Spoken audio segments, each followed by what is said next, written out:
Time to take a moment and say thank you to our amazingly generous sponsors. Without their ongoing support, we couldn't even begin to think about hosting an event like this year's Steel It, ARB Rainbow Big Desert 480.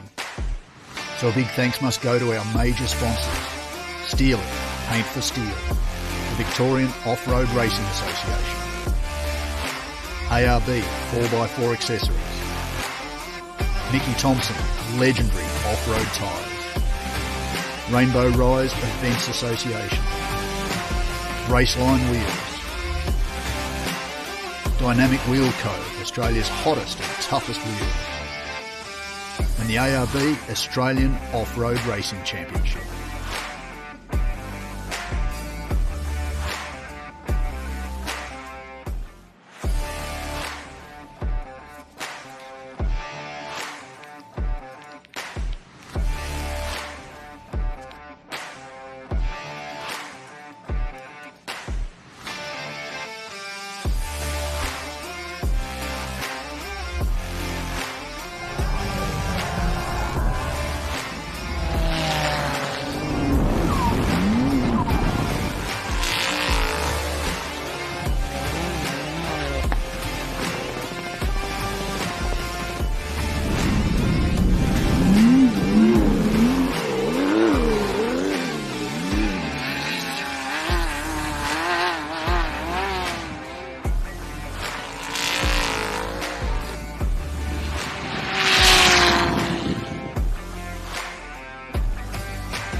Good morning, people. Welcome to day 2 of the first round of the ARB Australian Off-Road Racing Championship.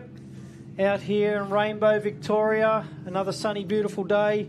We're here at the Steel at ARB Big Desert 480, and we've got about 42 cars on the start line this morning. We had about 10 drop out. I'm Sandy Bowman. I'm here with Glenn Wells. We'll have our Lee will be in after as well. Morning, Glenn.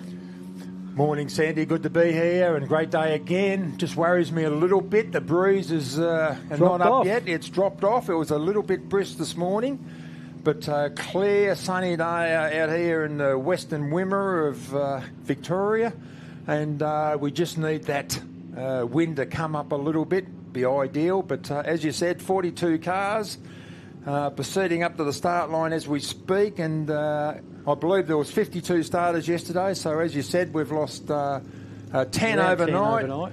Disappointing, but it was a rough and tough day yesterday, and they've got 4 laps, 2 sections of 2 laps today of 77 kilometres, so and this is a brutal track, so see what happens.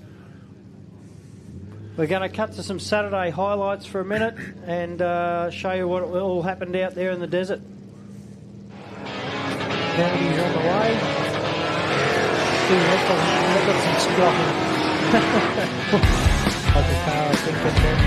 Bernie Kohesi, raced him for years in Sea Lake, yeah, good competitor and strong car. So pretty sure he won the championship in that class, at least once, maybe twice or more. Going back to class 4, I think.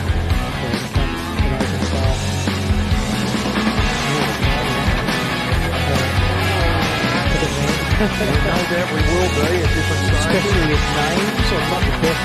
They never passed in it, or never the best. They used to do it in class order. I think now they do the previous finishing. I don't know whether that happened to you. It happened to me quite a bit. Well, not a lot, but occasionally when you caught somebody in the trial, like you lost time and you were lead and get placed. Previous performances. The Mott's off the line, folks, in the nickel fan. Good look.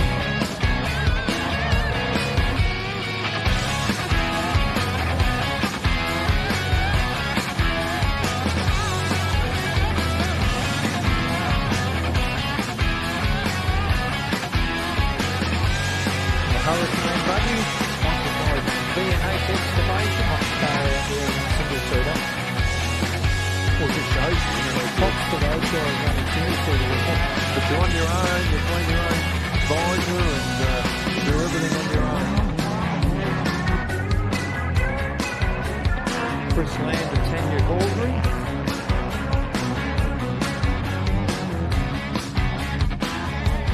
These cars in the team. Like I said, more than happy to be collected because I don't know everything. I'm never going to claim car racing.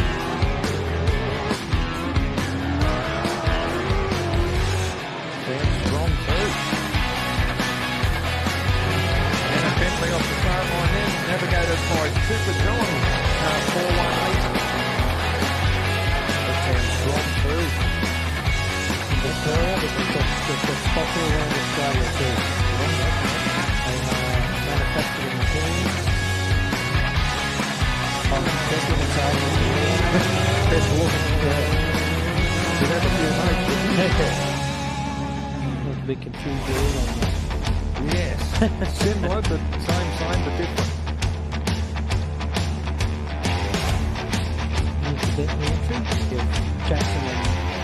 Jackson Evans and Sonia Raper. We've got the punt came in second. Strong with a 6.18. GrainCorp car one, it's always good. Amongst doesn't take it, up to the American one. Dale Martin, car 5, up in the green line out to your left. And there's about a 6-7 kilometre straight comes back.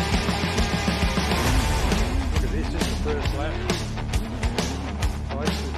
This is lap 1. And they're just, when they're doing that, they're just digging those holes deeper and deeper. Yeah, that's the Brett Plant Jimco, 929. He's one up.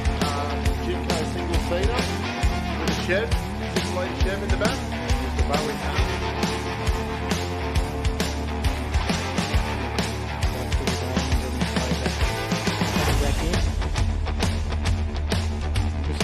Turbo Nissan powered.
Shifted some dirt. Bit of topsoil missing now from the driving technique and so forth. We've got AJ now. Whatever beats this thing in the prologue will win the prologue, I believe. Car number obviously had an issue with this morning. We've got the rotary Mazda truck. Stephen's on time. Steve Bilby in 4.22. Obviously they missed their start time. Look at Brown. Brett Plant put it on. Here we go. Yeah, Robert has run. Pole with 6.13. Bow was AJ on the screen, folks. First guy under the 6-minute mark was 5.58. So Dale Martin is 78 from Bo Robbo, 6.07 from Dale. Mark was 6.09.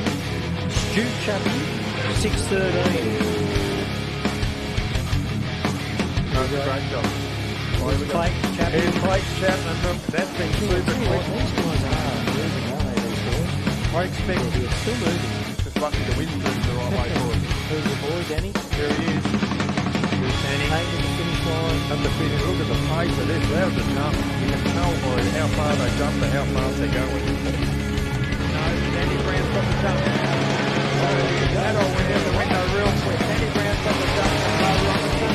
And he's just up to Bo in front of Johnny. So Bo's going to drop one, two, three, drop down. Danny, that's back.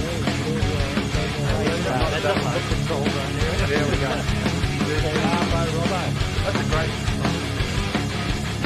You see Jen on the live stream, the road jump, that's really consistent all morning, monthly. The finish point right here.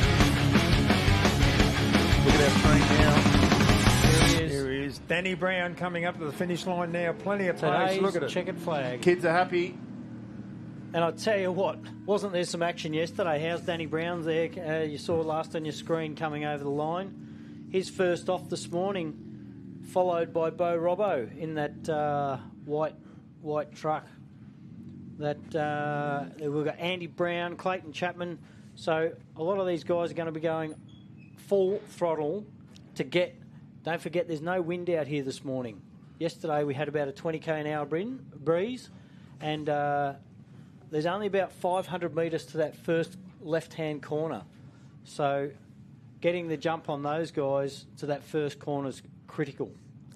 Certainly is, especially this morning, you know, with the dust out there. As we saw yesterday, the infield was just horrendous with a 20 km/h wind, as you mentioned, Sandy, and at the moment it is clear and dead still. The flags aren't moving and the trees aren't moving. There's nothing moving, bar the spectators on the hill here and the competitors getting ready to line up for this great race.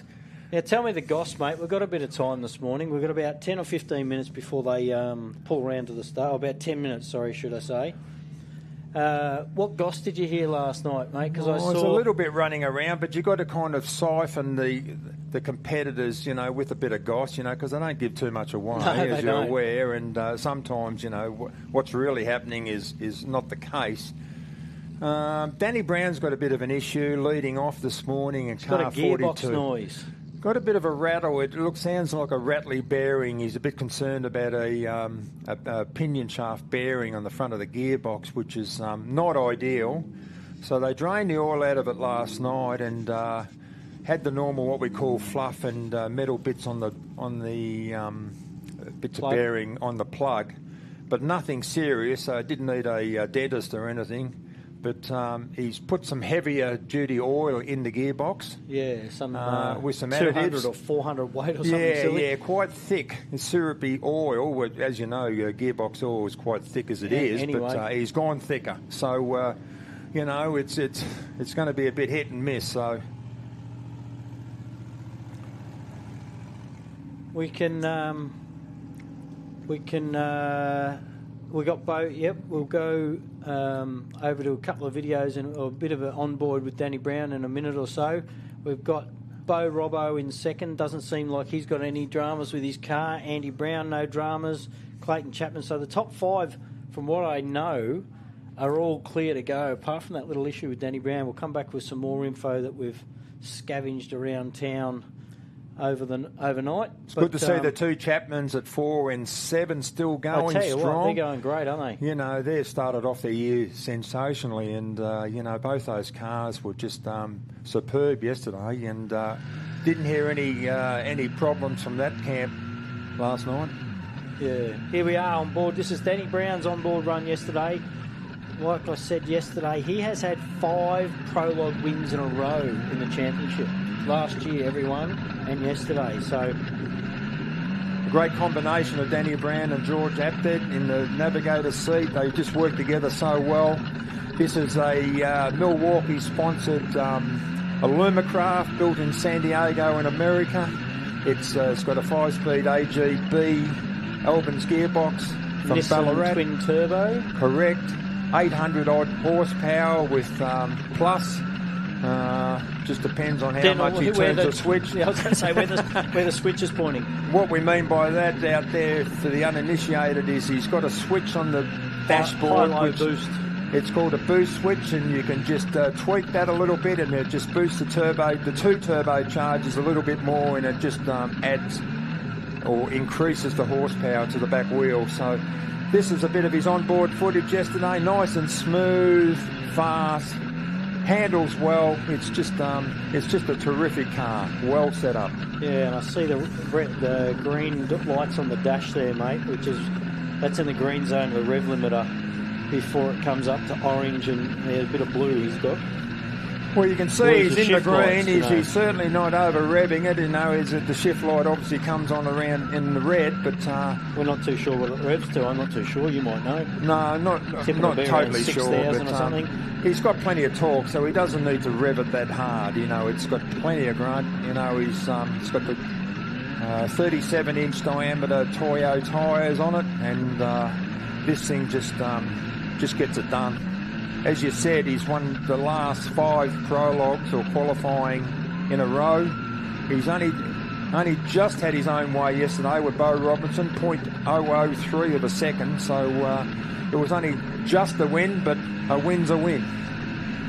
And look at this footage. You can just see it all looks easy from where we sit. Yeah, it does, Sandy. But open screen and open to the elements, and he's pushing hard.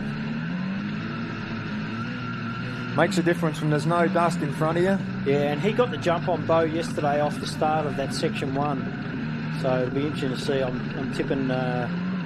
Bo said to me this morning he's just going to go full right-hand lock, and when they take off the line, he's going to just punt into Danny. There's no way he's going to beat him the first lines to the first corner. Sorry. Well, Danny was going to let Bo go yesterday too. That was the plan. Because he's just a bit worried about torque converter heat and so forth, and he said, well, I'll just let him go, and I'll just that strategy changed from the first second off the start line. Here they are out in the this is right out in the desert. This is in the back, the middle third, should we say. As you can see, look at the sandy environment, lots of scrubbery, and very hard to pick. You can see George, he's got the rally safe in front of him, and he's also got a GPS. And he's just saying, just keep going. And you can see the arrows, which is the directional arrows, which are just pointing straight up to the sky, which means straight ahead, as the Milwaukee car just travels along in front of the commentary tower, heading for the start line. Heading for the start line, yeah. So we're only a few minutes away, I believe. But you can see how sandy and loamy, and that is horsepower sucking terrain. You need to keep the speed up to keep on top of the sand. Yeah. It's just like water skiing. If you're not skiing fast enough, you're sinking.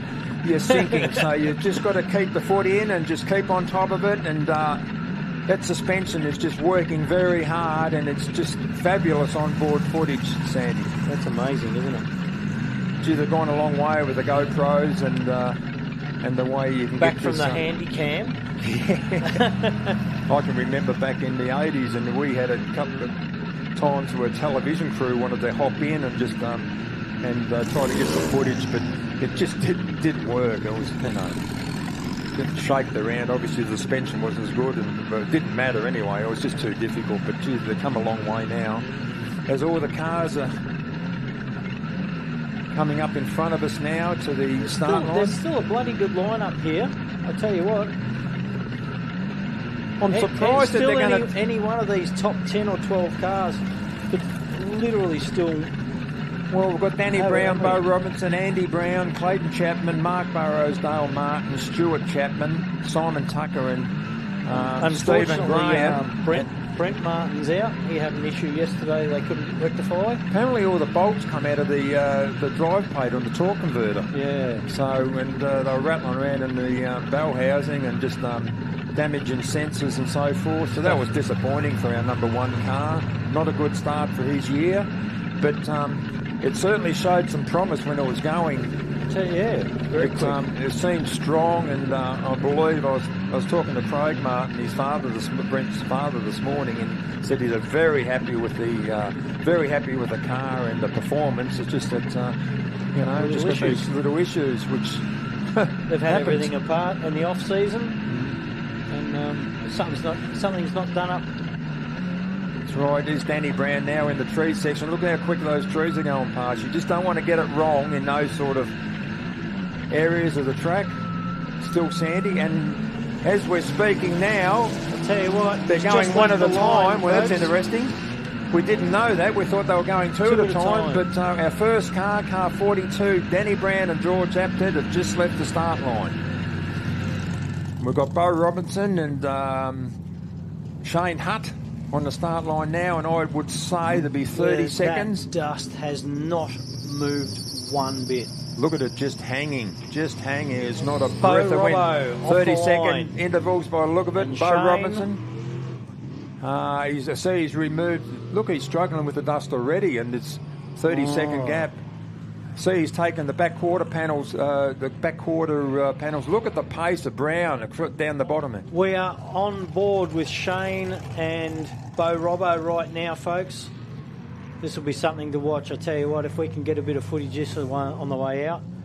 Next up, we should have Andy Brown, then Clayton Chapman. Andy Brown's off the line. This new four-wheel drive Illumicraft, look at that. It's just a fabulous car. And I was speaking to Andy last night. He's just very happy with the car. It's got more left in it, but he just wants to get the miles done today, get some seat time, and just put some miles on this vehicle and just go from there. Yeah, I mean, have a look at that. You can see on board with the boys there, Bo and Shane, and you could see where the sun's coming in through the dust. The sun's still quite low, so this dust hanging around is going to be a real problem until the wind picks up. There's Clayton Chapman off the start line now. Sandy, car 15. He showed plenty of pace yesterday, and he's on a high at the moment. Winning gun to Windy, the ARB round 3 last year, and then a great performance at the Don River.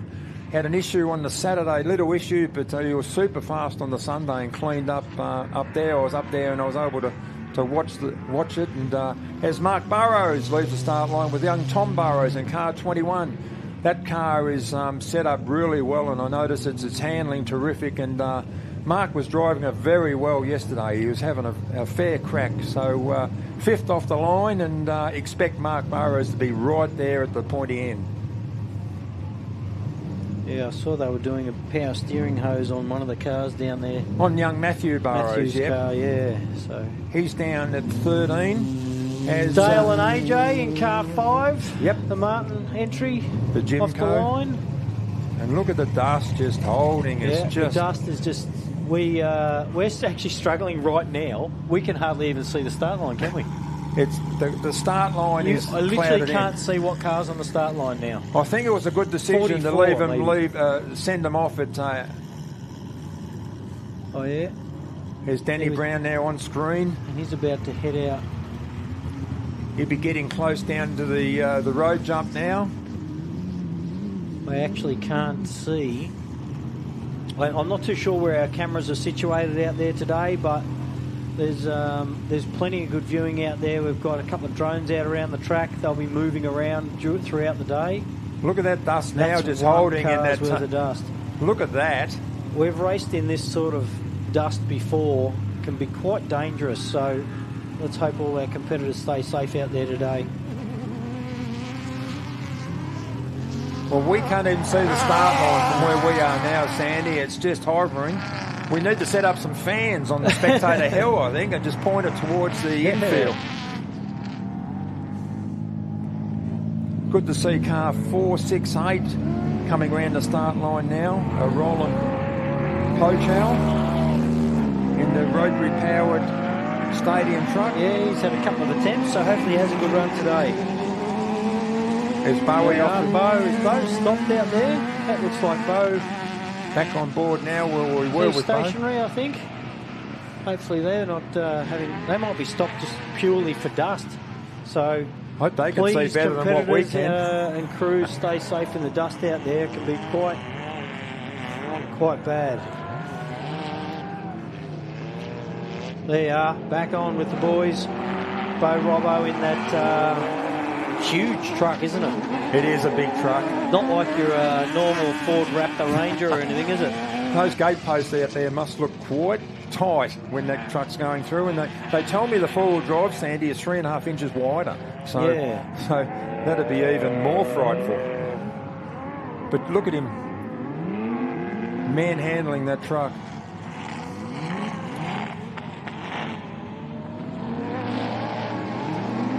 68, Craig Barnett.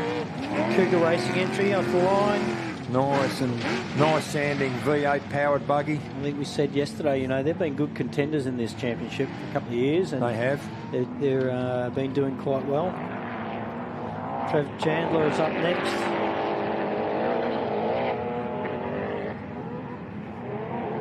Off the line, Trev. 11.21 his vehicle is. 6.2 litre. Certainly is. I can see the King Chrome sign from there. Gee, that sounded strong too. Yeah. That 6.2 Chevy in the back of that is certainly working hard. Hope you can see better than what we can from this commentary point. I don't think anyone can see out there. This is I haven't seen conditions like this for a fair while, actually. And if you have a look on the screen there right now, you can see, this is what they've got to deal with. The sunlight coming in on a low angle at the moment. And this is only the second car on track you're travelling with. Oh, they're cleared up a bit. Shane Hunt and Bo Robinson. If you get double 113, this is live footage, I believe. Yep, dead live. Yep.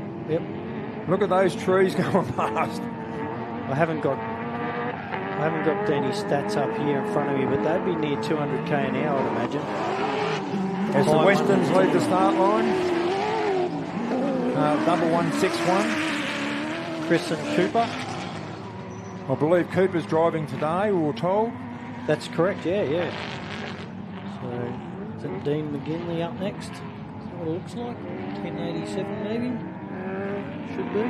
Yes, 1087 Dean McGinley from Griffith in New South Wales. That area, anyway. Our next championship round is well underway. Yes, up at Hillston, near Griffith in central New South Wales. And it was a lot different to what this was last year. We had that much mud up there last year. We struggled. I don't know if anybody's watching. There was horrendous conditions. Absolutely opposite to what totally we got opposite today. to what we got out there today. Exactly, Sandy. And hopefully, they could get a bit of rain prior to the event. And as the Simpson car 412 leads the start line. In Warragul, Victoria, we've got guys from all around the country this weekend, haven't we? Certainly have. A few Queenslanders. Bo Robbo on your right of your screen there is from WA. They've been in the game a long time. We've got the Bentleys from South Australia. We've got, a lot of people from Griffith, and they've come from far away. Hayden stand in front of us cheering himself on there. We wish him luck today, I tell you what. Well, young Hannah's out. She had a good drive yesterday, but Sam should be coming up quite soon at position 19. But what we can see out there, which is not much, I think this should be Simon Gubbins in 10.54. The infield is just totally... Look at this in-car footage that we're seeing live in the Robinson car. You can see, look at the difference between Bo in second position with no dust and right in front of us. On the that navigator's working hard too. Shane Hardy's doing a lot of pointing. Yeah. Look. That was interesting. He's pointing right and they went left. That's not a good sign. Huddy's personality's a little like that, though, isn't it?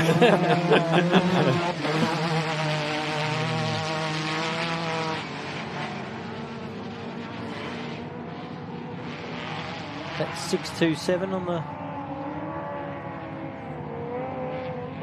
start line. Yeah, I think we just had Sam Bentley lead the start line at 10.18.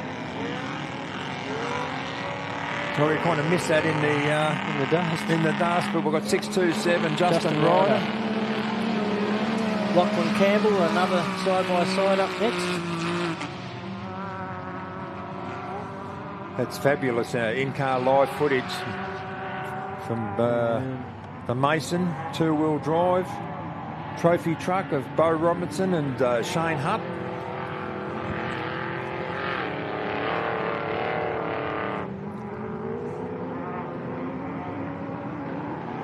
At 6:07 leaves the start line. Lachlan Campbell. We've got from the Campbell stable. Today. Next, Darren, not too sure who's in the passenger seat today or next. Yeah, I think Mallee said she was in today. Right. So, just be careful. You can get caught out with these navigators, especially when they're cross-ended.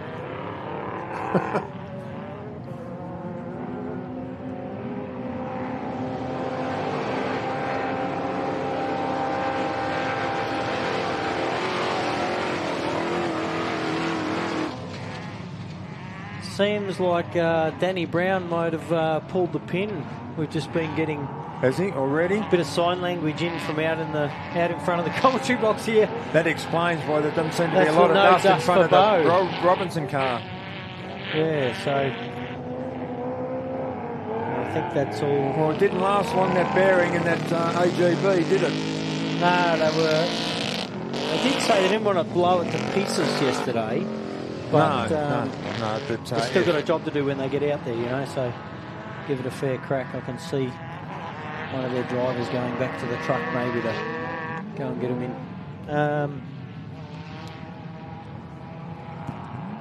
Is that 929, that single-seater of Plant's car? Plant's car, That's what yeah. it looks like. Brett Plant? Brent Plant, the single-seater. Sometimes you can see better on the camera than you can without from up here with the dust.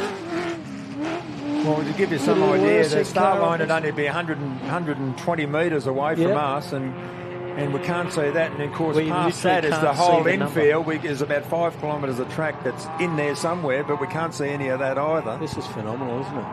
Yeah. I haven't seen this dust this bad in years. Look at the pace of the Robinson car out the back. As we've got the Honey Badger leaves the start line now, the second of the Honey Badgers.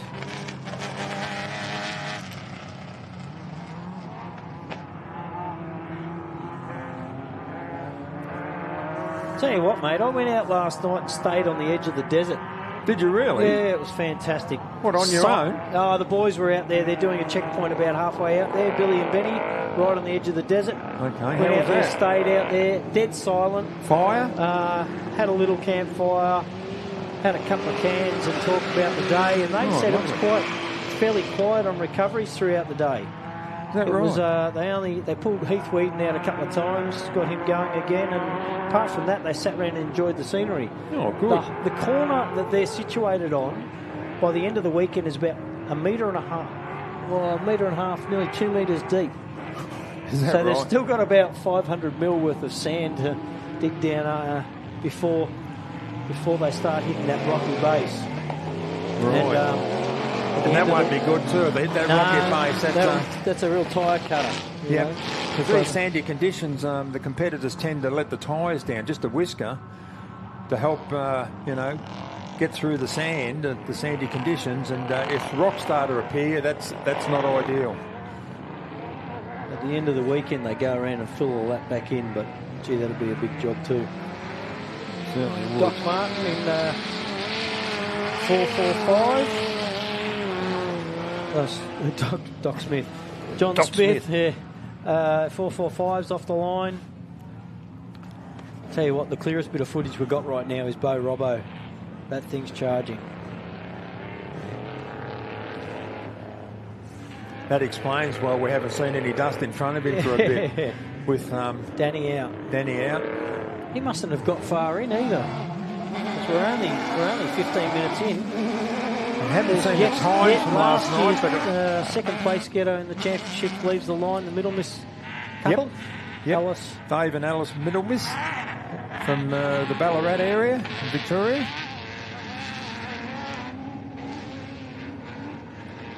Brendan Hill on the start line. The amount of dust these people have copped and haven't even left the start line.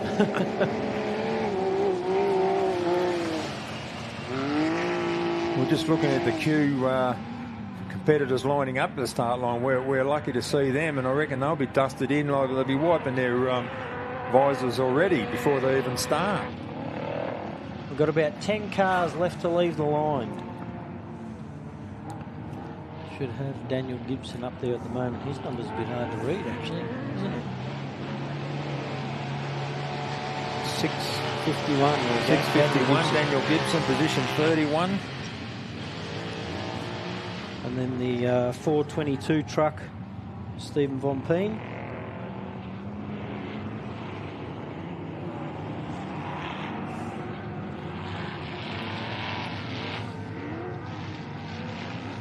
Not too sure who we're following out in the desert there, but can't see much dust, so I think typically we're sitting up waiting for Bo to come in. There goes Stephen. Forsman entry, the only Forsman entry I think this weekend from memory.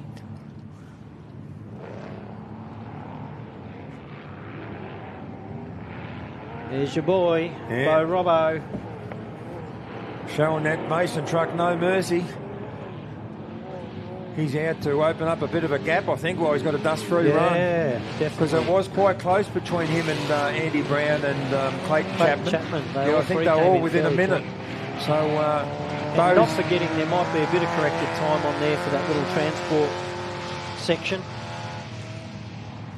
And this has proved to be a trophy truck track with Greg Gardner winning this race at least twice, probably even more. And look at that car. Look, his truck's getting thrown about. And got to remember, this car's got 40-inch tyres and 40 inches suspension or something ridiculous. Look at it. Be over 30 inches of suspension, I would imagine. Look at that thing. It's what we call getting beaten the hell out of it.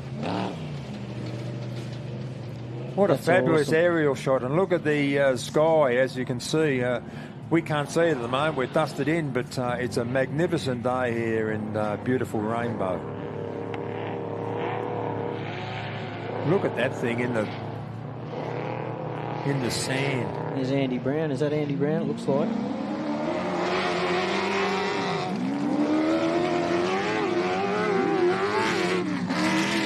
Yep. Well, I think the first lap, a lot of people will settle into their positions, get in the groove. Doesn't look like there's much dust in front of Andy either. No. Well, fair gap. Bo's going that hard. You know, the dust out in the might be sand 30 though, seconds. so the sand's not quite as dusty yeah, as what exactly. You can those see behind roads. it. You can see it's just dropping to the ground straight away, basically. Yep.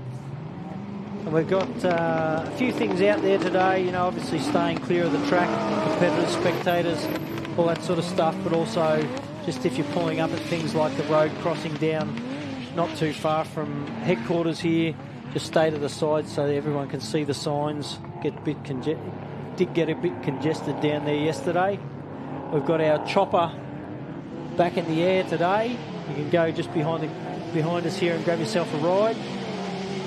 Yeah, I noticed the two chopper pilots having an egg and bacon sandwich and a coffee this morning, so they're both here. So, mate, I don't know how long their white shirts are going to stay white though.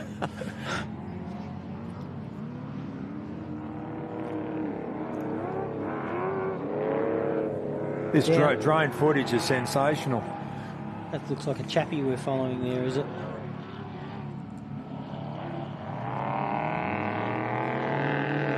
Burrows. That car's definitely a different car to this time last year. Well, straight out of the box last year, and he's had 12 months to get it right, and he's obviously got a lot of confidence with that Monk's Fab built buggy, and it's handling really well and going really well too. So, you know, he's just showing that he's just really confident with the car, and he's just driving a little bit harder than what he generally drives. But yeah, he's got good pace. Dale and AJ, car 5.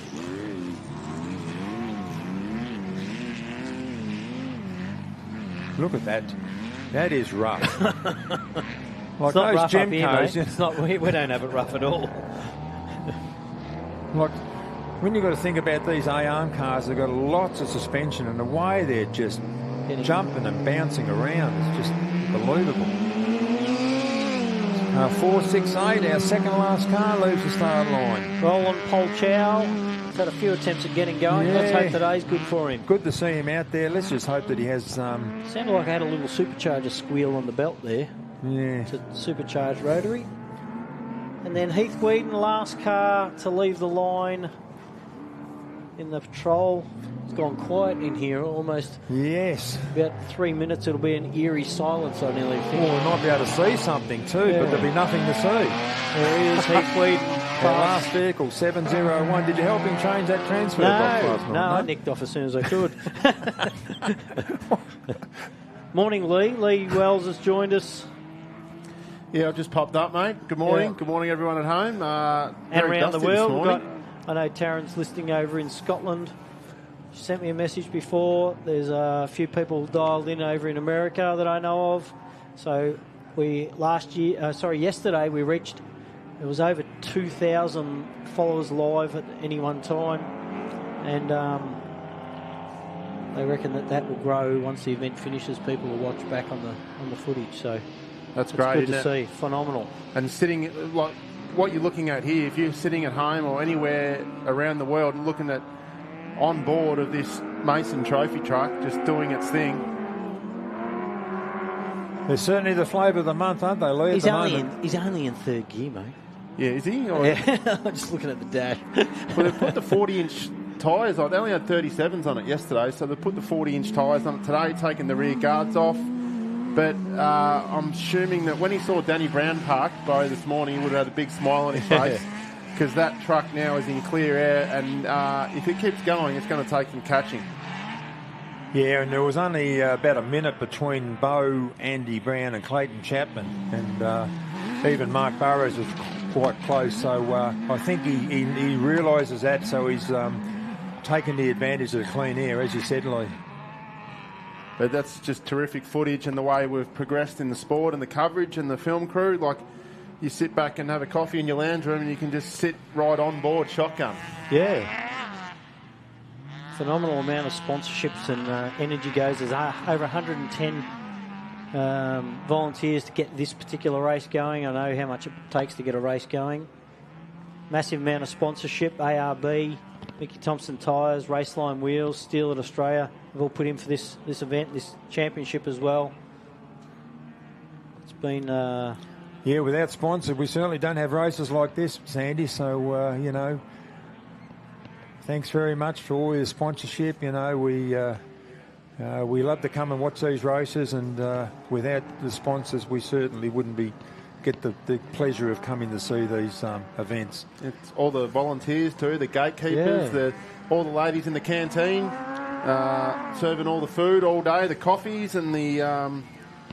all the egg and bacons and the sandwiches and the salads and the... recovery, medical, the water, fire. Yeah, we've got everybody here. The list goes on and on and on. The commentators... Oh, gee, they do a good job, those fellas. We'll say... Don't want to pump ourselves up too much. But yeah, it all takes a big crew to get it all together. Everywhere from someone cleaning the toilets all the way up until someone running the event. Cougar.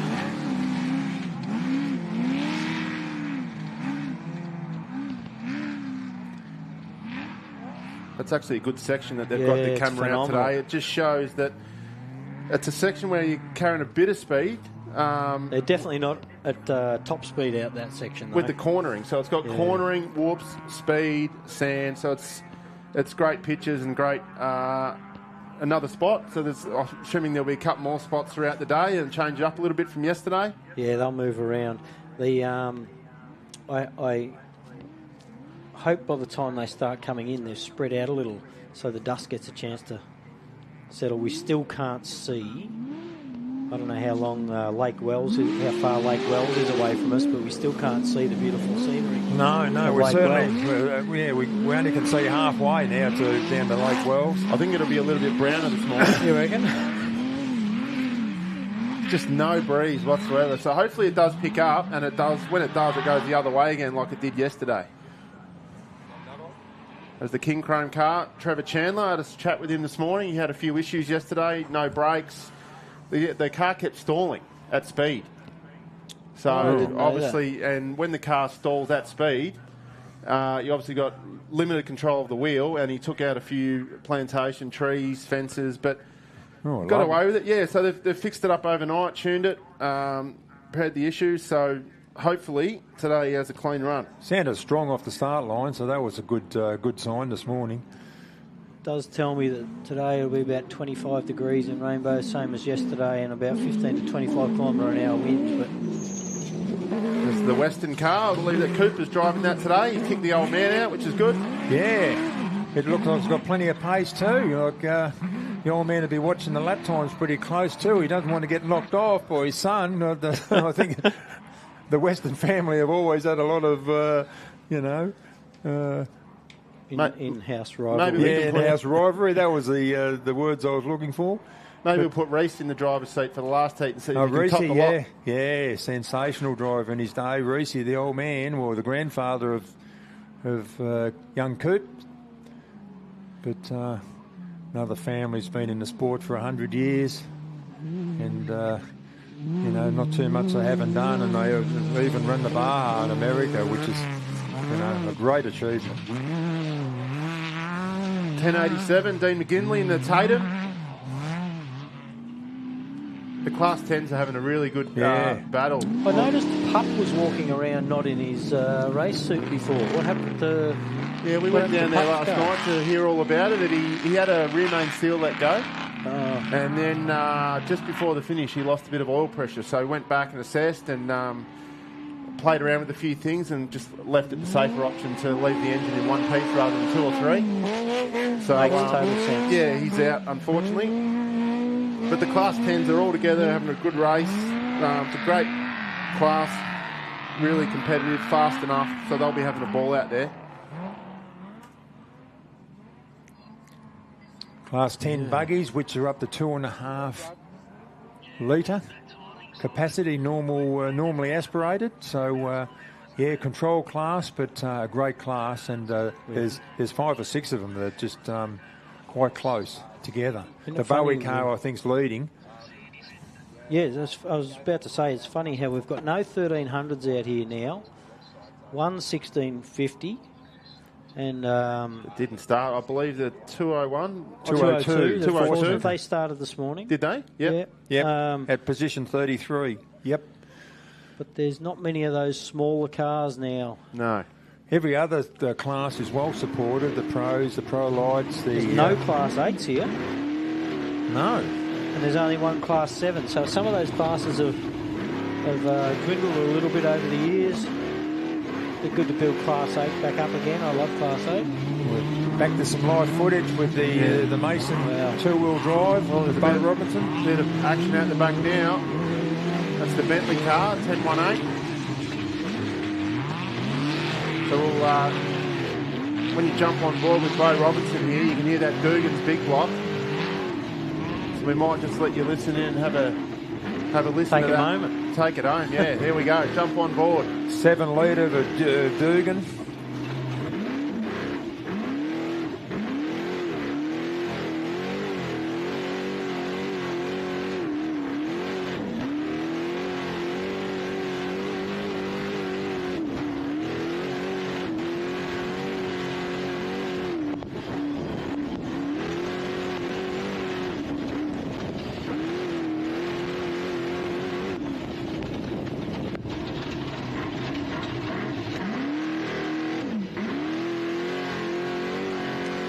Shane looks pretty relaxed in there, doesn't he?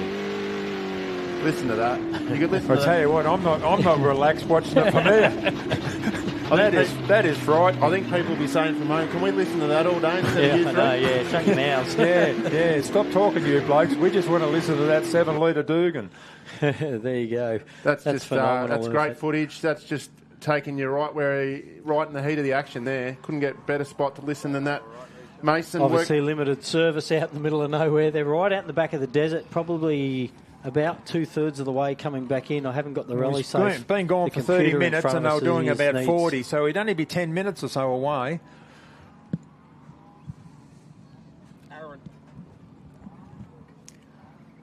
Yeah, so we're just starting to, by the time we can see what we're looking at, the cars will be back and they'll dust us all in again. We're just starting to clear in the infield now. But that'll change when that trophy truck comes around, that Mason trophy truck, and dusts us out again on the infield. I expect him to be back here in the next 10 minutes or so.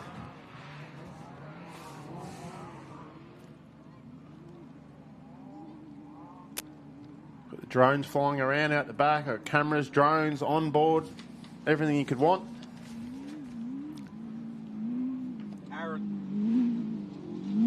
We've got the 929 Brett Plant, the single seat Jimco. Just can't quite get the momentum to get on top of those Sandy Wolves, but it's still progressing nicely. He had a few issues yesterday, but he's back out there again. It's like an older style 2000 series Jimco, mid-mount, 6 litre. One up on his own. It's about your age too, I think. Brett? Oh, I think he's a little bit, he's better looking, a little bit younger. He's still out there doing it and you're up here talking. Talking about it, yeah. Unfortunately, it happens to all of us at some stage.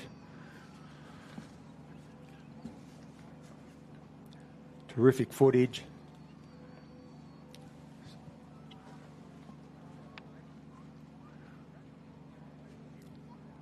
You see the whoopie-doos in the sand. Look at the serenity though. Look at the backdrop and the sky and the crops and the crop the fields desert. on the left.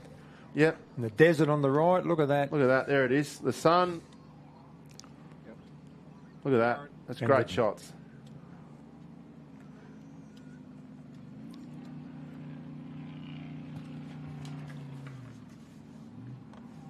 The truck coming. That's 477. Jamie Henderson.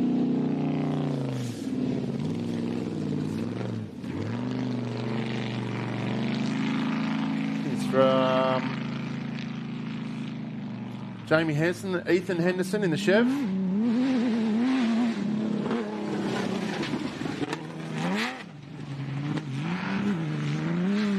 So look at it there, look at that truck. That is a trophy truck, and it's, look at it, just up, down, sky, ground, sky, ground.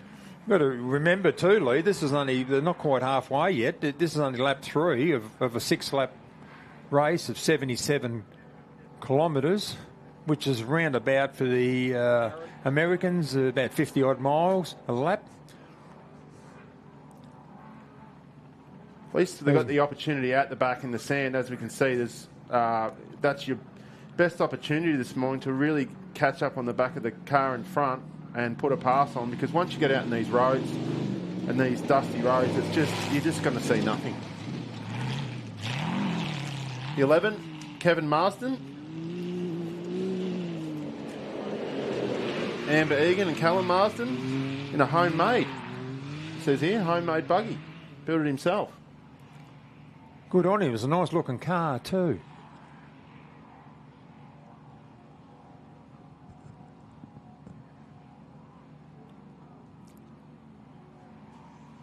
We can just see in the distance the just cleared enough, so it shouldn't be long. We should be able to see that dust trail coming along that tree line of Bo Robinson in the truck, Shane Hutt. And we've got to remember, just in behind Bo, you know, we've got Andy Brown, Clayton Chapman, Mark Burrows, Dale Martin, Stuart Chapman, Simon Tucker. They're all in there quite close. We know they left a 30-second interval, so we'll get a bit of a gap, get a bit of a read on the gap as they come through the finish line in front of us here while we can see them. I don't reckon it'll be too far until we see Bo. No, well, it takes generally about 5 minutes from when we can see him over in that 10 o'clock there and that long straight in the distance. Yeah, if you look straight out past the red and black banner, there's straight in that group of trees like a creek, and you drop into a creek and you're running along a dry creek, and then you turn out and then it's like 6 or 7k of just straight line to the board. Little chicane, but foot to the board, little chicane halfway, but that's you're on the home stretch.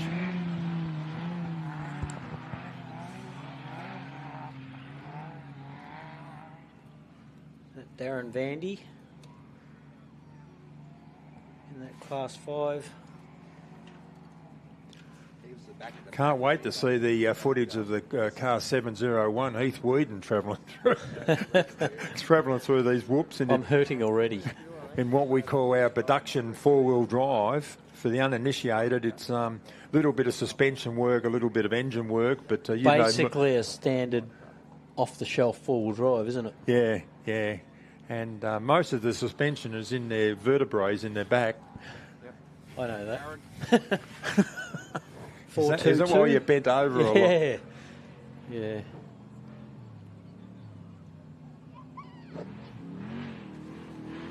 Stephen Von Peen on screen there. Ooh.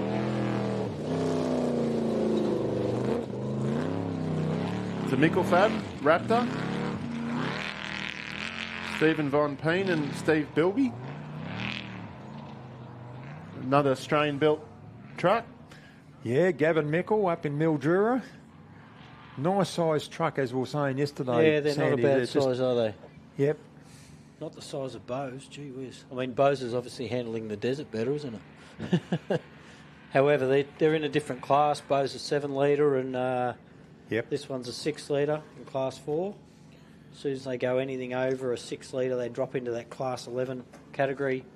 Which is a new class for the uninitiated. It is. We're always 6 litre maximum here in Australia, but now we've opened it out to another class what we call Class 11. So the cars that start with a 1 or double 1. We've got the 44. And he is closely followed.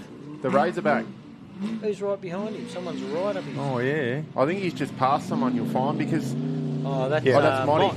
That's Motty. That's another Mickelfab. Yep. That's an old Christian Mingay truck. Oh, yep. So... But to see the Pattersons in the pro buggy, they've had some issues, and you could see it was... I think they just probably put the pass on looking at that. Trying to make up a bit of time. And Jordan Patterson and Perry Compton in the Razorback, another buggy Australian-built chassis. Got a lot of Australian-built cars out there, which is good mix with the USA builds. Well, Jordan did take off after 30 seconds after Darren Mott yesterday, so that makes... this morning, so that makes sense. He's caught the 30 seconds up and he's got around him.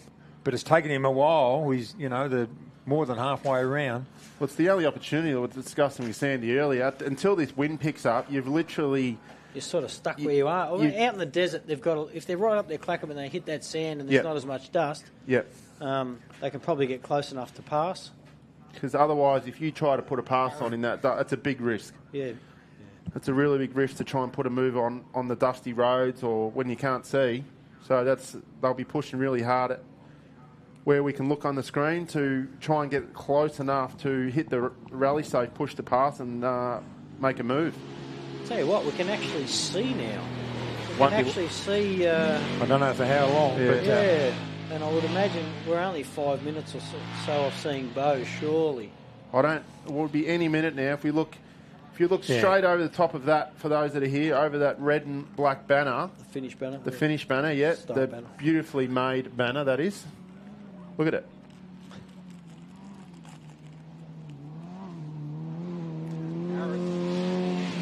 Forsmans still getting beaten up in the desert. Here we go. We're back on board here. What we might try and do, we might try and pick up Bo when he gets on this straight, coming back in, and really see it stretch its legs. See, if that's come back online, it means he's getting close. Can't see the dust line in the distance yet, but he can't be too far away because he's been gone nearly 40 minutes. Yep. Looks like he's in that creek area now, doesn't it? Yep. He is in that creek area. That's a big car to throw amongst the trees there.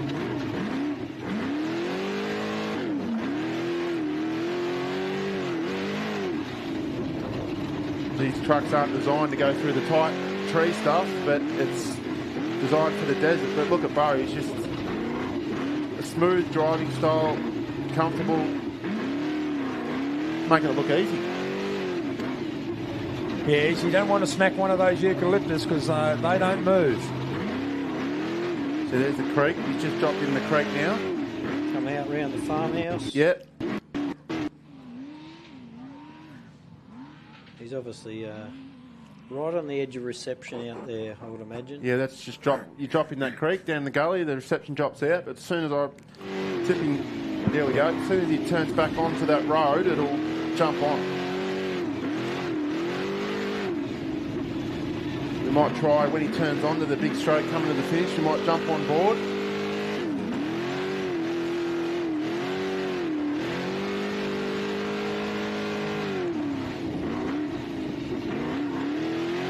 Seven-litre Dugan at about 7,000 revs, I'd say.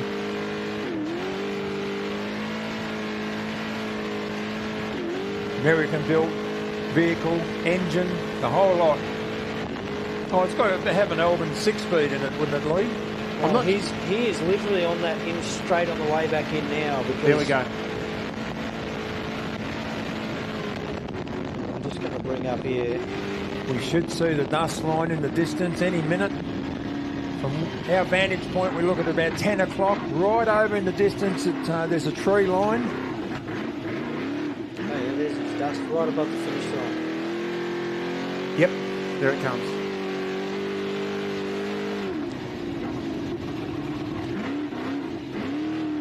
The internet's a little slow up here, but the speeds might be... So this, if you're wondering where the gear stick is, there isn't one. It's a paddle shift in his car. yeah. So it's got two levers behind the steering wheel. 6-speed, isn't it? 6-speed. Yep. Hardy, look at that. Hardy's Hi, Shane. How you going, mate? He knows we're watching. Someone just told him, so he's just cleaned the camera for us. He just tapped both up and said, "You're live on camera. Step it up." Yeah. Do you think Bo needs to step it up, mate?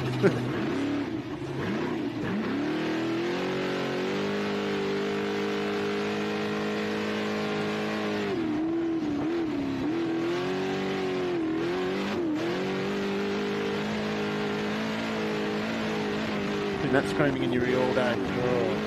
I tell you what, it's impressive. He's going to be an impressive at Fink. It'll be very hard to beat a Fink.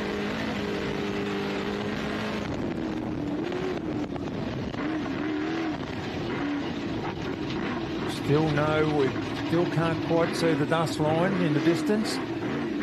Won't be long. Holding hands. Clearing his visor. That's always nice. Yeah, bit of moment. It's always, moment out there. It's always best that the driver can see before you, being the navigator. Is he jumping on that road now? Yeah, he is on the road on the way back in. I just can't get his speed up here. 200 plus. Yeah.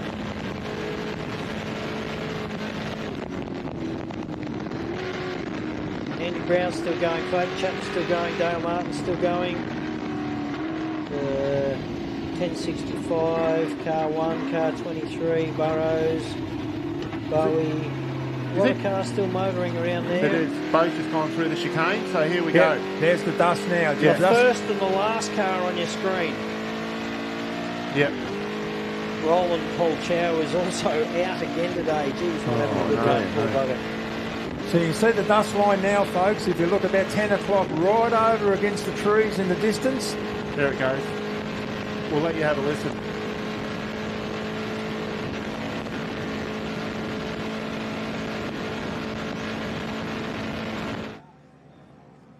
And now we've just picked it up on the live stream coming back in. This is another new camera. So this is where you turn back in before you turn into the back onto the prologue track.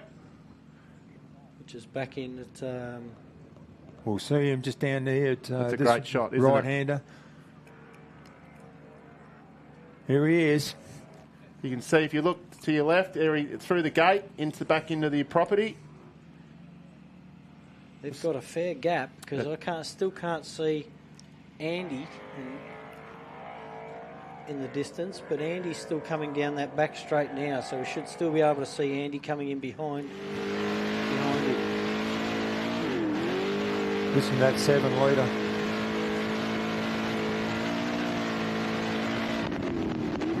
We're about to get dusted in again, blokes.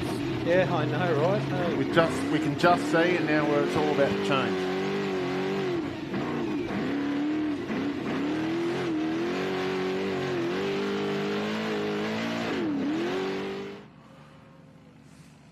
There's another new shot for today. I think we've got 4 or 5 cameras out there. Yeah. A couple of drones. Yeah.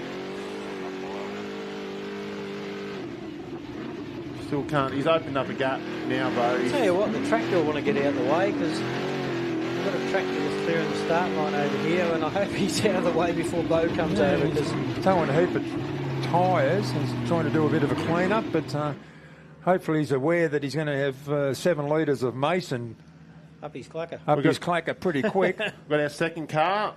Andy's on his way back in as well. Yeah, I said to Andy, that new fluorescent amber light on the front very stands out. So he's turned it back on this morning. We can pick it. It's him. So that's our second car. The 1142 Illumicraft all-wheel drive.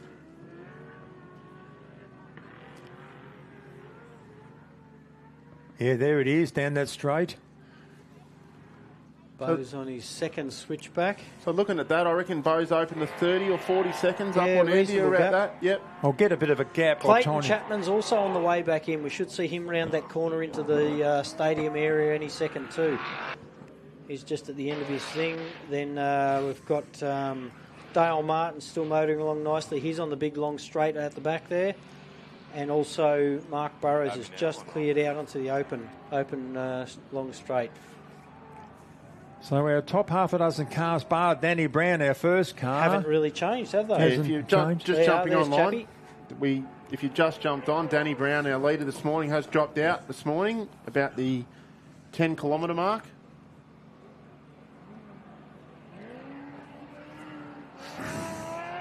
Look over behind you, folks. You can see the dust of Bo Robbo. We'll stop talking, I think, and we'll just we'll have a feel of this. And we'll just get entertained. I was going to say, listen, but you can feel it. Here he comes. The last filling in my teeth is about to fall out, I think, with the vibrations of this thing. But anyway, listen to this thing.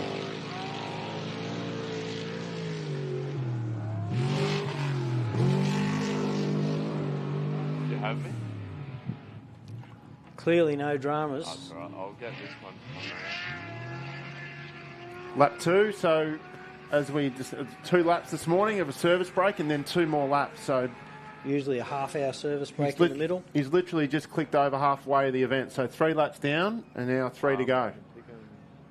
I got 3 different spots. I'll get We're same spot along the back here. We've got it down the bottom tree line next to the Glycering Lake Wells down there. I'll just refresh the times. We might be able to get a lap time.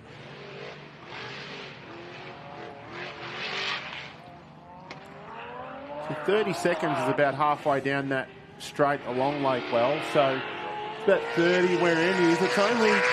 He's probably only opened up about 30 seconds on Andy Brown here. Yeah, here's Andy Brown now. He's got plenty of pace. 6 minutes and 25 seconds flat for Bo.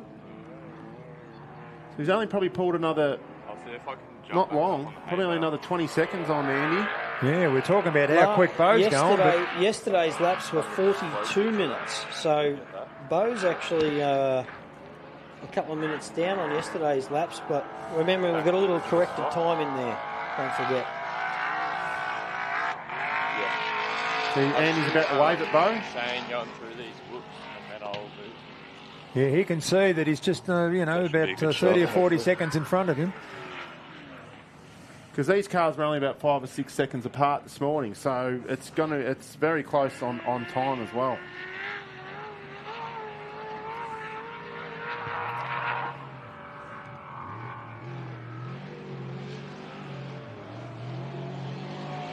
Going to come thick and fast now. It won't be long until we won't be able to see anything again. Yeah, here's the Clayton Chapman car.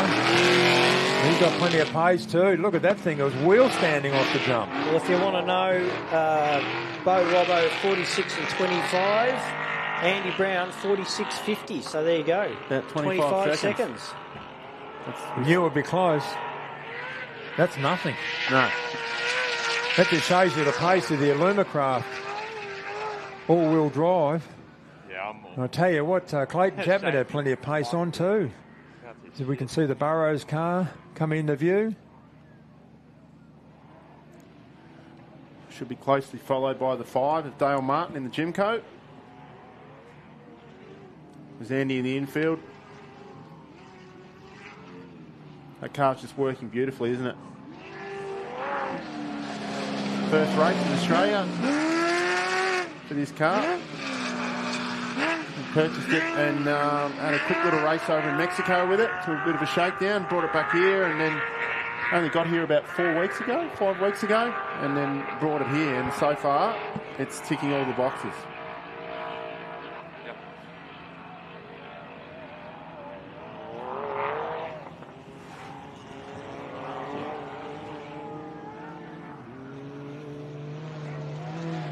Wow. Did Mark Burrows go through? Yeah. No, he's next. Oh, did he go through? Is he next? Well, Dale Martin was behind Mark Burrows, so Dale Martin's passed Mark Burrows, hasn't he? I'll tell you in a second. Oh, no, I've got a computer here, but the internet's quite slow. It's just, it's got a bit dusty again. The bruise, it's just come up. Notice the flags are just flying now, which is great. So the wind's come up a little bit, but it needs to come up a lot more. But at least it's not totally dead to what it was earlier.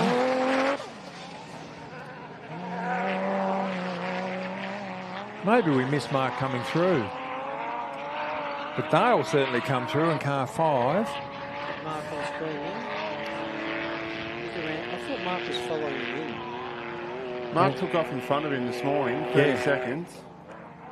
Maybe we did miss him. Well, we should see him in the infield. No, here he is now. Round to the finish line. Yeah, they were right. Okay, so Dale's past Mark. Yep. And probably picked up another minute on him. Sorry for that one, folks, but we missed that one. But at the 21, the Monk. That's still strong, though, you know, but Mark's probably assessed the situation and think, well, you know, this is a good pace for me.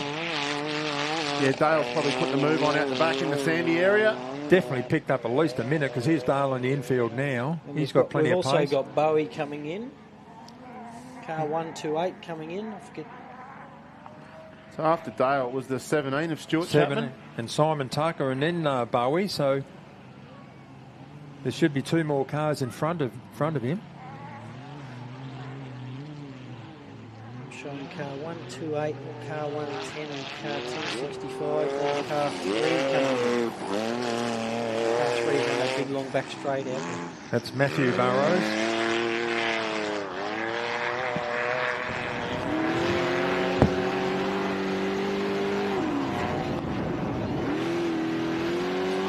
More live in-car footage of the Mason Trophy truck.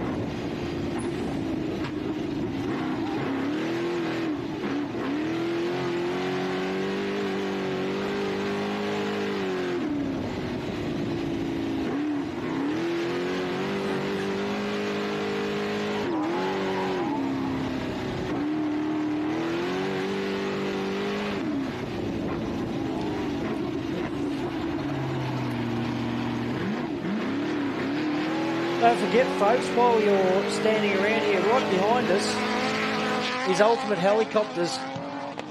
You can get out there, follow the cars out, and see them without dust up there. So it's probably the perfect time to go and jump in and grab a flight. They're directly behind us here up in the commentary box. As Simon Tucker in 110 goes through, and I don't know whether he's passed Stuart Chapman, car 17, but Stuart Chapman seems to have disappeared as 128 comes through. And I think Matty Burrows is next online out there. Right, well, we're looking for Stephen Graham and Craig Barnett. Gee, have a listen to Bo's car out there. Hasn't lifted for about a minute.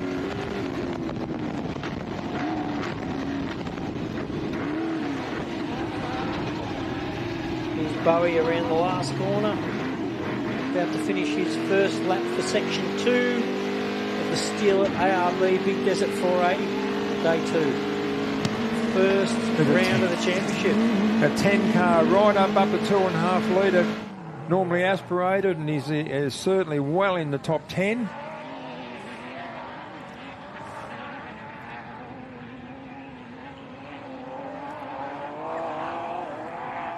We've lost car 17, Stuart Chapman. Yeah, we've got Matty Burrows is about not far off the finish line.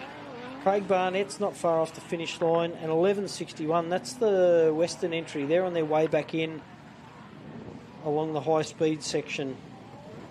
10.87. Sibbo is just coming through the creek bed now.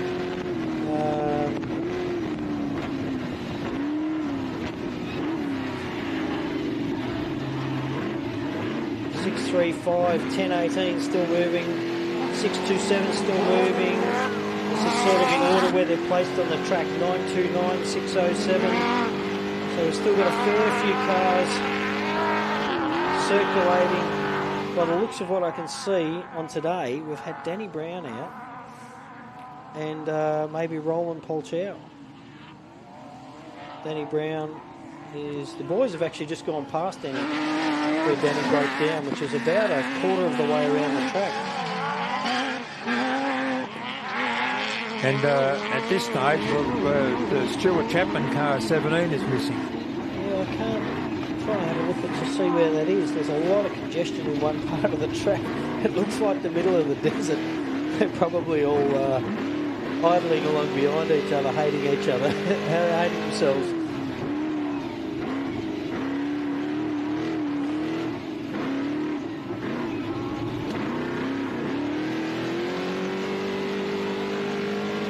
Tell you who's got clean air out there by the looks of it. Clayton Chapman's fair way back from Andy, and I reckon there's probably 3 or so minutes solid between them and the Burrows car. So, well, remember Dale Martin's past Burrows, so Dale Martin will be in clean air too. Car number 5. Oh, sorry, that's what I'm looking at. Yep. Don't know why I said that. Yeah, so heavy. So he is in really clean air. Clean air, You have a look at there. You've got Dale Martin's got probably, I'm going to say 3 or 4 minutes of clean air in front of him, really. Oh, he'll be using that up. And he probably only needs to catch up. There are Matty Burrows into the finish line. They are both the Burrows entries safely over the finish line for their... Well, that's interesting. Trevor Chandler has dropped back. Did Craig Barnett go through? Barnett's next. Right. He should be really... And the Western car, is coming in as well. Yep, they're due. We've got a few cars. Sibbo's out on that fast stretch on the way back in car 412. Car 635's on that fast stretch on the way back in. 10.18, 6.27, 6.07. They're all basically coming out of the desert and on that leg back in. There are Matty Burrows. There's the Barnett car. Yep, car 68. That's still strong. Doesn't even look like it got dusty.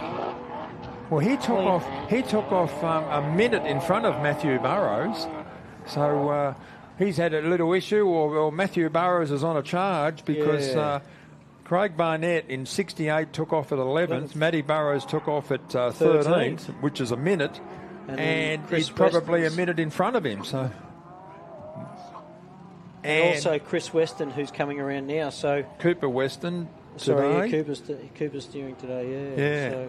So he should be next. I think we'll see him come around on our left any minute.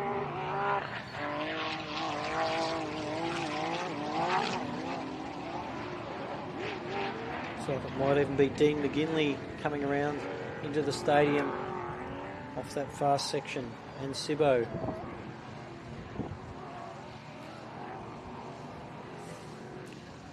Like Sibbo actually. He's just entered the stadium over on our far left. The breeze seems to have picked up a little bit, mate. Yeah, the flags are flying. They did say 15 to 20 kilometres, which is about the speed of the winds yesterday. We could have done with that at the start this morning. But at least it's come up, Sandy. Yeah. And it's come up same direction as southerly. Good timing also. No wind in here, bit of hot air. Here you go. Cooper's coming around to the finish line now. That's good to see. A lot of experience. He's probably getting yelled at him from the passenger seat in this car right now, I'd imagine. Yep. Yeah, it looks like it's still strong in the rush buggy. Mickey Thompson shod rush buggy. So he took off behind Matthew Burrows. He's dropped a little bit, but he's still travelling very well.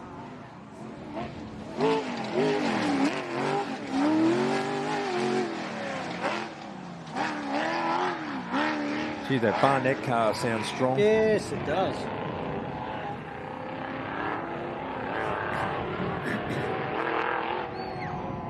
Did we miss Chandler, Trev? Yes, Trevor Chandler's gone missing. Lee was saying that he was speaking to him this morning. He had issues of it stalling and brake issues and all yesterday. So there's Bo. We're back on board with Bo here for a second now. He is right out on the edge of the desert, so he's probably, when you see him slow down, he's going to turn into the desert's edge. He's around about a third of the way in the track. Here's Dean McGinley in car 1087. He's fairly consistent too, isn't he? He is.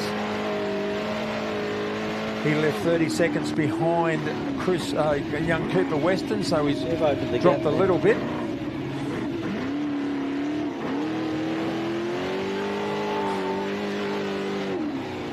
Just trying to reload my timing up here, but the timing's not reloading for some reason, so...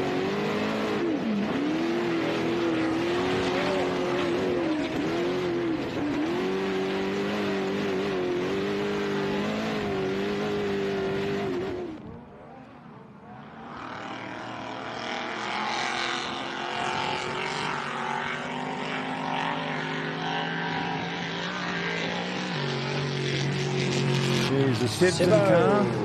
Peter Simpson in 412. Safely Dee's watching on through from over in the HQ there. Tell you what, there's been a phenomenal amount of energy going into this event this year, hasn't it? Well, every year, but it just gets bigger every year, doesn't it? And I had the Rainbow Risers, the guys from the Rainbow Risers before come up and just said, you know, give us a bit of feedback at the end of the event. Oh, let us know what we need to do. I'm thinking. Well, the feedback is good. Yeah, terrific. Every year I've come here and it's certainly come a long way. The pits are sensational. The viewing area, the mound down here, and start finish, and a few trees removed, and it's just set up fantastic. No idea why I can't get timing up here, but I'd love to give you guys a rundown. Here we go. We've finally got a refresh on some timing, folks. So I'll just run you through them. Obviously, we heard earlier on that Bo Robbo came in with a 46.25, and this isn't overall. This is just today's laps, because that's all I've got in front of me. But Bo Robbo 46.25, Clayton Chappie 46.24. So he had 1 second faster than Bo out there today. Andy Brown 25 seconds behind Bo with a 46.50. Dale Martin 47.48. Robert Plant with a 49.07. Steve Graham with a 49.17. Mark Burrows 49.32. Simon Tucker 49.42. Car 3, which is the second of the Burrows MQs, Mallee 50 minutes and 58 seconds. Craig Barnett 52.44. Chris Weston and Cooper Weston in the 11.61 car 53.01. I'm just going through what I can see in front of me. We've got Dean McGinley in that little class 10 53.34. Sibbo 53.57. Jackson Evans 54.41. We must have just gone past while I was calling all that mess out. Yes, he did. Jackson Evans 6.35, and also Sam Bentley in 10.18. And they just did him by about 5 seconds, 7 seconds. So Sam came through in a 54.34. So good to see Jackson Evans back out after yesterday's. The bolt came out. The bolt come out, and the front wheel, front left-hand wheel was just a couple of Ks from the finish line. I'm scared to refresh my computer because I don't want it to freeze up. 9.29, the plan entry. Bit nose down off the jump, but safely through the completion of lap 1 this morning. Now he's picked up a bit of time because 53.02. So he's jumped faster than Jackson, Sam, Sibbo and Dean. There you are. He's picked and up he's 4. also passed, I reckon he's passed 4 cars out there, because there's 4 cars in front of him that haven't come through yet. See what happens when you don't have a navigator going up. Yeah. He's in a single seat of that plant entry.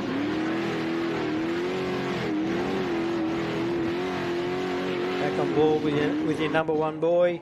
It looks like he was in a bit of dust by Robbo out there. Well, we'd be in the vicinity of trying to catching some of the tail enders now, I'd say. So, you know, he's there's no doubt that he'll be catching dust at some stage towards the end of this second lap. I think he's got from the rally safe. It looks like, oh no, there he is. The times are. Well, the only dust that I can see, I mean, these guys are out in the desert. These first 5 cars are literally in the heart of the desert right now. You got Bo Robbo, Andy Brown, Clayton Chapman, Dale Martin, Mark Burrows, and Tucker in sixth spot. That's quite a fast little car. That Tucker entry. Yeah, that does Southern Cross. That it's 128 and then Bowie, but that first 5 cars are in the heart of the desert. And I don't know, but if you have a look, the rally safe is the rally safe shows us that I don't even know if Andy Brown hasn't gone around Bowie. There you can see on your screen, folks. So on the top left-hand side of your screen, you'll see 11:42 and car 15 at 1113. They're our race leaders. All on the bottom right-hand side of our screen is where the headquarters is, where race start and finish is. That section, those guys on that top left-hand corner of the screen, that's actually the heart of the desert. You'll see the green mapping on the left there. That's running along the edge of the desert. They're in and out of a couple of bits of farming property, but that's pretty much, there you see, car 21. He's at the start side of the desert, so he's got that rough, sandy section. He's got about 30 Ks in total of that.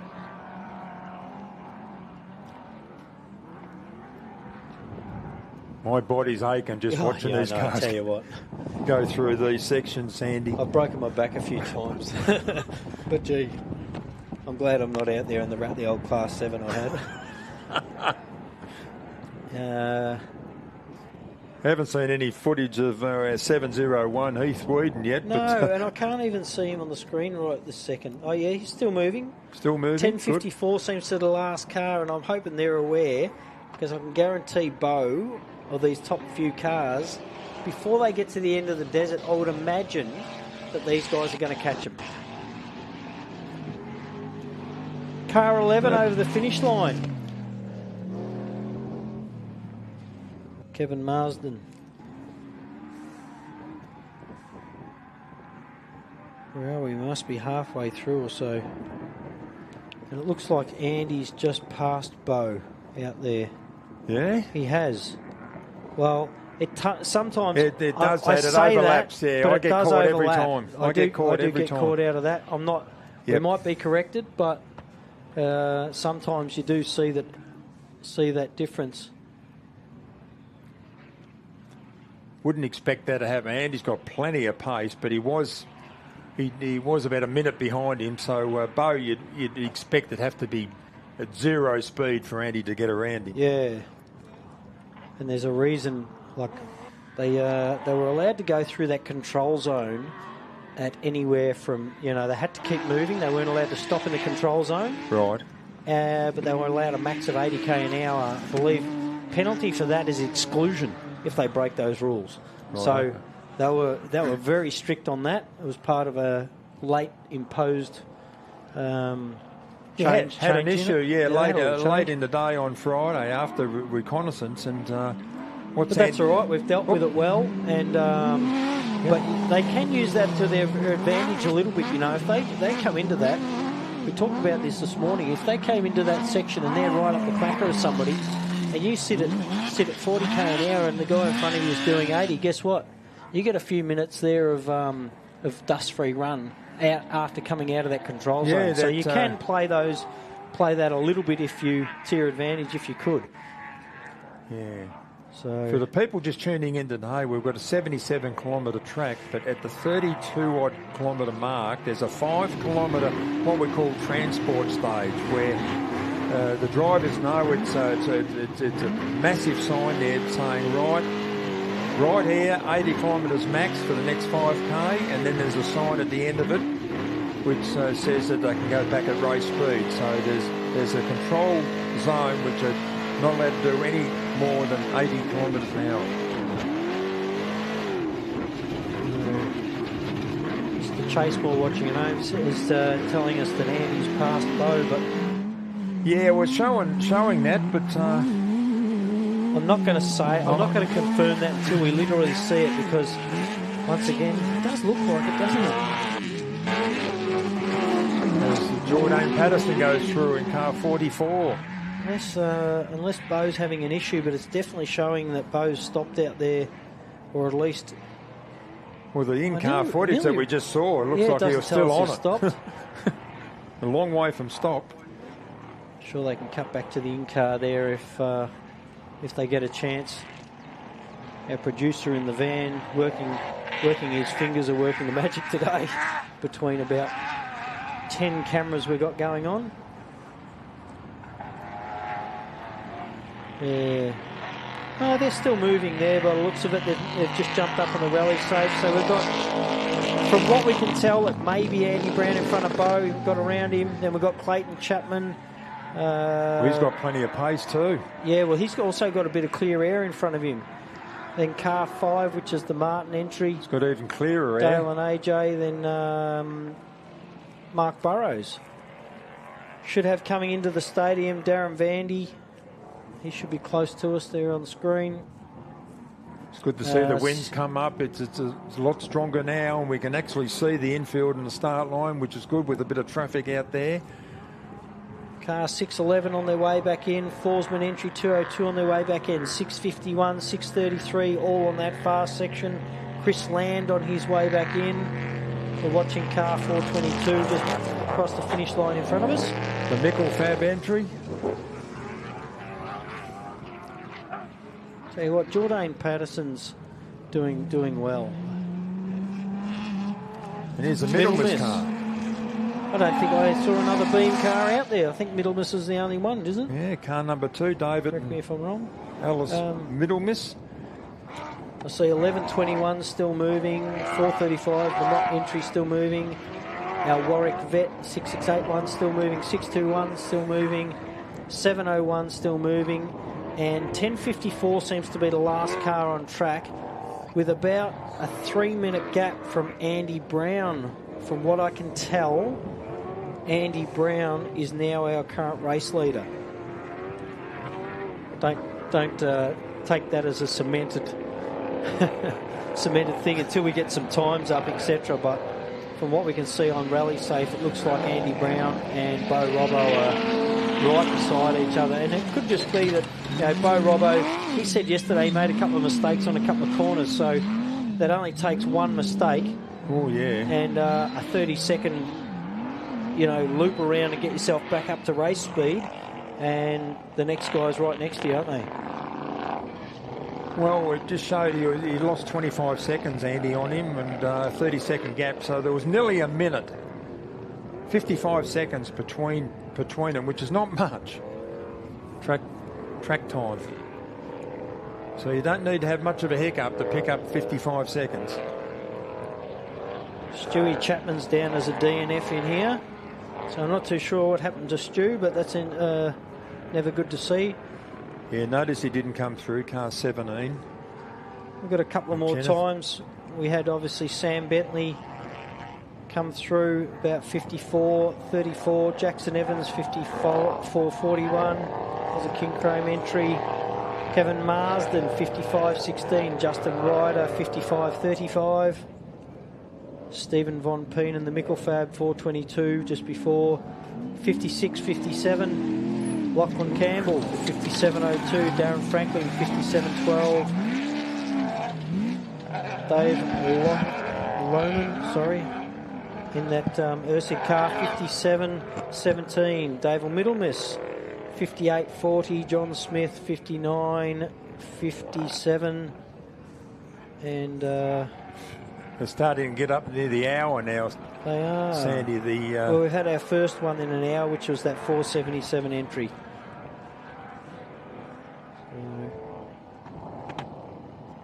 Roland Polchow is now a DNF, unfortunately, in his little Mazda. My fat finger's trying to work the computer as I do this.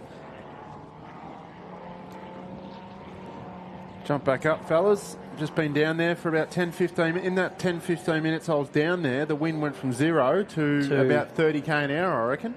Yeah. Certainly made a difference with the flags. Are certainly up right now, Lee. It's made a hell of a difference. Heading in the same direction as per yesterday, what I call a southerly.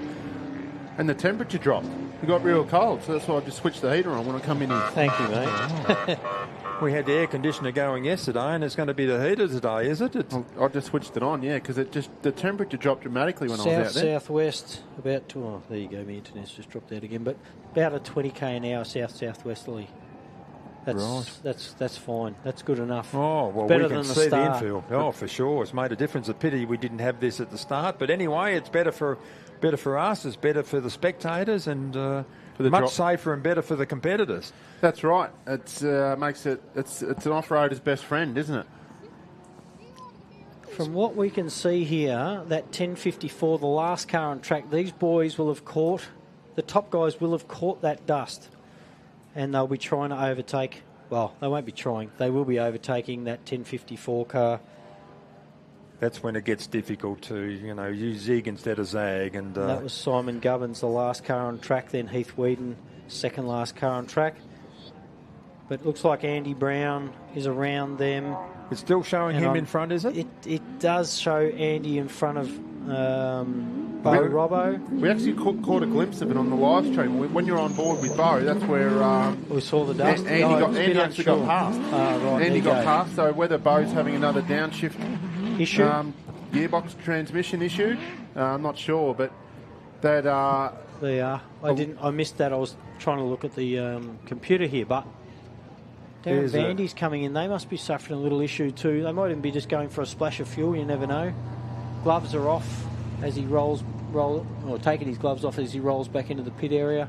They might have something they need to fix. They might even be something as simple as flipping a tyre onto the back for a second spare. So our famous Millicent Yowie, Darren Vanderwood heading back in. 554 heading to the pits. Looks like Dean McGinley out in the desert. Here's the Forsman. Look at the kick on that. 1650. 202 finishing lap 1 this morning. Hard going out there for those fellas. We've got our first top three are rounded up the last car on track, so they've just lapped the last car. And they'll be coming in. They're probably about another solid 10 or 12 minutes off getting in for their half-hour service break. But Heath Whedon, the boys are just about to go to Heath Whedon, and then there's a fair gap in front of those guys before they have to get to the next car, so they might not even get held up by those. I swear Sibbo started with the front on his car, but did he not? He did. He did. He has the front's now off the car, so must cost him a fortune in fiberglass. Sibbo, every time you see it, it's just getting more naked, let's call it. You've got a race on now. 6.51 in, Daniel Gibson. Closely followed by 6.33. Matty Hummer, the RACELINE entry. I've just confirmed down there, fellas, it is a 45-minute service break. So for those at home, this is, so when you cross the finish line at the end of your section this morning after lap 2, it's 45 minutes to the second. They'll probably have done that strategically to let the dust Yes. There you So that all means that if you've got 45 minutes exactly until you take off for your second section, any time after that will go against your race time. So that's how that all operates. That's a good idea too. Just stretch it out a little bit to get the some of the slower cars through in and out of the way.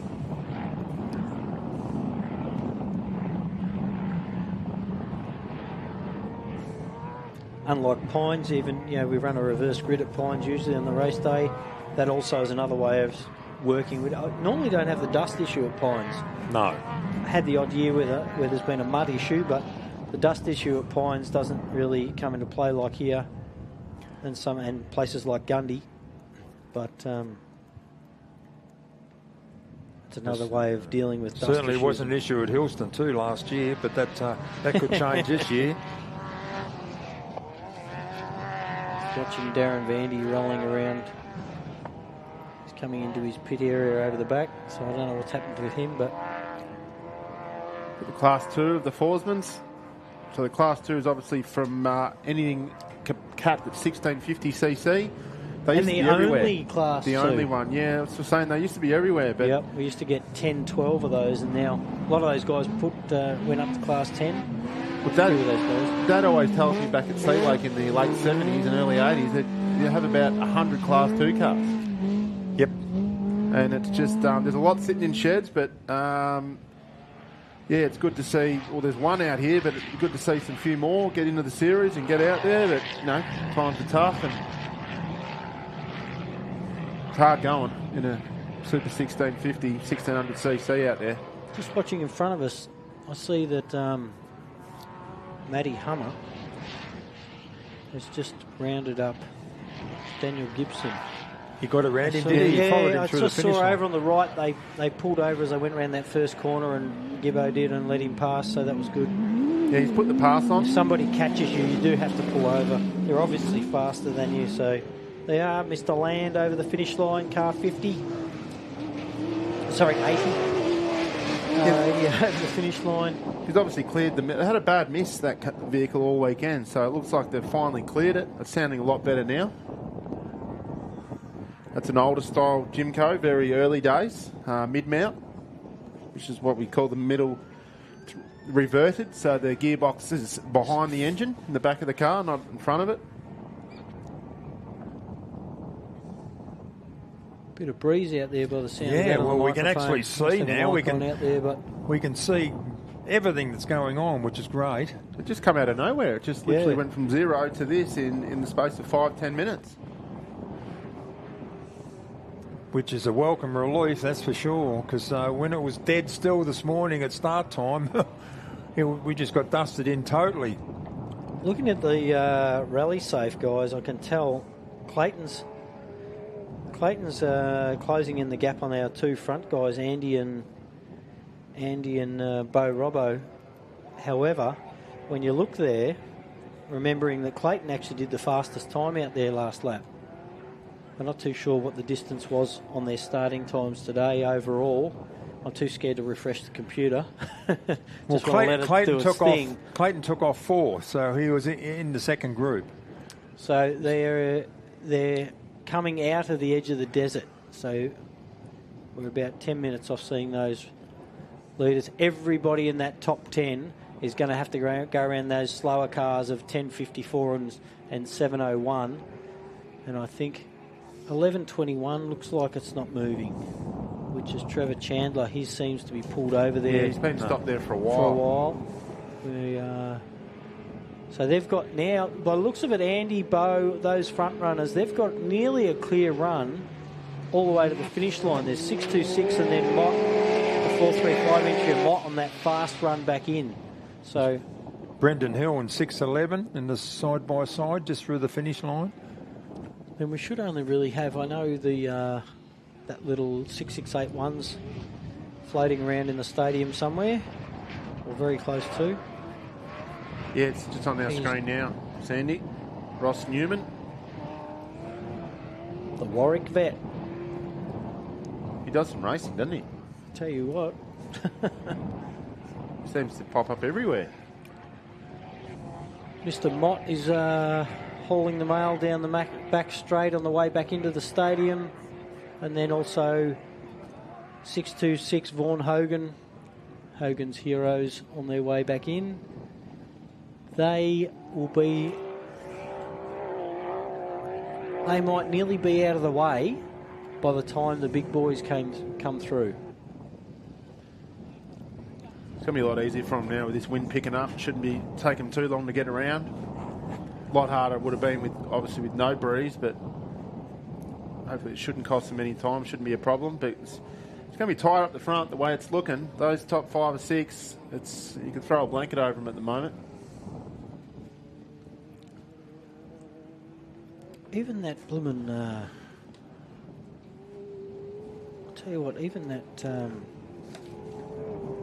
Simon Tucker's 110, gee, he's been super impressive this weekend.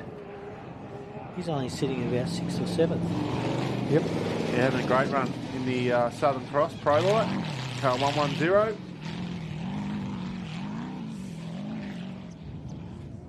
Car 3 still moving, car 68, the Barnett entry there about halfway around the track. Dean McGinley and Sibbo are just behind those guys, a little bit of a gap between them. But we've got Roland Polchow out, Stu Chapman out in that single-seater.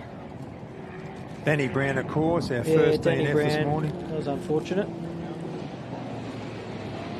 Just goes to show he's won 5 prologues in a row, but doesn't take much to tip you out. There's Trevor Chandler's out. One of the King Chrome entries, I know Eden Evans was out yesterday. She said they had a bolt in their belt drive snap. Oh. So that put them out early on. And we saw the other one break a spindle here up the finish line. Jackson Evans, who came through before. But he's still travelling really well. Yeah, he's doing quite well. He's I think 8th or 9th. Yeah, no, that's just the future of those. They're getting more productive, aren't they? Those Polarises, and more technology and faster and more suspension. And here he goes. 1,000 cc's of Fury. Oh. Something broke off the front of that. Did you see that? I don't know what it was, but there was something that fell off the front. Certainly nosedive as it landed. It's good that Ross is putting it on for the crowd at the finish jump. One more lap to go. The still at ARB Big Desert 480, fellas. What a weekend.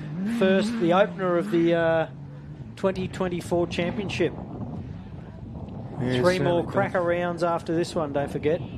Yeah, we head up to Hillston in New South Wales for round 2. Goondiwindi in Queensland round 3, and concludes at the Pines Enduro in September down in Millicent. We call it Sunny Millicent these days, don't we? Sunny Millicent, after the last 2 years. Sunny Millicent, yeah, which is before that it was wet Millicent. Yeah, they've got really lucky the last 2 years there, so hopefully the South Australia continues.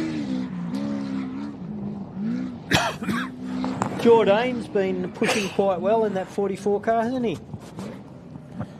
He's obviously had some issues throughout the weekend, but it still looked on that live stream footage there. When he's moving, he's doing quite well. Yeah, it's just those little annoying little gremlins, isn't it? Can slow you down pretty quick. He's not far into the desert, so he's only on the start of the desert's edge.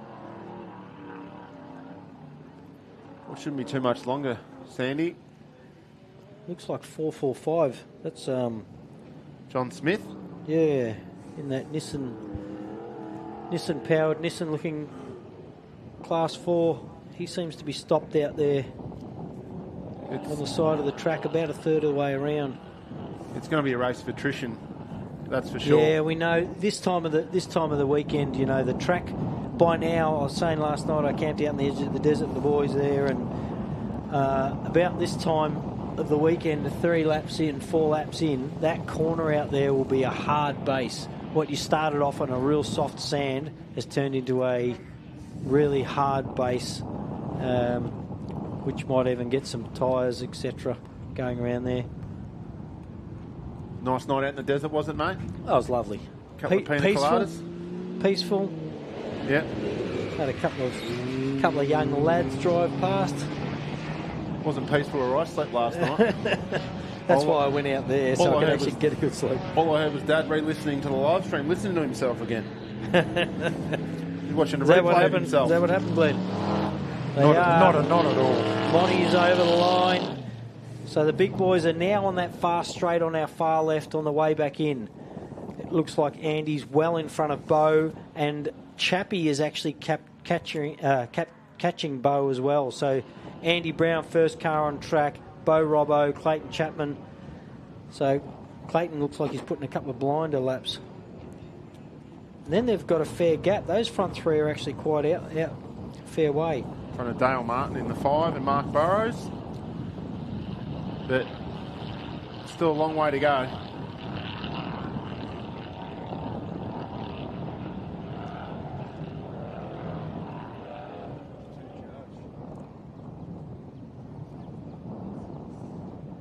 Isn't the view fantastic out here, fellas?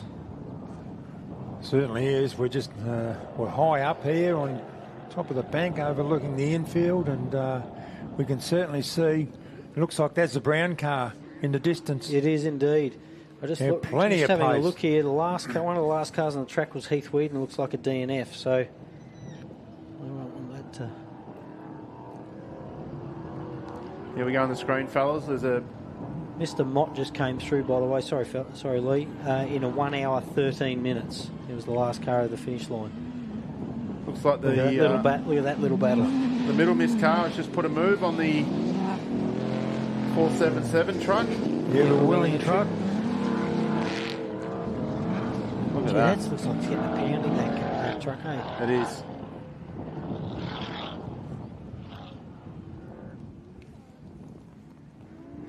Moddy on the screen. He stepped up into a... I think he's still got his old truck, but he does. Recently purchased the Mickelfab Raptor. Isn't it funny how you know the trucks are the pinnacle? These Class 4s. Well, Class 4s taking a little back step with these Class 11s and stuff coming into the sport now. So evolution. Certainly have. A bit different to the old Datsun 1600s and. Oh. Don't get him going, Sandy, please. The ultimate engine, the L series. See, the very heavy. Bo Robinson, ever willing in the desert there, has entered the prologue arena. Not that far behind Andy Brown, but there's definitely been a pass put on. You can see on the screen now. With moves like that, Bo, get back on the track, mate. We've got an issue here. Very slow. 626 is Vaughan Hogan. Oh no. I think there's only one car left out after Vaughan. Yeah, he was just... Which was the 1050 Gubbins 1054 car. That was the last one still motoring from what we could tell before. Still circulating. We haven't had any word, any DNF or anything on Trevor Chandler. I don't know what has happened to these folks out there today as far as breakdowns. But yeah, if you're on there and you've got word of your crew, any send issues, them through. Lee Wells. No. 1-800-HOTMAIL.com. Yeah, if you want to come up and let us know, we can. If you got friends and supporting you at home and wondering what happened to you, just let us know and we can update everyone for you. Or if you need to correct any of Lee's pronunciation of names. Yeah, I've already copped a fair bit of feedback, don't worry. Phone lit up like a Christmas tree yesterday.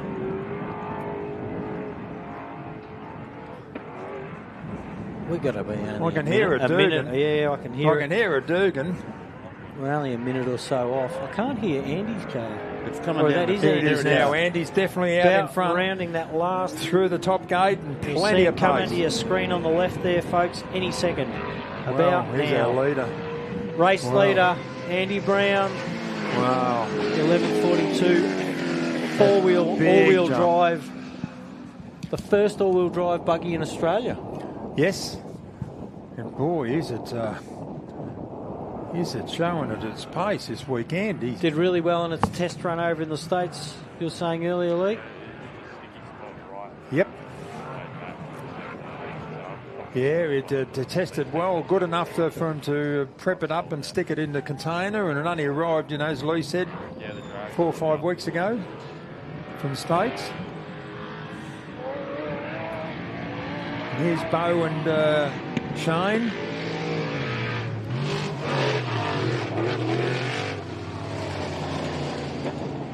He's right off the pace. He might have a problem. Well, he seemed to have plenty of pace through the finish line. And he's only about 30 seconds behind. So the times would be very close overall now after those 2 laps, because Andy was about 25 to 30 seconds behind Bo after lap 1 of this morning's proceedings. But now he's passed Andy him. Brown got a 45.49. So it looks like Andy Brown's got just done the fastest lap today. But look at this, Chappie over the start-finish line, and that gap has closed dramatically. So, Bo Robbo with a 47.27. Bo has gone 2 minutes slower than Andy around there. So he's obviously had some form of drama. He did say yesterday his paddle shift was not downshifting, so it was labouring through the desert until they could get it to downshift. So I heard that, so they've come back in, mate. They're at idle over there. So they're coming back in. They've obviously got an issue. He will not be happy about that whatsoever. But if they come in now, they might get a chance to get back out there. They're on their blooming 45-minute service break. Yeah, service break now. Yep, yeah, there they are. There's Andy Andy's in the pits. Yep. So 45 Look minutes at us service on the break ball now. commentator. Well, me. On the ball. Yeah, end of lap 2 this morning, so they've completed 4 laps overall out of 6. Closely, there's the Chappie. They're happy. He got a 46.24 and a 46.06. Chappie did. How's that for consistency around a rough track that's obviously chopping out? He's belted another 20 seconds. 20 seconds. And we're talking over 77 kilometres of Australia's best. I'm going to do the... Oh, do I really want to reset this? I'm not going to reset this.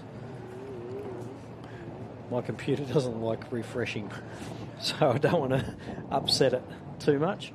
But we should have some more. There was a bit of a gap between these guys and the next couple, which I think was Dale Martin is our next car, and the Burrows entry, and Mark Burrows. And then there's a fair gap. Tucker will be on that road on the way in. You should see. Then we had Tucker and entry coming in on the far left in the dust. Bowie Graham. So who's that now on the sky? No, that's Burrows. Burrows, who's Mark Burrows on our hard left, coming in, and Dale Martin also on our hard left. They're just over beside us. Then we've got out in the desert on the way back in after these next couple. We've got the 110, we've got 1065, which is Bowie. The Barnett entry has a lot of clean air in front of it. Between Bowie and the Barnett entry, it's got to be 3 or 4 minutes. Then Cooper Weston and Chris Weston in the passenger seat. 1087, which is Dean McGinley, and Sibbo. So there's a fair few still motoring around.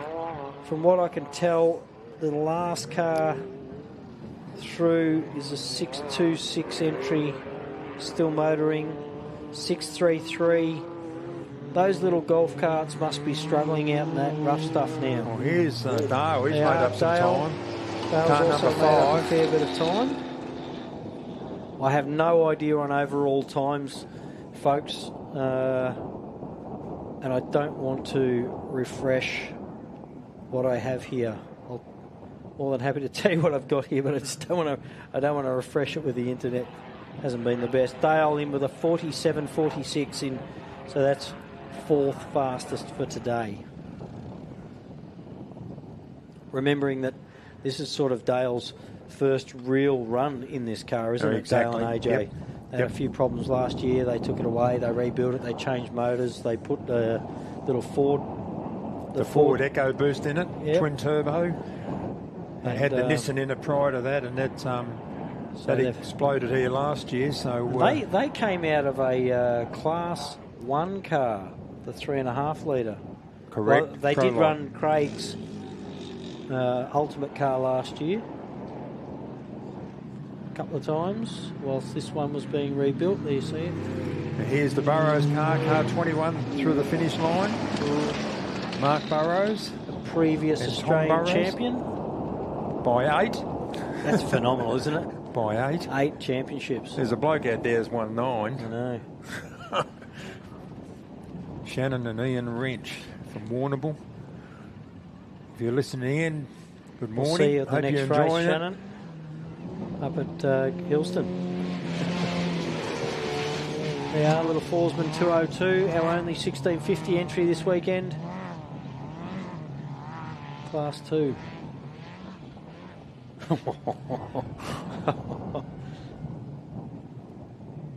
Here's me wanting to buy a little buggy, go and have some fun in it. I think I might change my mind and end up in a bigger truck, but I want to go and buy something a little bit smaller so the family can start getting into it. My boy's nearly at the age where he needs to learn what to do. Okay. Suck a bit of dust in. Oh, it's great. These flags are up right now. There's plenty of breeze out there and, you know, blowing the flies away and also the dust. It's a nice clear view for us now from this commentary tower. Gee, that I think there's someone. Looks like that. Is that the Forsman entry there on your screen? Can't quite looks see like it. Looks like he's but the fire's really gone struggling out, to get going, isn't it? Oh, it's going that again. That sand will be that fluffy on top if that makes sense. You know, if you don't lose your momentum, can quite easily. Oh yeah, even get bogged. Yeah, like I said, the boys said yesterday they had to pull Heath out a couple of times, and that's a full drive, Class 7. Yeah. And he got bogged a couple of times yesterday. So if a four-wheel drive Class 7 gets bogged. Yeah. But whatever. It does look like. It does look like he's travelling again, but he was stationary there for a bit.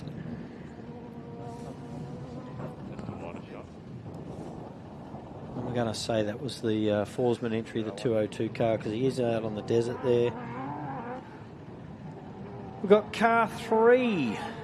Who was car 3? That's car 3. That's Matty Burrows. Matty Burrows. He's on the fast section on the way back in over on your far left. Then Barnett. So Matty Burrows has got a really clear air right now. There's literally no one in front of him on that fast section. You've just got to use it up, don't you? Like you get clear air and you just got to have a fair go and just make up some time, because you never know when you catch somebody in front of you, you can just lose lots of time very quickly. Tucker's back in the arena, and also Bowie is back in the arena. So those two will be coming around any second now to the finish line. Gee, it's turned out quite a nice day out here, hasn't it? Well, I tell you, I must say, apart from this morning's race start with the lack of wind, the conditions have been pretty much perfect. Pretty much perfect for, you know, competitors. For sunburn.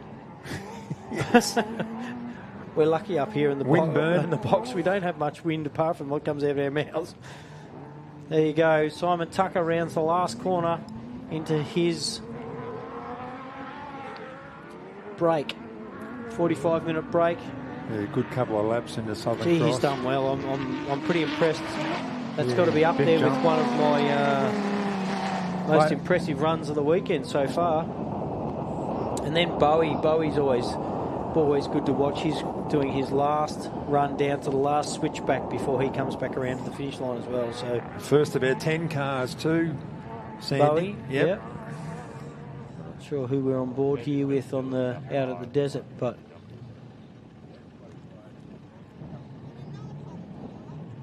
looks like Mr. Land out in the desert there. Car 80, the green mean machine.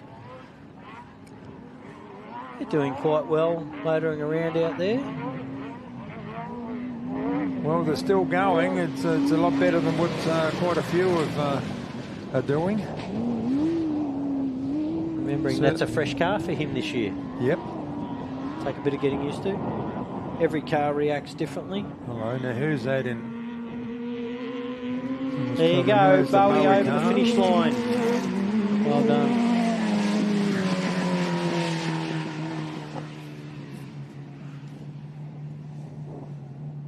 Steve Graham and Ella in the passenger seat. From Griffith. A lot of competitors from Griffith here in central New South Wales. Southern Cross. Southern Cross I'm good, super impressed, hey. I'm impressed by how they've done this weekend. No oil, no leaks, no done. It just looks like it hasn't even done it. I reckon if you went down and put your hand on the shock absorbers, they might tell you a different story. I don't know what shock temps get out here to on most of these cars, but some of the higher up teams will check. They'll check tyre temperatures. They'll check shock temperatures just to see how they're reacting, and if they need to put any more valving in at some stages. You know, sometimes when you go out fully loaded with fuel, you've got to dial a little bit more compression in, especially in the back end. Stop it kicking back. Certainly. Got a little bit of quiet time in here. I think the Barnett entries are one of the next ones in. Matty Burrows and the Barnett, and then the Cougar Racing 68 car. We've got a fair gap, and Cooper Weston's just come out of the desert, out of the creek bed, and onto the fast section on the way back in, followed by Dean McGinley, Craig Sibbo, the 635, and then Aaron Plant in the 929. So we've got a handful. There's another big bunch of cars from the middle of the desert on that third quarter of the track right now. So we're going to have a little bit of fresh air. Where's Robert Plant in car 128? Is he still circulating? He took off at 10 this morning. He's at the start of the desert there. He took off after Steve Graham this morning, and I expect, the pretty hard charger, Roberts. I expected him to be there somewhere, but he's up in the start of the desert there. Yeah, so he's lost a bit of. He's certainly lost a lot of time. Up in the top left-hand corner of the screen. On the far left corner of the screen, you'll see 202. That's the little Forsman 1600 we saw struggling out there. But down on the bottom sort of right-hand side of the screen there, you'll see the Barnett 68 just about to come into the arena, into the finish line. Then we've got that long straight with Cooper Weston steering the rush truck on the way back in. They're still going quite nicely there. I suppose they're doing quite well overall, really. There he is, Matty Burrows. Last year's third outright in the championship in a Class 1 3.5 litre car. He's took off at 13 this morning, and now he's down to about, what did we head through, about 7 or 8. So he's picked up quite a bit. Yeah, he had Plant, Barnett and Chandler in front of him between Bowie Graham. Barnett's coming in behind him now. Barnett should be our next car. Somewhere. I can see someone's dust right here. And it does look like the Barnett car. So they've got a couple of switchbacks before they get back to us. Don't forget there's that big hole out there. We've had a couple of people hurt their backs in over the years. They put a little chicane in that now, just for a little bit of safety reasons. A lot of them have out here. You've got different arrows. You've got different. You've got a red arrow pointing the direction of the track. You've got dangers and cautions and precautions, triangles and circles out there. They all mean something different, so that where the track's marked with anything in particular that might catch you out. And a lot of these guys, some of the bigger guys, we don't run that sort of stuff in a lot of the little cars, but some of the bigger guys will run a GPS out there now, which you're allowed to do. We weren't allowed to do back in the day. Here, coming on the left-hand side of your screen, folks, Craig Barnett in the 68 Cougar entry, finishing his second lap this morning.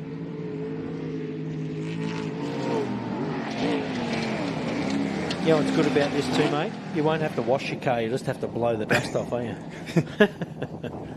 There was literally one crank little up the air puddle. compressor with the nozzle, and There was literally one little nozzle one little puddle over near the creek on the way around the pre-run on Friday, which I'm tipping's gone.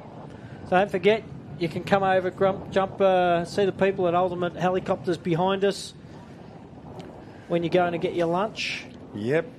The ladies' committee there at the Rainbow Risers, they've got everything up there. Everything as Hot far dogs. as food, coffee, and I think Lee steak Wells sandwiches. has had every one of them, one of everything. Yep, he's Sometimes tasted two everyone. of everything. Yep. He's given me the insight on what to get a bit later on. Mr. Mott's still doing all right out there, isn't he? Yes. Look at that desert.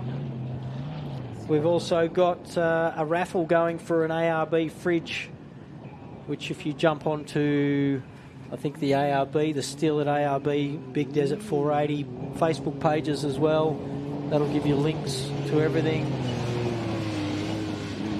There's our Warwick vet still out in the desert.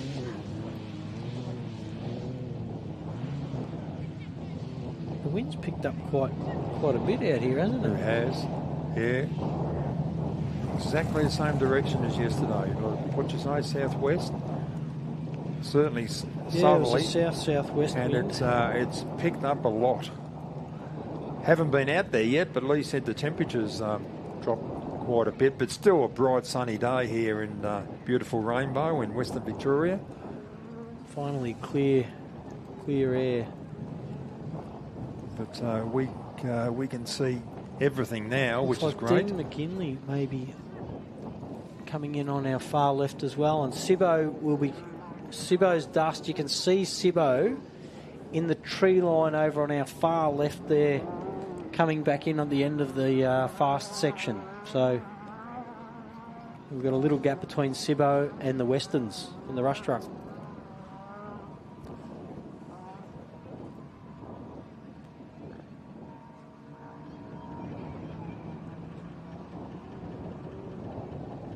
I didn't actually check when the boys first came in on their, you know, Andy and Bo came in for their break.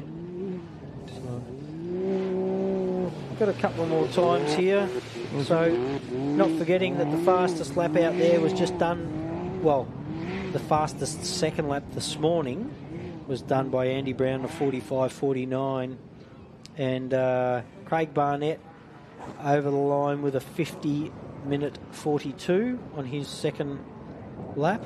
His first lap was a 50-minute 42. His first lap was a 52.44. Matty Burrows with a 49.52 on his second lap.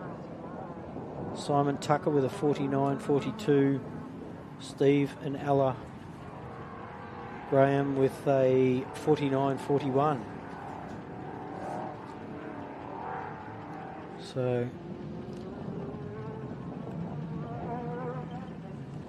gee, that car, what is that car out there you're looking at? That's a side-by-side. It's the Evans, isn't that the King Chrome side-by-side entry? I think it Jackson. is. Jackson Evans. Is that heading home? Because he's due.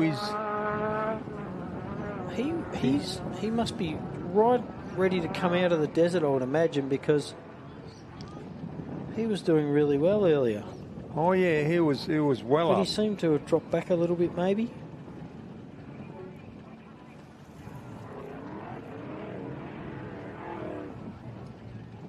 He must be ready to really, on the edge of the desert, ready to pop out through that creek bed.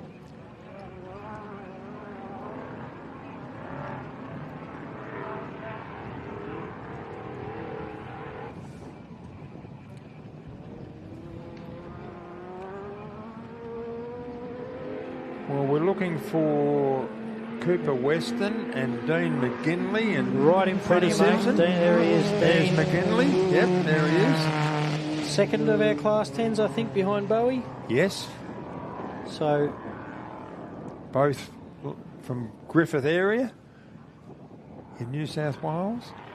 I think I can hear Sibbo.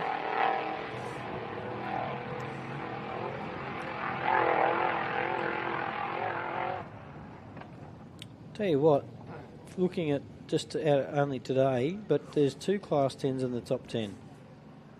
Not bad. Not bad.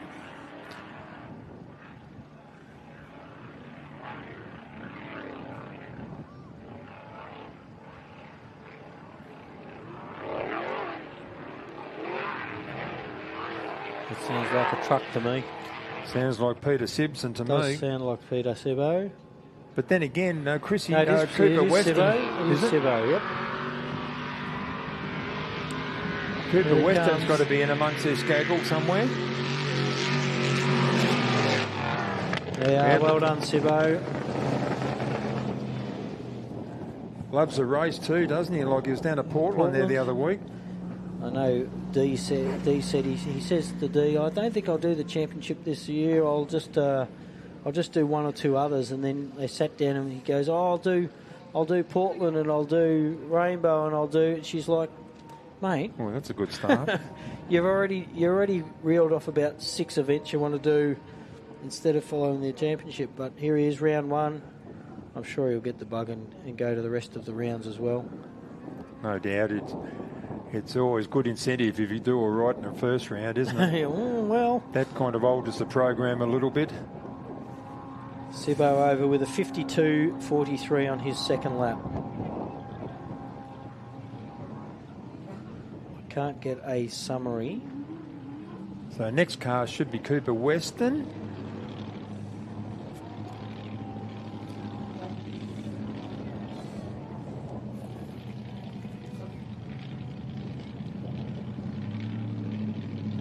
As you said, can't get an overall summary up here.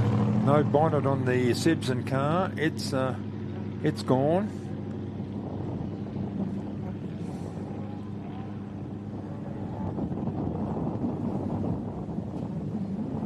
Well, we should have some more rolling back in. There was a little bit of a gap, but I think we've got Weston should be one of the next cars. Although I'm looking at out here, it looks like Weston's actually stopped on the start of that fast straight.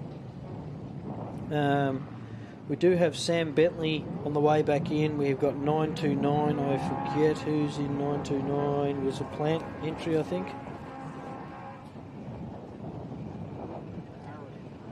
Yes, it is. Brett Plant in the single seater. He's there. There should be just in the arena on our left. So.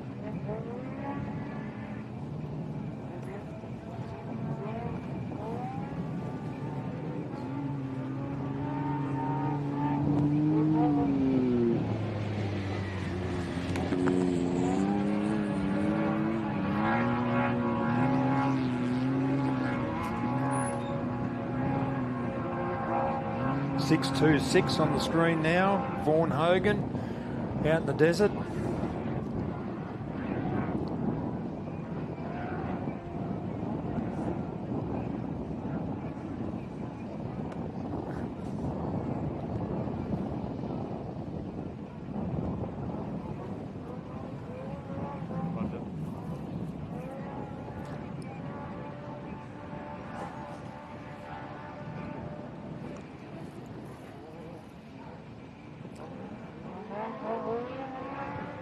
Looks like we've got Jackson Evans and 635 coming in the view, and the King Chrome side by side. Certainly is. Still sanding and going very well.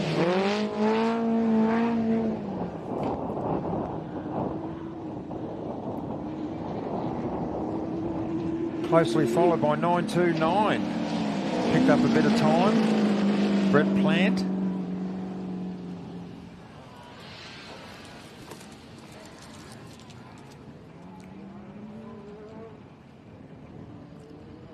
So Brett Plant's still travelling well. No sign of Robert in 128.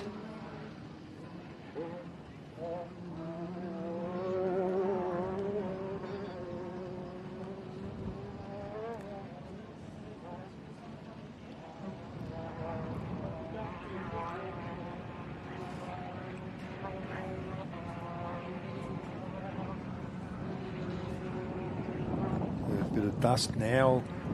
Out to my left, which is probably a kilometre prior to the finish line. Going to go for a walk, but we've got cameramen out here, there, and everywhere. We've got so many cameramen out there. It's hard to get them back in, so we can go for a quick pit walk to see some of the action. I think Lee's down there too, just absorbing of what's going on. So we've had 635 come in, Jackson Evans. And here's another one through the top gate. And it looks like Sam Bentley from here. It is. Sam Bentley, and good drive by young Sam. Car 1018. Yeah, still going really well. As you said, they're staying nice and clean, aren't they, Sandy, the vehicles? I did just get a scoop off our man who's doing a pretty good job running the tech side of it. From the passenger seat of Bo Robbo's car, they did have a shifting issue, so it wouldn't shift into second gear. So in the sand, they were stuck in third gear. Oh right, so, okay, that explains why. And that's they said they were just lugging along in third gear instead of sitting up on top and being able to. Yeah. So that happens. The same problem they struggled with yesterday.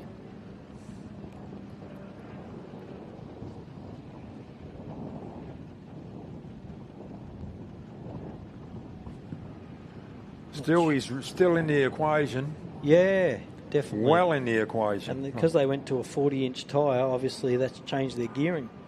Yes. A little as well. Yeah, well, that'd bring the gearing up, and the third gear would have come up. So, yeah, you can see why it would have struggled through those So we've got coming area. in, just so you know, we've got coming into the arena 607. Jordan Patterson in 44, the 104 entry. That's the little Ursig Motorsport buggy. Yep, the little honey badger. Then we've got, it still looks like the Westerns are stuck out there at the start of the long straight on the way back in. We've got car... What is that? Car 610, can't actually see that. Car 422, car 47, well, car 2, car 477. Those guys are all coming out of the desert now as well. Was that 627, Justin Ryder through the finish line? They're side by side. Welcome back, Lee. What have you found for us?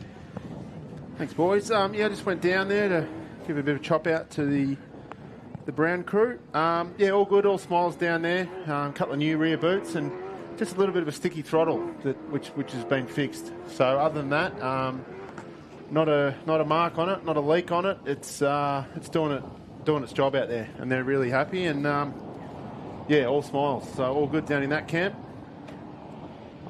Great to hear. That's a good initiation for that all-wheel drive Lumacraft. First up and leading this event, and don't want to put the commentators'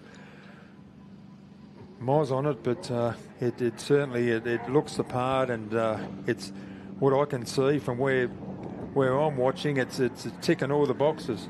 Yeah, it's just built tough. It's just it's an extraordinary bit of gear that the boys of the Lumacraft have built. Four-wheel drive, obviously, and it's working well out of the box, and it's just loving these conditions. It's very rough out the back, even in that. But I think they were pretty excited to go past the Mason truck in the rough, which has obviously had a few issues, but hopefully they're sorting those out now and can get back out there. Yeah, apparently it's got shifting issues. It couldn't downshift a second in the rough. Sand, so well, that explains it. Yeah, that'd be very frustrating. Just seeing a couple of that are still stationary out there. 651. Heath Whedon looks like he's on a trailer or something on the way back in or under tow. Trevor Chandler's under tow. The Western car still has not moved for a while, so I'm presuming they've done something out there as well.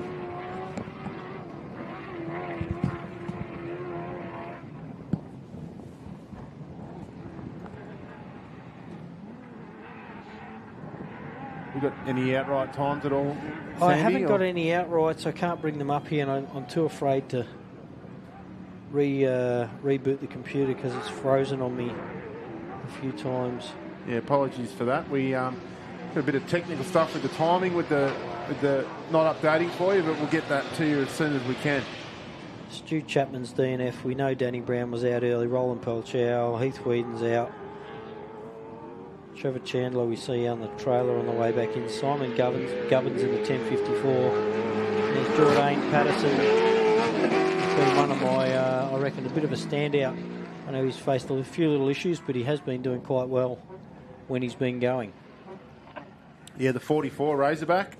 It looks good when it's going, but it's just had a couple of little issues throughout the day and yesterday, but when it's going, they're going really well.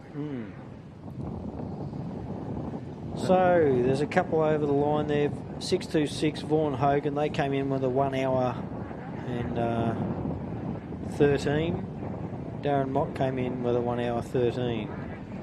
Brendan Hill come in with a 1 hour 109. Ross Newman with a 108. Vandy with a 105. So some of these guys are still circulating on their second lap. There it is, 104. 104.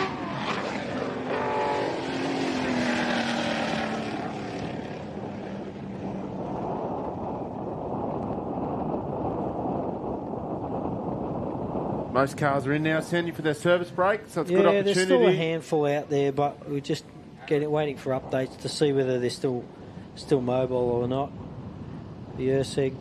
Good opportunity to go have a drink and go see the girls in the canteen and get some lunch and a coffee or a Zupa Duper or... Now, we saw earlier that this car on screen was stationary. That's the Smith entry 445. He was stationary, so maybe once again it's something as simple as a tyre or a thrown belt. Or well, you look at the racking on the back. I just caught a glimpse. Looks like he had a good tyre on there. Yeah, the right hand tyre on the rack was missing. Does that run two? I think you had run on two. We might be able to see here from the drone lovely drone flyer here. Might be able to zoom in, but it looked to me like the right hand rear tyre was off the rack. Oh, he runs two upright. They stand upright, yes. That's going to test your sight from there, Sandy. I think I can see the screenshot, big screen. He's flying in. Down Here we there, go. better than I can see the one in front of me on the computer here. So. Oh, that looks like the... Is that AJ? I think it's the plant. Don't tell me that. That's bloody AJ. Is it? Is it? Looks like it. Looks like the... Is that the plant? Jimco? Don't know. Let's hold it on that so I can see. Yeah, I think it is the 128. Oh, yes. Yep. Yeah, you're the Jimco right. Pro Light. Never good. Never good when you're... He started out in 17th this morning. No, that was yesterday morning. I think he started dragging on the... What's that dragging in behind? That's a trailing that arm. looks like a drive CV. shaft. That's a drive shaft. That's a tent peg now. That's what that'll be good for. But that looked like a drive shaft dragging in the dirt there. So that's unfortunate. And he started in 10th this morning. He was doing really well. Yeah. Well, that just shows that it's just a brutal.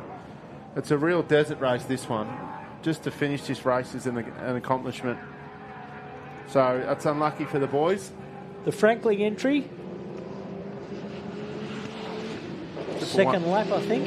110. Should be there. Did their first lap in 57.12. It's not bad going.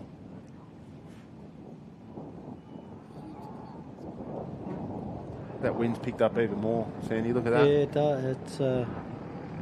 That's fine. I'm happy with that. I'm sure you're, and I'm sure they're all happy with that out there.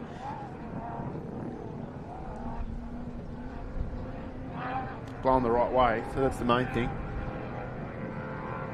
Here we go, the Middlemas car. Yeah, had some dramas. Second in the championship last year. We've said it before. These guys, Ellis and the Middlemasses, they've done phenomenal. Yeah, the Middlemas, they had some issues. I saw a damaged wheel or a damaged tyre, or they had an issue yesterday, but it's still, they do a great job on that car. They prep it. It's a beam car, father and husband and wife. Yeah. So that's David and Alice Middlemas. Yeah, it's just a great family. The kids, they all come along. They do a great job, great prep. It's probably the only time they get away from the kids, is it? In the car, yeah. We're up here for that. I see Pup down in front of us chowing down. I think he's realised that he doesn't have to keep his weight down. He's been over and got a hot dog and some chips. He's got a hot dog, a hamburger, a steak sandwich, some chips, a can of Coke, and a donut bag. Jeez. Yeah. I don't think you need all that, Pup. Is that 422 aimed at the finish line just next to us? Got a Mickelfab truck. Sandy coming towards us. 422.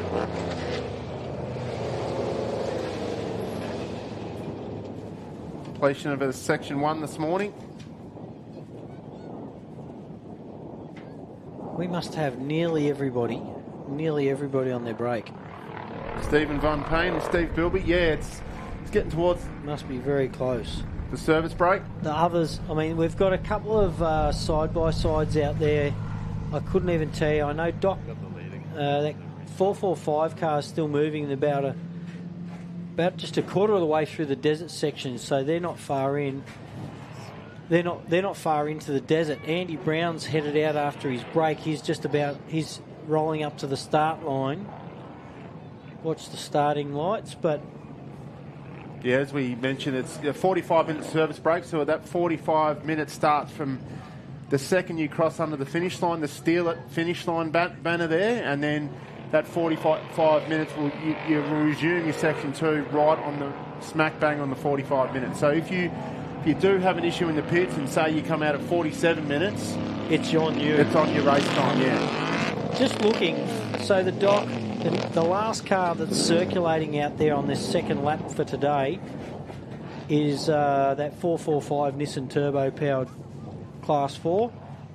And he's about halfway around the track, so Andy Brown has another clear run into the last section of the weekend. Yeah, Andy did inform me that the big straight coming home, it's at 216 kilometres an hour, the car is warping and he's using every bit of road. Yeah, right. So when that wind picks up, it does unsettle the cars a fair bit. So he was saying he was using every single bit of that road on that straight, trying to hang on to it. So if you do get it heading towards you... it's taking him a little bit to get used to the four-wheel drive. He said, under 1,000 RPM, it's in two-wheel drive. Under braking, it's in two-wheel drive. Yeah. So there's different stages where the technology in that car allows it to drop in and out of four-wheel drive. I presume it's putting 50-50 power to the front and the back. Some cars I think you can dial that to like 80-20 or something like the old. Yep, you can change that ratio on that. Yep. But the hardest part for Andy, I think, it's going to be stepping back out of this, back into his two-wheel drive. So he's very happy with it. So it's going to be a hard act to follow, this new car. Definitely the pinnacle of off-road motorsport in Australia right now, isn't it? Yeah, it's been in the works for a long time. He's always had 3 years. I think they started engaging in the build. They've talked about it for about 10, 12 even. That's the aim. Being, ARB, 4x4, they have a four-wheel drive truck, and he's always been a buggy man, so let's try it in a buggy. Well, he hasn't always, mate. He used to race that Frontiera. He did. And Danny started out in a little Rodeo, if you remember. Yeah, I did. Doing some cross-country rally, Condo 750, Australian Safari. In that Frontiera, I went for a little ride around it once, up at the... What a weapon, huh? I didn't even put my belts on properly. I thought, this will... Well, I think it was a little shakedown somewhere for an event, and I jumped in. I just threw the belts on, didn't tighten them up, and very quickly it was I was holding on for dear life. I just couldn't believe it. And he still got it. Still keeps it, still in the shed. They've still got their little 1650, Yeah, still got the 1650, the tracker up there. I think that's going to get passed down to the grandkids. They won't be too far off either, will they? A couple of years yet, but... You can see what Andy's doing here. He's just doing laps and... Keep things warm. Getting some oils. heat. Yeah, getting some heat into the transmission, which is obviously in the back and in the front. Just keep the wheels turning over. Getting all the heat through everything. The problem with these cars sometimes, you go for your 45-minute service break and everything cools right down. Yeah, and then it's just getting it all moving again to get back out there. So 1161, and that's the western entry is moving, but I'll be honest with you, it doesn't look like it's moving on track. If it is, we'll see dust over on our left because they are literally coming in on our far left now. So if we see a dust trail, it may well be them. I do see a car out there. Looks like it's just gone through the chicane. Yeah. So I'm pretty sure the Westerns might have gotten going again. That'll be good to see. Cooper. Well, I saw Chris earlier and he told me that they've lost fourth gear. Ah, right. They've lost fourth gear. In the rush truck? Yeah, in the buggy. So still got the other ones, but it just when it's shifting, it's missing fourth and going from third to fifth. So whether that's got worse or it's another little issue, but another generation, young kid out there, handed the keys from his dad, So hopefully they can get in and get it resolved and get back out there. That definitely is them coming back in. Red and white car, and on the screen it's telling me that the 1161's about to turn back into this stadium. Yeah, the top of the hill there. So that's good to see. We've got the 15 of Clayton Chapman. He's going to try and keep Andy honest. I think it's going to be close on time. Tell you what, yeah. But just a remark. He's come a long way too over the years. You know, second generation. I don't know if they have any before old man Chappie, who's still got a big part to do with the team and off-road racing around Australia. But he's come a long way. I started racing against him about 20 years ago in Class 8. They had Class 7s, Class 8s. 20 years ago? Yeah. Are you that old? Yeah, no kidding, huh? I had hair when I started. They've had Class 8s, they've got side-by-sides, they've got pretty much everything under the sun, those guys. From down at Queensland, they've got a big part to do with the Queensland off-road racing scene as well. Yep. So there you see Andy Brown sitting on the start line waiting for the lights to drop. They didn't even know what colour, how to work the lights earlier, but you'll get red lights will flash when they go out. You go when there is no lights in front of you. So yeah, not long till the start of our final section. Front car, 2 more laps to go. And the only car in front of those is literally halfway around the track. So by the time Andy finishes his first lap, everybody should be in for their 45 break. Yeah, so he's going to have a fair clear gap. But Clayton's going to keep him honest on track. It's going to be close on time as well. So, and not only that, at the end of the day, it might be a bit drawn out because some of these guys will be coming out of their service break. As if they've got a 45-minute service break and a 45-minute lap, then we'll have some cars coming out. Just as these guys yep. are finished going into their last lap, we'll yep. have some guys coming off their service break, some of the slower cars. Yeah, lucky we've got the breeze, which is going to help a lot. But we might... Danny's down there on the fence, so once the car takes off, we might get him up and he can answer all the questions about this new vehicle and give us the specs, and he can give you some more info on it, Sandy. Yeah, phenomenal bit of engineering. I think he's pretending like he can't hear us, but I think he can. We know you can hear us, Brown. He's not flinching one bit, but that's all right. We'll just keep talking about him until he comes up. Gee, they must be seconds off starting, I reckon, because the... Well, you never want to be late to these, Sandy. You want to be on time. There's nothing worse than a mad scramble to get up there, so you always give yourself... I noticed yesterday even Brent yep. came up, stopped the car and took off straight away. So yep. that's how close he ran his time yesterday. Yeah, you don't want to be... You want to be comfortable. You don't want to be rushing. Give yourself 5 or 6 minutes once you get up to the line and get going again. We should have the Western car not far. They should have 1 or 2 more switchbacks before they come over the finish line. Not too sure what's happened with them, but that's them on screen coming at us. Yeah, that's the final tunnel chute to the last corner there. It's a great shot by the camera there. Looks like it's going all right again now, yeah. Still. Yeah. Chris said it did lose 4th gear. Well, I wonder if Chris might have got seasick in there. Maybe not. No, Chris isn't in. No, Chris is on the fence. He's, is he? Yeah, Cooper's got his mate in with him. So Chris drove yesterday, and he's got Cooper driving today with his mate Benny in the passenger seat.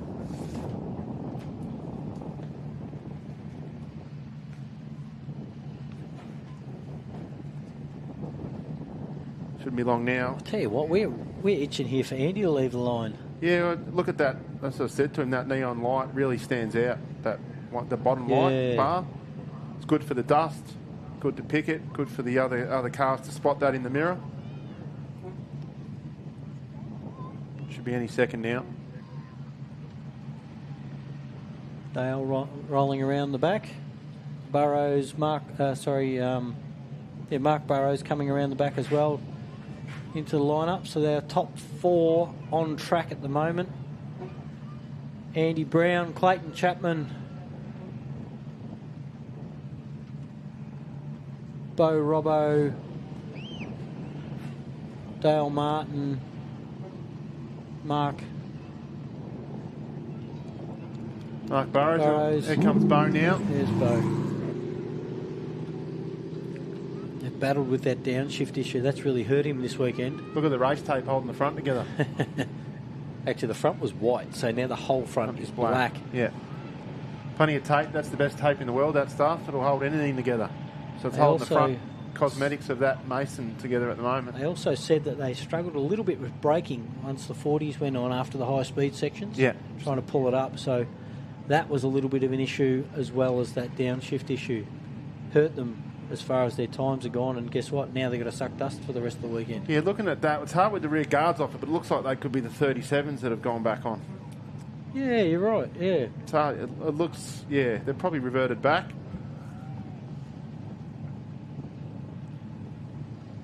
He's got a crew of about 4,000 people down there working on his cars. Yeah, it's good, isn't his car. It all helps.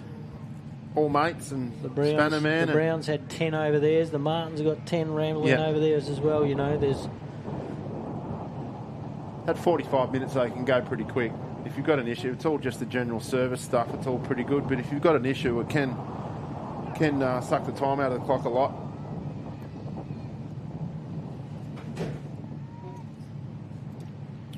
Our first 5 cars are lined up. Ready for the last section. I think we'll see our outright winner come out of this top 5. Someone in this top 5. Yeah, I reckon you're right. Take the chocolates here.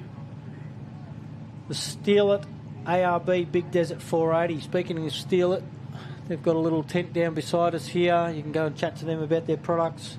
Yeah, fantastic. Yeah, great product. They've got a light grey and a black and a charcoal just introduced into their range, and they've got a ceramic styled heat coat that you can do exhaust. Rolly was telling me up to about 1,000 degrees, so the turbo cars might not be able to use it, but definitely the NA cars, no drama. There you go, Andy Brown.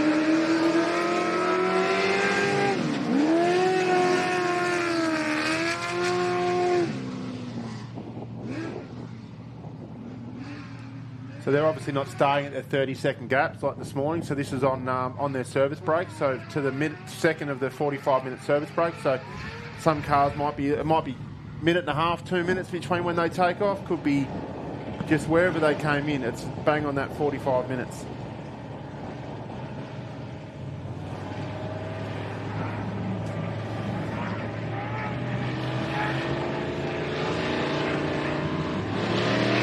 Bo Robbo's gone. Look at that. That's what off-road racing's all about, mate. Feel that through your feet. Yeah. Commentary box shaking as that Dugans goes past.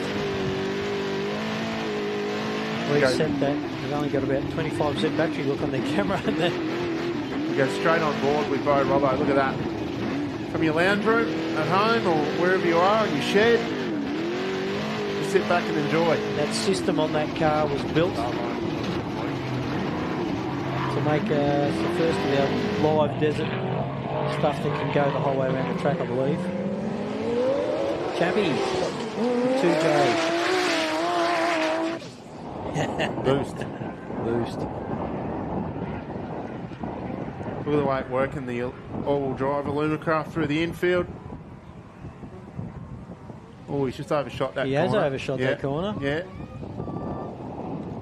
That's all right. When you know there's nothing on the outside of it, you can overshoot it a little bit.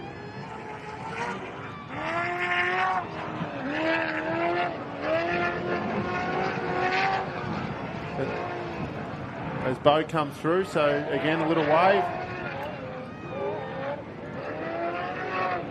The pressure's going to be on in this last section of all these top 5 cars. There's not much in it. Dale, the next car off. Yeah, number 5, Jimco, Dale Martin, Adrian Rowe. The 3.5 litre EcoBoost, twin turbo V6. C626 has stopped out there, but these guys have just taken all these guys are just taking off now, and we've got Doc, the 445 entry still motoring around there, 6681 and 202 still motoring. They are 3/4 the way through the desert, about a third to go. So the ever-willing entry's getting towed back past us in front of us here. They've obviously had a big issue. They're still idling, but maybe they've done an axle or a diff or something silly. The ever-willing entry. We still have 3 cars on track yet to come in out of the desert. There's a couple coming in around the finish line now, but there's a couple still stuck out there. I reckon we'll see. There was a little bit of gap between Chappie and Dale on the way back in out of the desert the first time round. So there might be a little bit of a wait here. Darren Vandy came in on his first lap, didn't he? So this is Darren Vandy's. Oh, what a horrible time to go out. Oh, Vandy. Not only that, Dale's not going to be happy with that. No. Having to follow his dust out. That's the last thing you want to see. Darren Vandy's just leaving on his second lap for the morning. He's come in and done a repair. But I'm sure he's going to have to be well on the mirrors and the comms. Yeah, once Dale gets wound up. That's not what you want to see, because those trucks do fire up a lot of dust.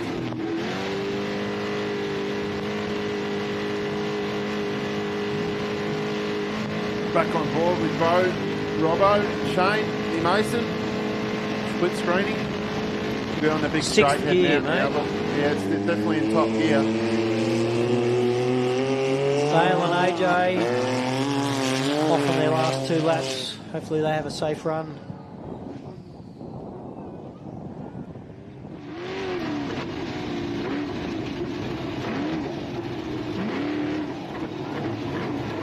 Bo was saying before, he's in 3rd gear right now, but saying they wouldn't downshift to 2nd, so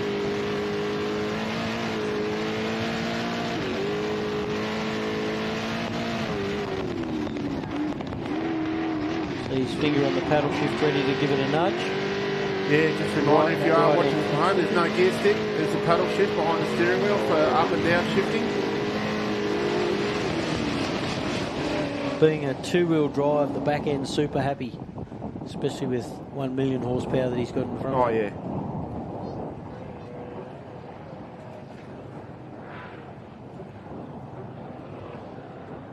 Still waiting for Danny to come up and tell us all about a couple of things.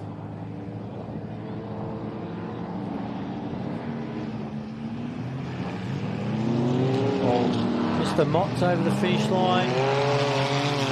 There you go. Mark Burrows as well on his way as well. Yeah, car 21, the Monk. 3.5 litre twin turbo. Bo's got his car in 2nd gear, by the looks of it. They might have had a tinker with it during the break and got it sorted. Might help him. Only a flick of the finger there by the looks of that, isn't it? It is. They're very sensitive. It's just like your joystick controls on your Nintendo.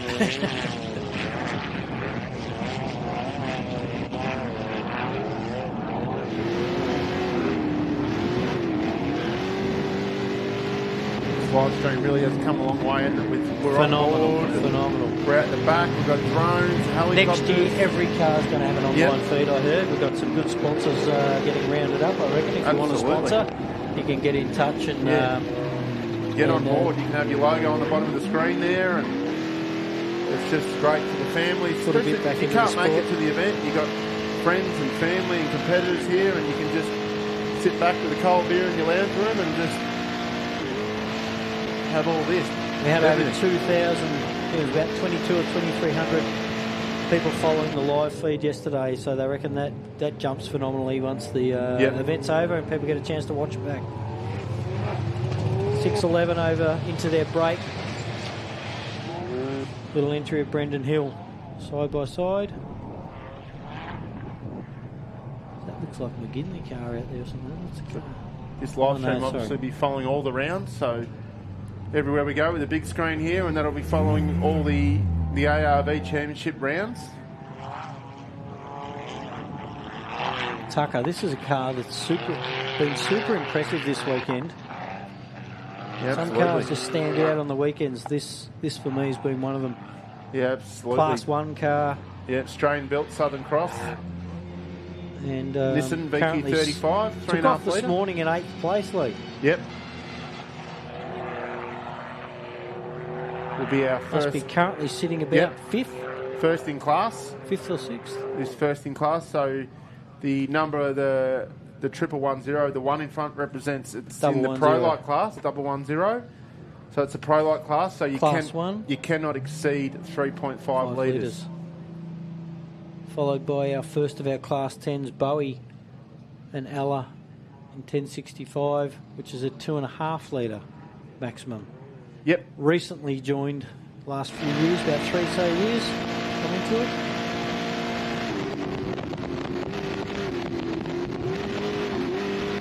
Sixth gear. You know they're moving when they're in 6th gear. That's around the 200k an hour mark. Yep.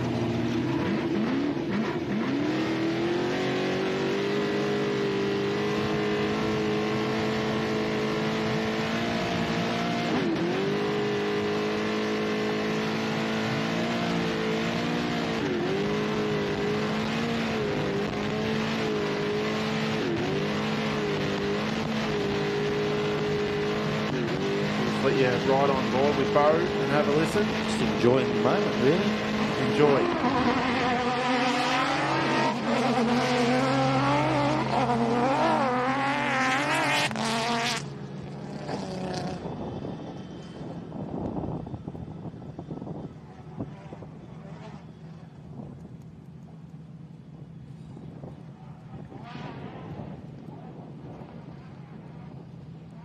Some great pictures we're getting. I think we've got four or 5 cameras out there, a few drones that are moving around throughout the day to give you a different perspective on the edges of the desert, and etc. etc.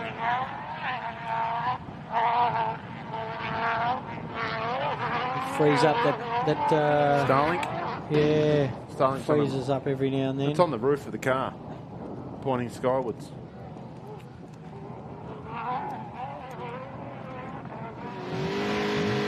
Go back on again. Bowie off the start line. It's impressive. He's pretty impressive to watch too, hey? Absolutely. Always, remember Griffith last year up at Hillston there, he opened my eyes when he did a crack around up there. He's got his daughter, Ella Graham, in the passenger seat. Matty Bowes on the start line, ready to go.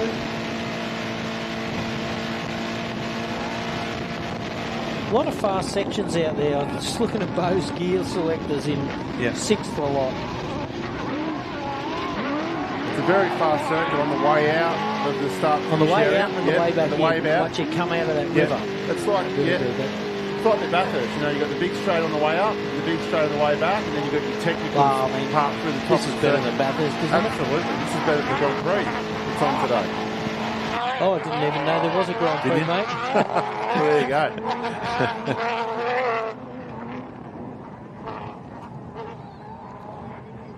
That wind looks to have turned around now. It's blowing straight down towards Lake Wells down there. Named after our fearless leader, Darren, which we've obviously mentioned. Unfortunately, he couldn't make it this weekend. I'm sure he's watching, mate. Oh, he's at home watching. He's correcting me on everything I'm saying or doing wrong. I agree. Definitely. Yeah. He's the principal at home, just correcting me on everything I am saying or doing wrong. That Barnett car sitting there doesn't even look like it's turned a wheel. No. Great sounding car, that. It is, isn't it? It is. It's got a real crisp note to it. LS powered. Yep, 6 litre in that one. Up against that tractor in the background. Both of them off the start line together. Yeah, that'll be a good match.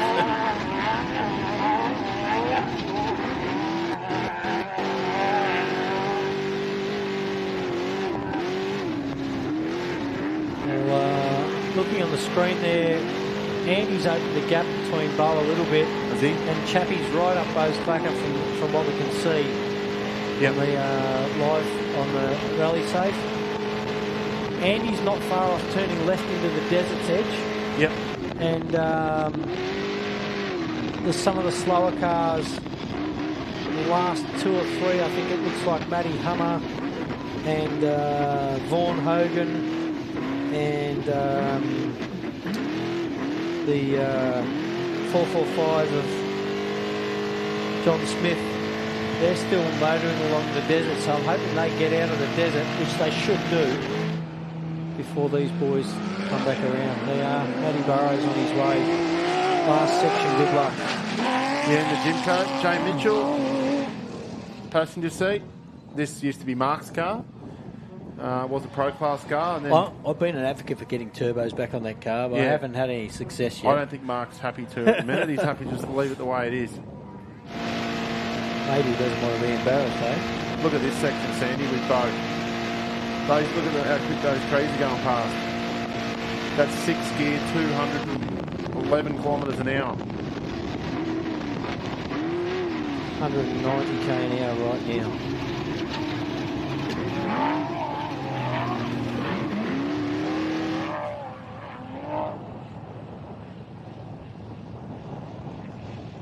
You can come and get into this sport quite easily. There's these side-by-sides you can buy, step right in, you can buy an old class, class, 4 or an old 1650 or something. Yeah, get in, come and have a fun. Phase out a little bit. Like, remember we used to have the old Baja bugs, and we had Baja bugs around, but there's 10 different classes you can get into. Different There's more now, isn't there? 10, 11. We've got class 11. Yep. We've got a couple of class 6s, 6 and 66. Yep. So, yeah, we've got a fair few classes you can play around in now. Start ready.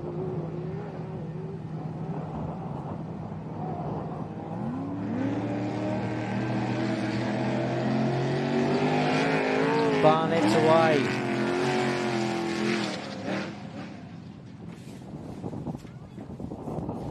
Another class 10. I think the second of our class 10s lining up now. Dean McGinley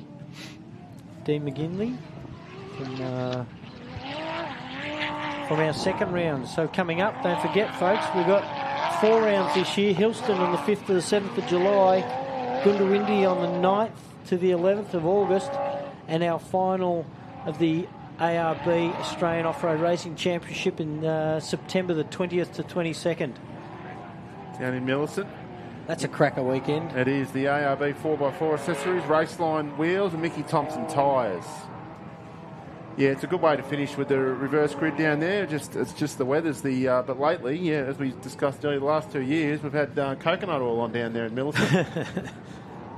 And that never happens. So hopefully we can get a 3-peat down there. While there's a little bit of quiet, you can run over, grab a helicopter ride with Ultimate Helicopters. They're right behind us here. Follow some of these big cars around, or your own team if you wish. Go to the canteen, get yourself some lunch. Well, you sampled a few hot dogs earlier, mate. That's where Daddy's at the moment. I think he's left us, and I think he's over there stuffing his face. He's been gone a little while. He's been gone. He's probably telling someone a story. Yeah. The first one that brings Sandy and I up a coffee gets the prize.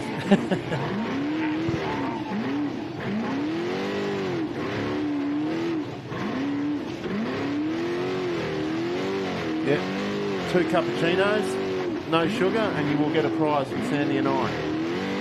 Bo's car seems to be sticking in second gear now, so I'm interested to see if this makes a difference to his lap time.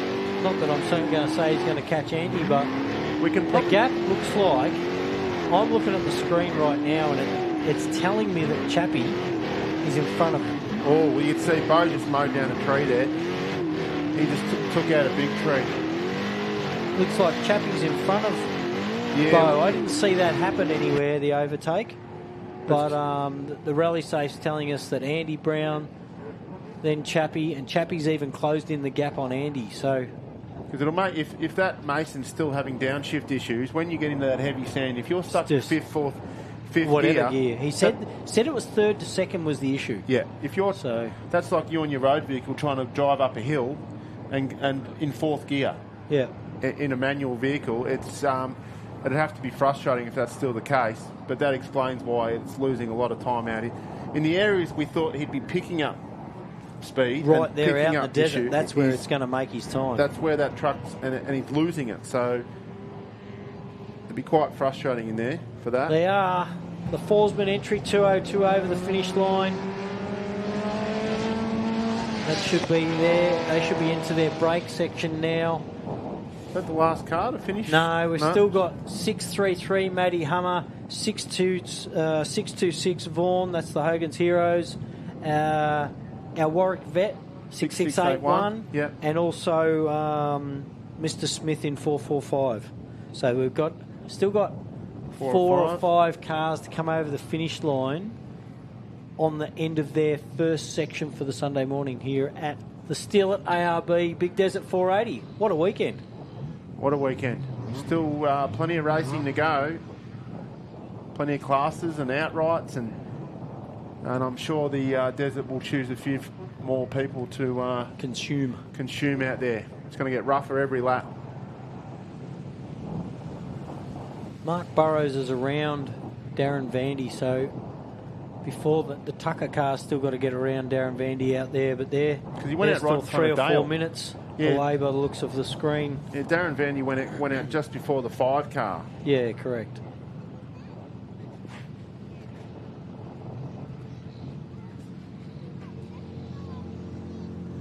Yeah, Forsman's 2:02, little 1650, only 1650 in this weekend. Really good club cars, those 1650s. Yeah. Fantastic for those slightly smaller events. They don't get beaten up quite so bad. Ben 87, Dean McGinley in the Tatum. Did we see Hannah come over? No, Hannah she didn't start this morning. Oh, no? No. She had some issues. Hayden walk up. Yeah, she had some issues yesterday, so did not start this morning. But still got... Interesting what the issues are out there. You know, I haven't seen a flat tyre out there this weekend. I'm not saying there hasn't been. I just haven't seen one. I see, Eden was saying she's broken a bolt that holds the drive pulley on the side by side. Something really... You wouldn't expect to break something like that. Yeah, it's not that sort of track. But our next event, Hillston, that's where we see a lot of flats. Yeah. With the rocky ground, different terrain, but it's not really a puncture track, this one. So, as you said, we haven't seen many, but different events, different terrain. I remember Pines a couple of years ago, every car came in, there was a tree root or a rock sticking out. Yeah, and the one rock got like 20 tyres. 20 tyres. There are Sibbo, he's on his way. Yep. Dee's doing some official background work here at Rainbow, so she's not in the passenger seat. She told me she's retired. Yes. And that's not bad. She's had a good run, though. I tell you what, they did very well together. She's relegated to sitting in the back box and making the event happen. 110 volunteers. I was blown away by that this weekend, just to make an event happen. It's huge, isn't it? I didn't realise there was quite that many. Yep. As we mentioned, it goes all the way from the people that are cleaning up rubbish, all the way to whoever's running the event, all the way down to the gatekeepers, traffic control, recovery, commentators.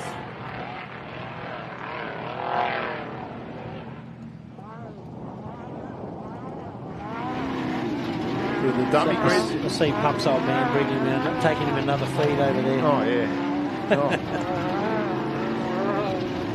Look what we got rolling up to the start line. It's out again.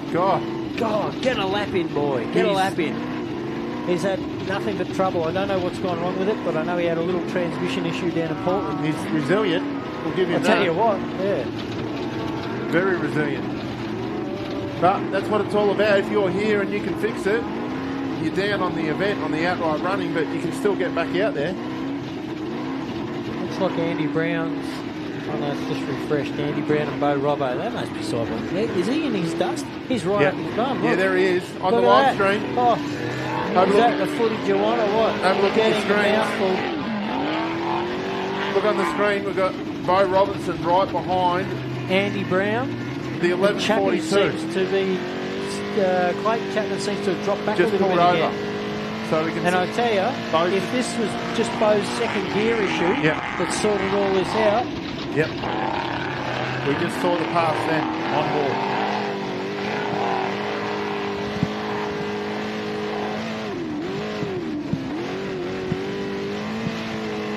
There you go. We just got told Hannah in the Bentley entry 418 that didn't start this morning. She's jumped in with Sam for this last section. So brother-sister combination.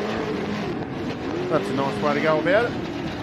That'll be good. But as we saw on the live stream there, you saw it here, folks, on board with Bo putting the pass back on Andy Brown.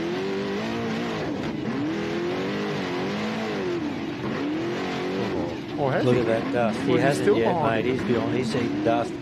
And there's no one in front of Andy, so... Because I saw some clear air and I saw Huddy reach back and clean the camera, so I thought they might have put the pass on. But this is wheel-to-wheel action. Yeah, you don't see this very often. This is as good as it gets. These guys are halfway through the desert section, literally halfway around the track, so...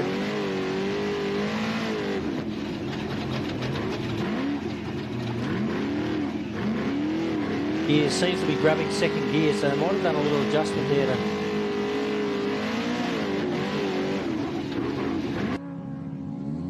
Yeah, Roland's off the line. Let's get a lap in, Roland. Come on.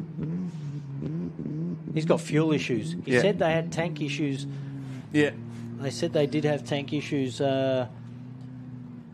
before they started. Before they started during the week, they said they had fuel issues. So I reckon he'll just loop back around into the pits because that's no, he's not. He's giving it a go. He's going to persist. I wouldn't want to hurt my engine myself, but those rotaries, mate, they love it. Do they? You sure? Oh, I'm just trying to be positive. I'm just trying to be positive for him to get him around. Yeah. There, Jackson Evans is on his way out as well. Yeah, Roland seems to be struggling. It's not been a good start for him, but we all have them. Andy Brown looks like we've still got to come in. Matty Hummer, the 626 entry of the Hogan's Heroes. 445 and 6681 are the last. Looks like the last four cars, but they seem to be moving quite slowly. So I'm hoping they get out of the way of Bo and Andy and Chappie. The gap between Bo, Andy and Chappie seems to have opened up as well. Yep. I always try and wait. I'm just looking at the live feed, at the thing out here, and Bo Robbo 201.4 kilometres an hour. Yeah, well, it looks like the way it's going, that issue could be restored. Yeah. Fixed. Which means look out, Andy. Look out, yeah, look out. I don't doubt that Andy and Bo are very, very similarly matched. They are. There goes Sam and Hannah. Bentley. Yep. And Bentley Cabin Park's entry. Second generations. Hayden sitting down in front of us. Brother and sister out there having a ball together. That's good to see. Jackson Evans. 635. He's done really well this weekend too, hasn't he? Apart from his little issue yesterday with limping across the line, I think he's actually done quite well.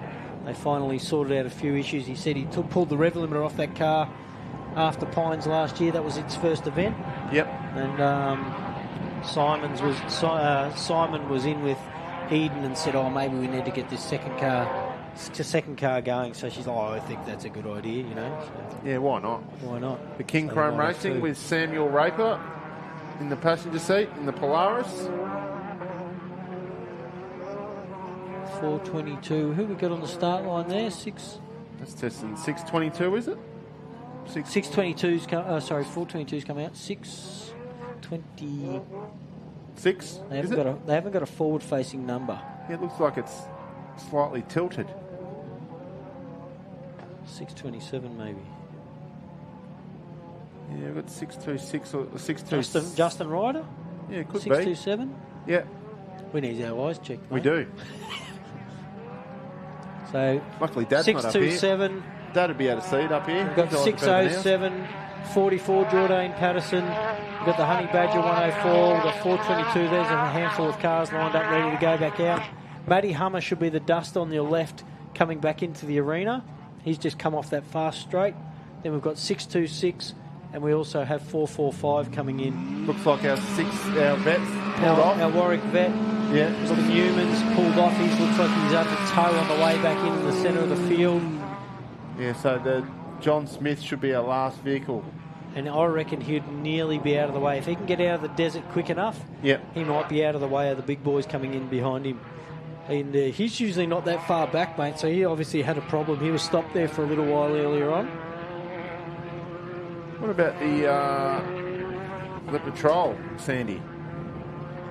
Whedon, is that still going? Heath came in under tow, mate. Under tow, so that's all over? He was, came through the middle of our screen. All right, yep. You can see on our the rally safe, they're fairly well spread out again. Has he got cleared up? Has he got clear ahead? Yep, Has he been around him? Yeah, that looks like clear ahead of me. I reckon he's made a pass while we've been not looking, folks. Yep. Well, with any luck for Bo anyway, he's gone back around Andy out here, and what a time to do it as they're smashing through the desert, because if he can get a little bit of distance before he comes out of the desert, which is where he's going to make it. Yep. And he's possibly a little bit quicker out on that high-speed run back in. Yeah, the buggies, it's going to have an advantage and disadvantage on the circuit where the buggies are going to be quicker than the trucks, and then obviously... That's definitely made a pass again, though. Yeah, the trucks are going to be quicker than the buggies, vice versa, but just amazing footage we're getting here.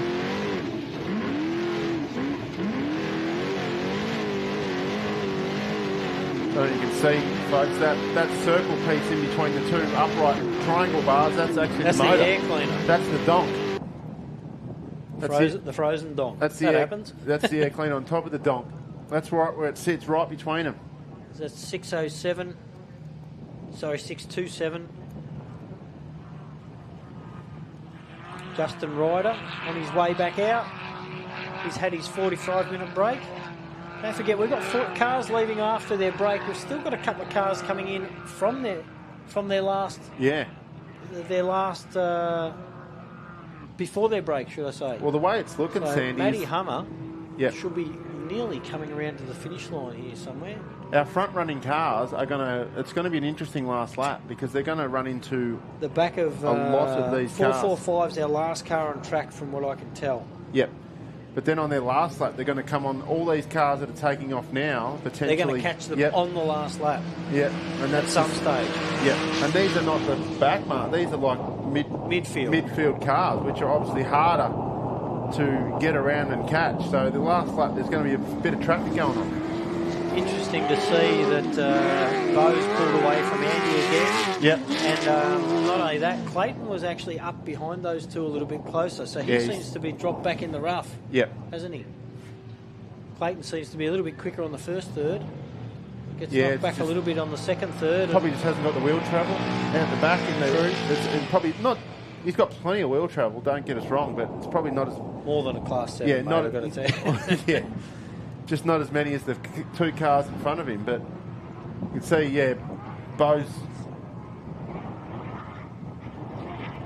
Yeah, Bo's... He's cleared out. And that'll be good for Bo, because, look, he's got fresh air now. Yep. So he can try and pull away. Fresh air until he catches these cars that are taking off in front of us. Well, don't forget, 445. Yep. John Smith, he's now out of the desert. He's on the fast section on the way back in. And Bo's still in the desert. So 445, he's going to be in the pits before Bo gets in. Yeah, that's right. Yeah. And if not, it'll be such a close, he might get a little bit of dust right at the finish line here, if anything. So the 104, David Lofton and Michael Schneider and Jake Stevenson, the Honey Badger, which is a chassis built in Adelaide by Luke Ertheg. Is that rolling? That's rolling. He's still back going. From there. He's obviously stopped in that first section and got going again. It's obvious. I think he just wants to get some. He's got some issues with that car, unfortunately. He's just purchased this car. Yeah. It seems to be going a bit better now. But he's got 2 cars right up his doorstep now. Gee, there's a little bit of work in the front suspension, doesn't it? Yeah, I just felt that one. But so he's got a side-by-side And then he's got the 44 Patterson buggy. Oh, and Patterson's doing really well. He had his problems early on, but now that he's back on track, he seems to be doing quite well. Yeah, you can see on our live stream, we've got the Mazda closely followed by the side and the Pro buggy. 7, and then Jordan Patterson in 44 in that yep. ultimate class.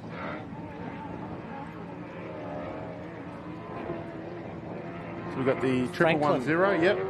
Franklin. Darren Franklin.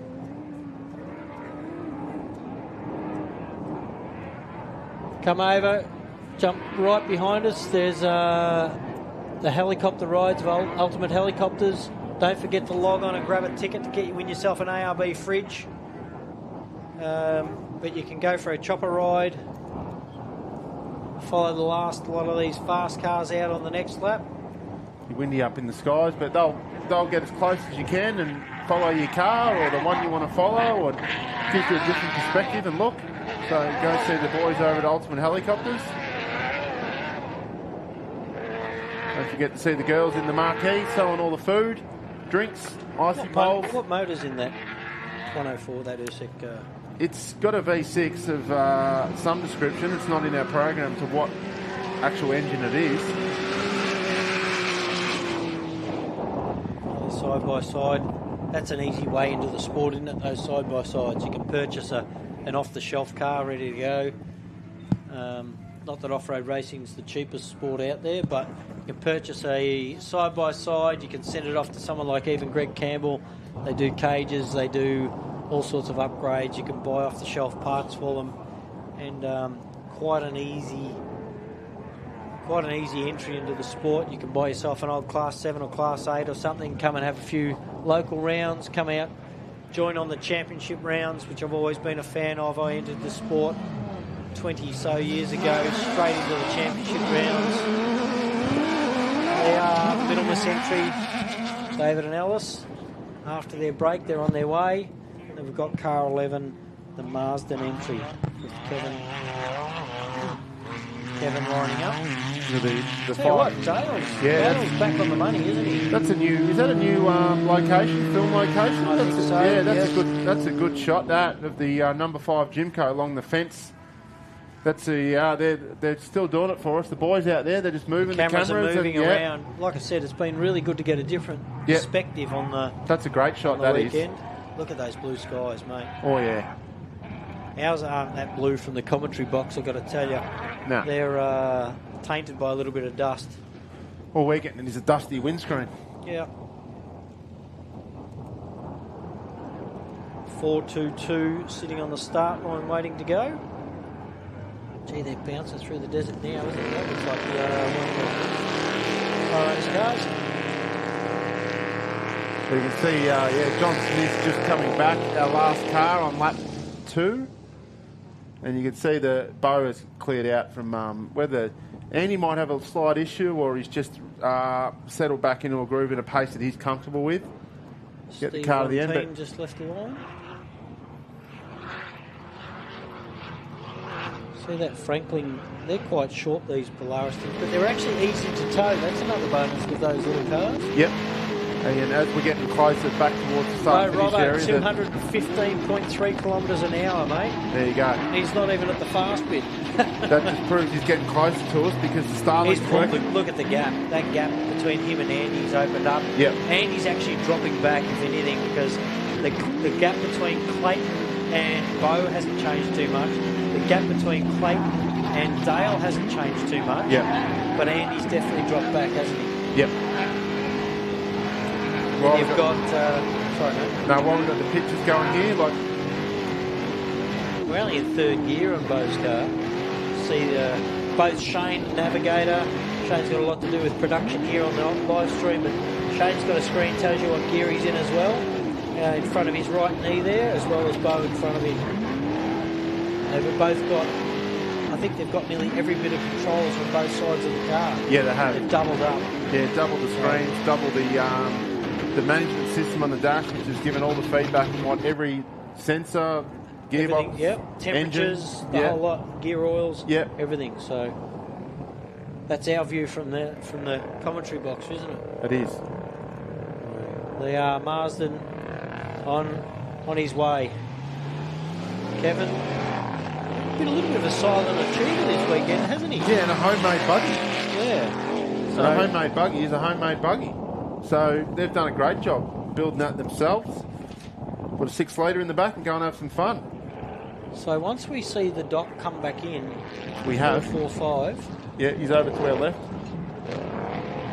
So then there's going to be probably about a 5-minute gap. Yep. He's the last car on track. And then we've got about a 5-minute gap before you'll see the big dog Bo Robbo coming in. Yeah, but there'll still be a few more coming out after their service break, so it's going to mix and match a few for this last lap.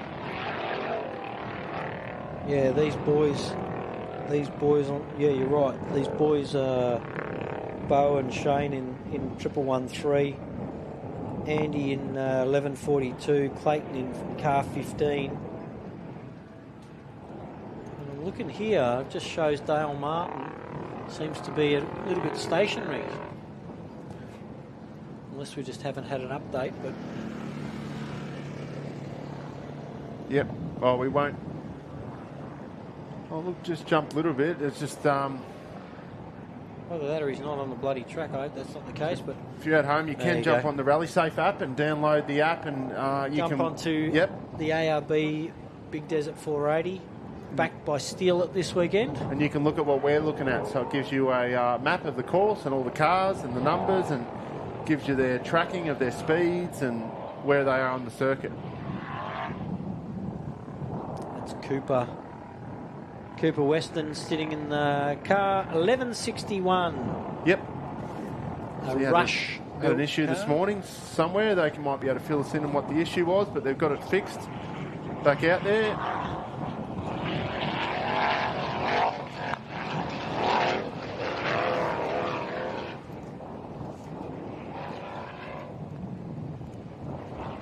Coopy Weston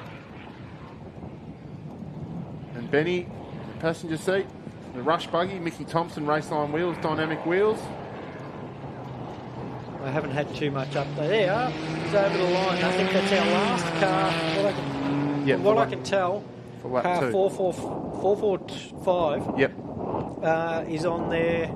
Is just coming in for their service break. So that's, from what we can tell on the screens, that's the last car coming in for their service break. So they got 45 minutes. They'll be out. Yep. And Bo will be very close to home on his last lap, I reckon, if he's still motoring the way he's motoring now. There's that shot. Super impressive, man. Look at that car. That Tucker entry 110. Yeah, it's a great footage we're getting from out the back. Shows the speed. It's crazy what these, we're talking a car with double the horsepower of this thing, this Tucker entry you just saw on your screens. Another car quite close to, was that another car we saw? But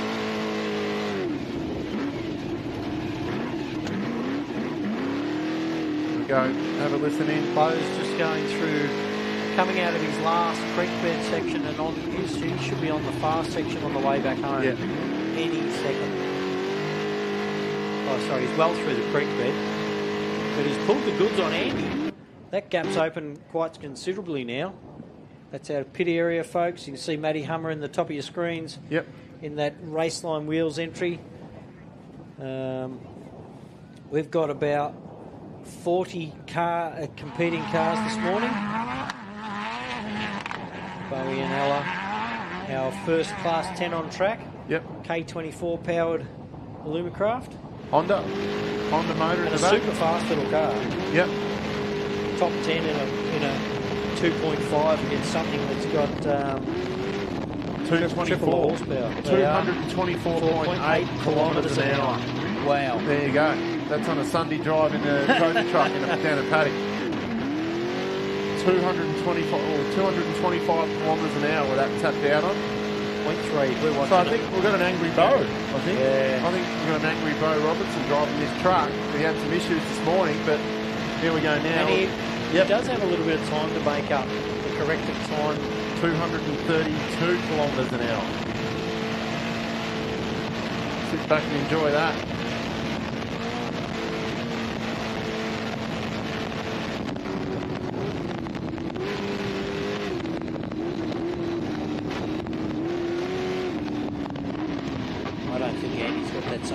speed, has he?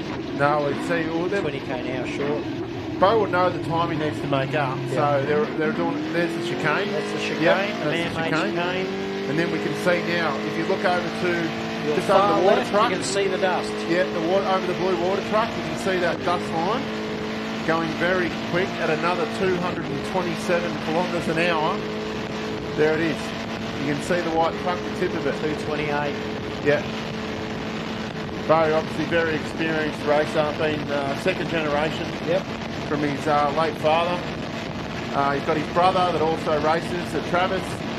Great family, been racing a very long time. They've been to Baja, they've been everywhere. Here, they're everywhere, haven't they? This is the shakedown for the Fink Desert race, which 230 k an hour, folks. I'm just going to click over to Andy and see what Andy's doing down there. But there it is. You can see it's just turning in the gate.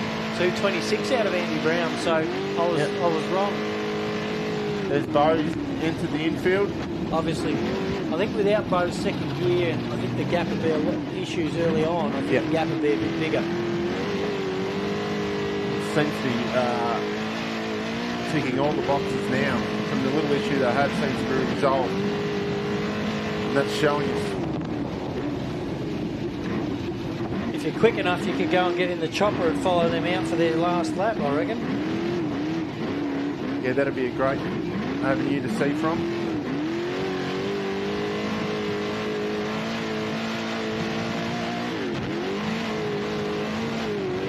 Around 227.9, 228 kilometres an hour. So they have got a fairly evenly matched top speed, don't they, these two cars? Both running very similar engines, I suppose. And they're warping at speed along that final straight too. Like when it gets windy, it does upset the cars. It'll lift the front of the car up off the ground a bit. It'll make them taily. We see the Chapman car now on the back straight coming in. It's getting closer to the 225 out of Chappie as well. Yeah, so it's pretty consistent, isn't it? There's 3 different cars, and we're talking a 2-wheel drive trophy truck and all-wheel drive buggy. Yep. There's Andy coming into the arena. Yeah, there's Andy just turning and left. Also just a 2JZ powered Toyota powered buggy. So there's 3 different styles of car, all doing the same. Straight 6-cylinder, isn't it? Yep. 2Js. Yep, 2J. Yep. And all doing the same sort of top speeds.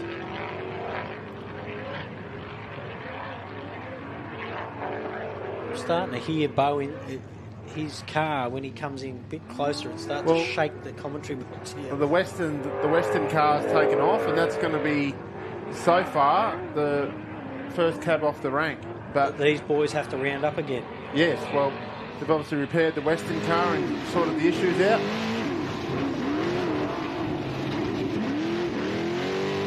Bo's heading down alongside the airfield now, and then he'll do his last switchback. He might have one more switchback before he comes back up. This is the final one, Sandy. So you do a U-turn here and shoot back along the tunnel chute. There he is, which is on coming now. Back towards the last right-hander around to the finish line. Still got 1 lap to go. But I tell you what, it'll be interesting to see the times. Chappie, 229.1 kilometres an hour out there on that road section, and he's coming back around. You just see Chappie's lights in the distance coming back around into the arena as well. There it is. 1 lap to go. Yeah, boy.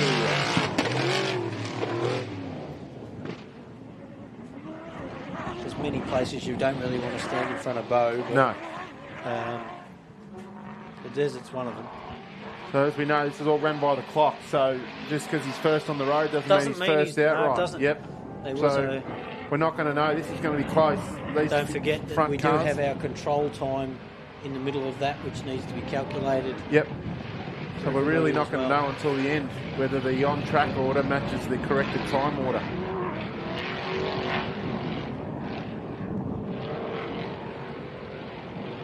I'm going to go and have a look at Bo's last lap. Oh no, what's it done?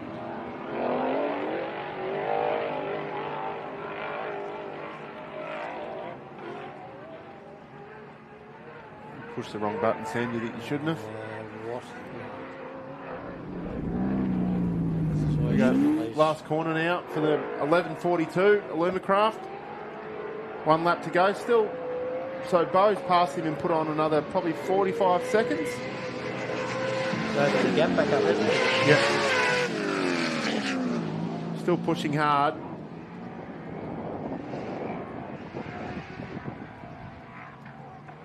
I don't know what I've just done to the computer, mate.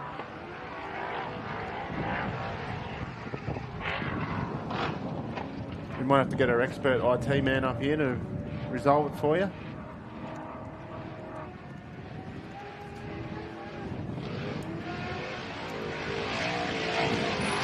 There he is.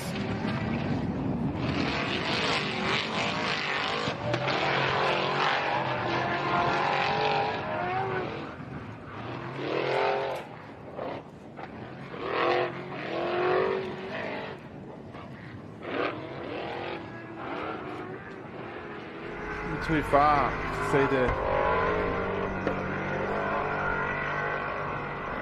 Chapman car, the Razorback. Currently third on course. There it is. Turn the last corner now.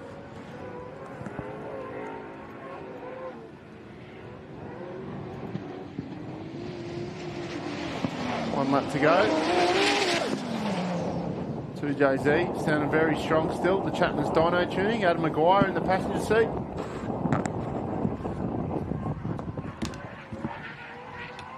They're doing really well this weekend, those boys.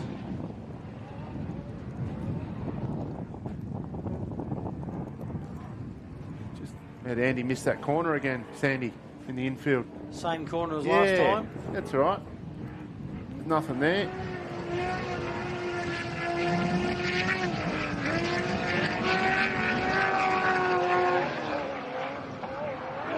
It's going to be close on time with all these cars. We've got the Dale Martin in the 5 and Mark Burrows in the 21. And the next two cars expected to be in. So, Bo Robbo, Andy Brown, 1 minute 36 behind. Clayton Chapman, 1 minute 52 behind. Is that total?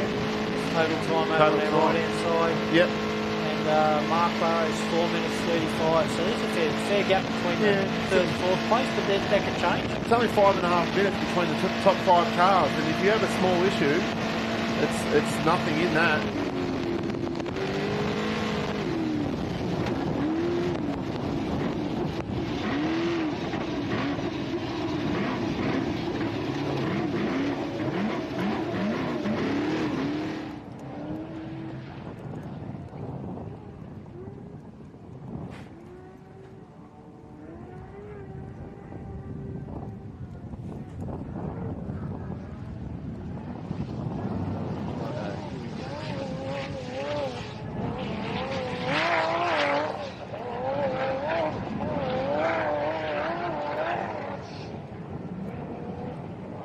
There goes their helicopter from Ultimate off to the left. Chasing someone. Robbo he literally did 2 minutes faster than Chappie on that last lap. Who was only 4 seconds ahead of Andy. Yep. Yeah, so it's going to come down. It's going to be close. And this is only today's. Yep. Overall, don't forget, this doesn't take into account yesterday's. Yeah. So with the timing, speed zone, and so it's going to be all unofficial. Out there. It's going to be all unofficial at the end. Until I'm told this is who's got the bag. Yes, that's right. I'm not letting saying anything in concrete. No, it's all going to be unofficial, that's for sure. But look who's come back, Tony. Look who's come back, Sandy. Yeah, I was going to go to the canteen. There's no point now, is there? Oh, yeah, Dad's just cleaned it out by the look of it. He's been gone for an hour and a half. You right, mate? Good afternoon. What's happening out here? There looks like there's been a bit of moving and shaking while I've been away. I've just been sampling some of the tucker in the Rainbow Risers Ladies Committee tent, and can thoroughly recommend the food there. I'll tell you what, I'm going to go and sample. Yeah, there's a little bit left, but not a lot. We'll let Sandy go have a sandwich now, and unfortunately I'm stuck with you, Dad, for the next 15, 20 minutes. Lucky you, lucky you. Now tell me what's happened with the Bo Robinson and Andy Brown scenario. Well, it looks to us like the Bo Robinson issue's been fixed, as you can see on the screen. So he's gotten back around to Andy Brown. And so he legitimately, he caught him and passed him. Caught him and passed him, yeah, and he's put another 45 seconds on him. So as you can see, that Mason truck is just hauling. And Clayton Chapman is doing extremely well too. He's right in the equation too. Yeah, as we look for the top 5 cars, we're expected to see the Dale Martin Jimco and the Mark Burrows, the Monkfad car. The top 5 cars, they're spread over about 5.5 minutes. So it's going to be close. With the lap traffic and the other cars coming into it, it's going to be close at the end. Right. So who was leading after the completion of lap 5? On track? Yeah. Bo Robinson, obviously. Bo's first on track. We've had our first 3 cars come through, but the 4th one is just coming around the final corner now. Dale Martin, Adrian Rowe in the Jimco. Oh, he's going to want to get this. There's Motty. Yep, Motty's pulled over. So Motty's going out for his 4th lap. So that saved him a bit. It was only just, wasn't it? Yeah, he's caught a break there. That's good of Motty, awareness to pull over, and he doesn't want to get tangled up in that. Motty was taking off while Dale Martin was coming through the finish line side by side, but Motty saw him and just lifted, which is good value. This in-car footage of Bo Robinson and Shane Hart is just unbelievable. Yeah, it's just taking it right back to your land for a minute. It's just the way he's stepping up with this great filming production crew we've got going. Look, we're just capturing drones, helicopters, onboards, static cameras. Even one above us, I noticed, in the commentary tower here. Yeah, we put a bit of tape over that earlier. Oh, okay. Yeah. Not in here, no, the one up on top of us. Oh, the one up on top, right. But they're as good a shots you're going to get. Listen, that 7-litre Dugan. Crisp as a nut. Yeah, paddle shift. There we go on our 5th car, Mark Burrows in the Monk. And that handles extremely well, and just look at the whoops. Yep. It's got the King shocks, Albin's transmission. It's got the Cadillac V6. Yep, correct. The Holden GM or Cadillac or whichever you like to call it, but V6 twin turbo. Really strong engine built by Stewie in Brisbane. Stewie Noel. Yeah, look at the car. Not a mark on it, not a scratch on it. Preparation second to none. 8 times Australian champion. Yep. Doing it with his son, Tom. I'm sure Tom's desperate to get the keys. Yes, but I think you have to wait a little bit longer. So Matthew, the eldest son's out in Mark's old car, but Tom, the youngest son, sitting next to Mark, so he's screaming for the keys, but he's going to have to earn it.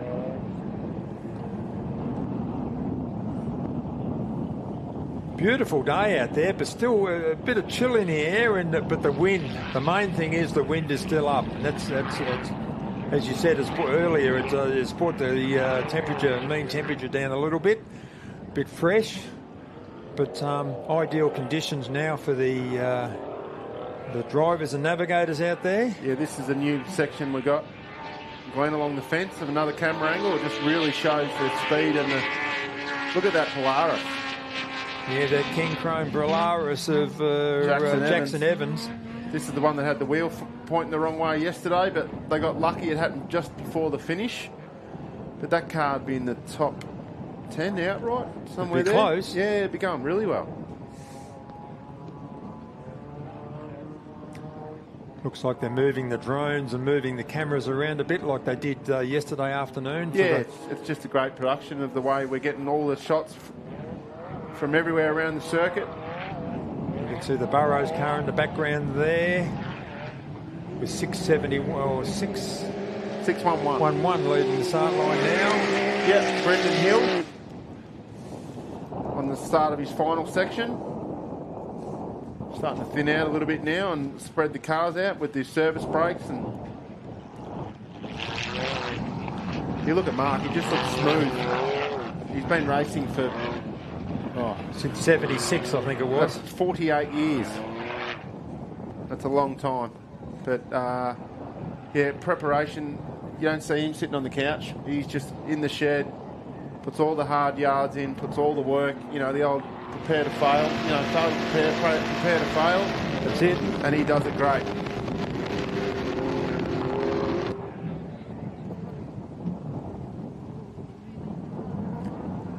Some drone footage out in the desert. Sand there.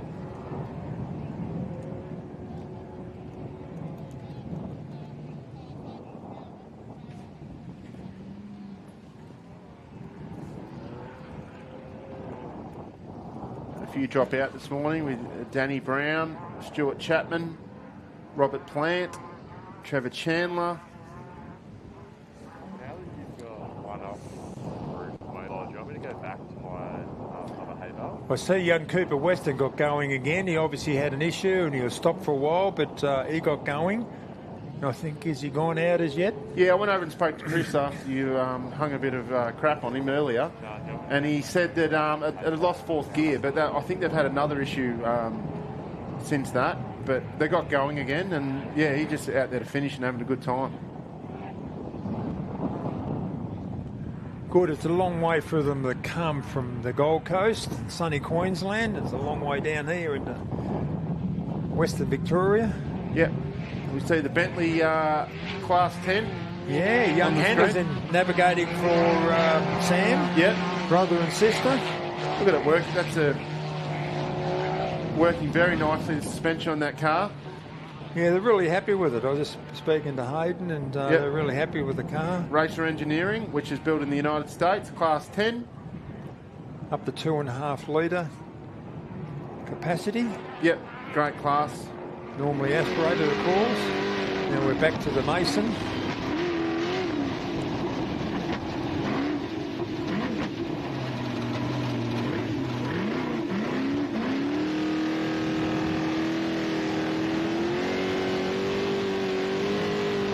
Yeah, copy.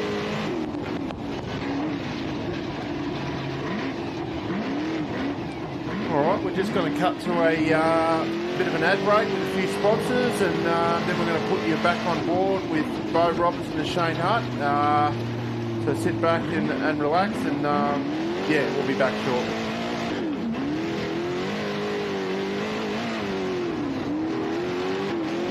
Thank you to our amazingly generous sponsors. Without their ongoing support, we couldn't even begin to think about hosting an event like this year's Steel It, ARB, Rainbow, Big Desert 480. So a big thanks must go to our major sponsors. Steel It, Paint for Steel, the Victorian Off-Road Racing Association, ARB 4x4 Accessories, Mickey Thompson, legendary off-road tyres, Rainbow Rise Events Association, RACELINE Wheels,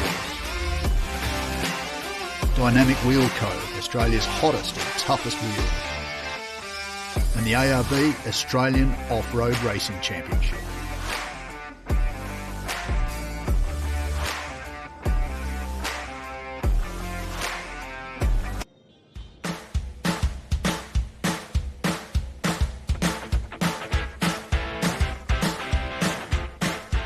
This year's Steel It ARB Big Desert race wouldn't have been possible without the involvement of the following sponsors. Quality Metal Solutions, Chasemore Heavy Haulage, Ultimate Helicopters, Rally Saver, PMD Race Products, Millie's Media, Promotional Products and Uniforms, and Andrew Peace Wines.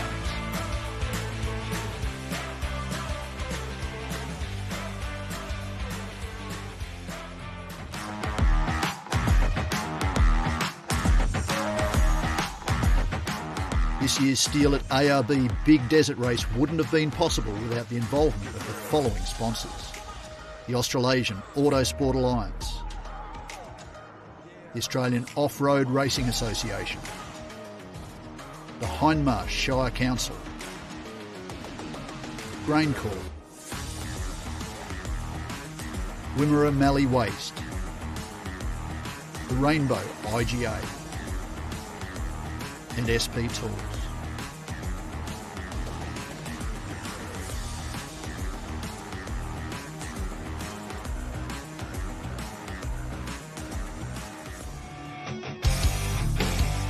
This year's steal at ARB Rainbow Big Desert 480 is honoured to have the following class title sponsors. Unlimited Class and Class 10, proudly sponsored by Marson Race Transmissions. Class 1 by Show and Go Photography. Class 2, proudly supported by Dart Transport. Class 4, Warrigal Machining and Mechanical Repairs. Class 5, Brown's Gypsum. Class 6, proudly supported by GRC Motorsport. Classes 66 and 9, the Victorian Off-Road Racing Association. Classes 7 and 11, proudly supported by Gold Acres.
Thanks again to all our sponsors, as just nominated on the screen.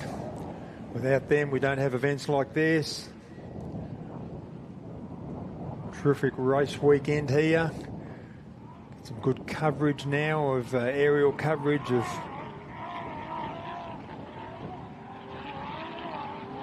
a buggy out in the desert.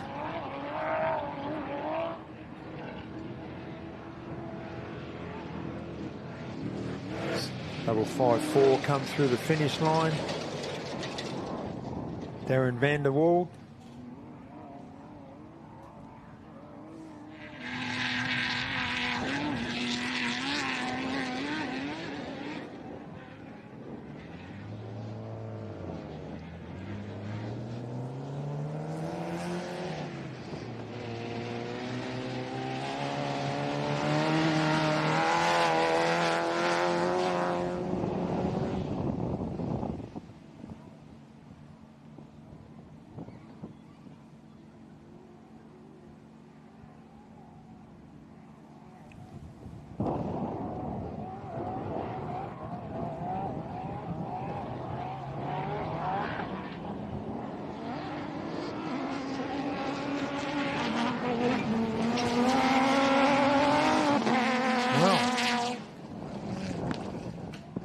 Simon Tucker in the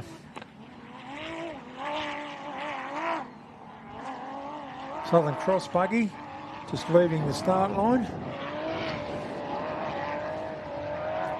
Car 110.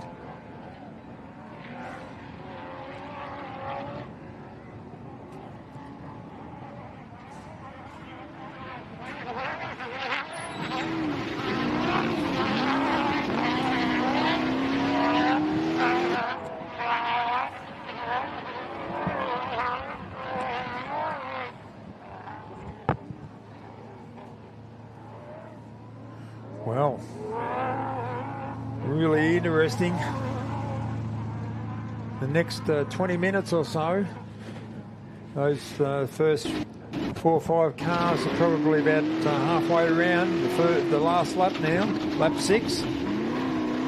Yeah, we're back on board with Bo and Shane and then Mason. They're out the back in the desert, the sandy desert country out the back of the circuit.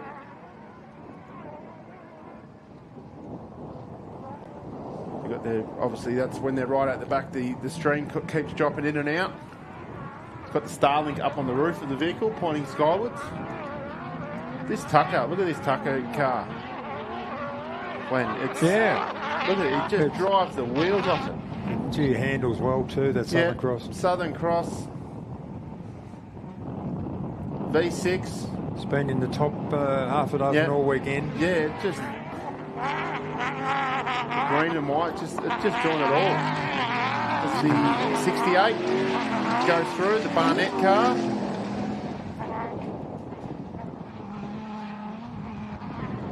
Middle miss car across the back on the live stream, out the back. The beam car.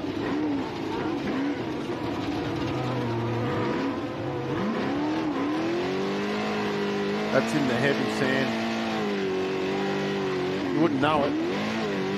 It's just digging holes and making those holes deeper.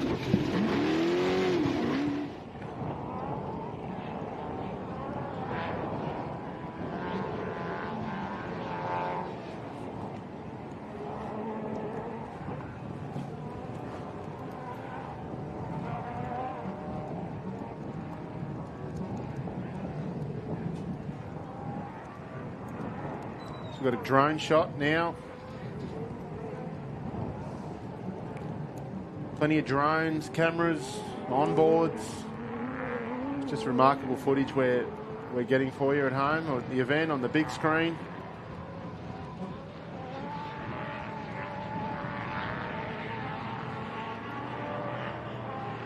Helicopters out.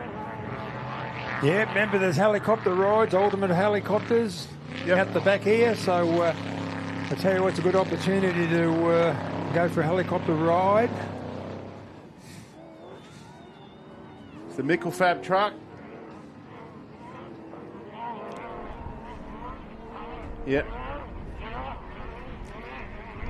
I'm going to leave you boys with it. We've got Danny Brown's going to come up and answer all your questions, give you all the right answers, and give you a rundown on how his weekend and the new car and how all that's going. So I'll jump out and then Danny can take over for the next 4 hours. I'll give you 4 minutes. There's the 10 car of Stephen Bowie. Graham goes through. Danny Brown. Here we are. Welcome back, mate. A little earlier than I wanted to be, but we're here. It was car 42 out there earlier, folks. What happened? We had an issue with the gearbox yesterday, which we knew we had. Bearing on the input shaft. And, I think it's just got super hot in the centre of the bearing carrier there, and it's snapped when we're doing 232 k's now and we came over a crest. So just went straight to the limiter. Nothing locked up. We just rolled to a stop. And I'm glad it happened where it did, because if it happened down the back, it would have been horrible to recover out there. And the old man's still going out there. Yeah, no, he's doing real well. We thought he might have had an issue because Bo got back past, and we radioed him when we saw him. I think that Bo had the issue with his second gear, so... I think Bo had an issue getting passed by a pensioner, so that's why he's back on it. So, Bo, we spoke to Hardman, and Hardman said, no, everything's fine. Bo's just driving like a maniac, so Bo's having a real crack out there, I think. And that truck out there would just be eating up those whoops. Even Bo says it's horribly rough, so... But he can probably push a bit harder in that stuff than the buggies. And going on to things like the championship, mate, I know we've got 4 rounds again this year, same rounds as last year. The championship seems to be moving from strength to strength.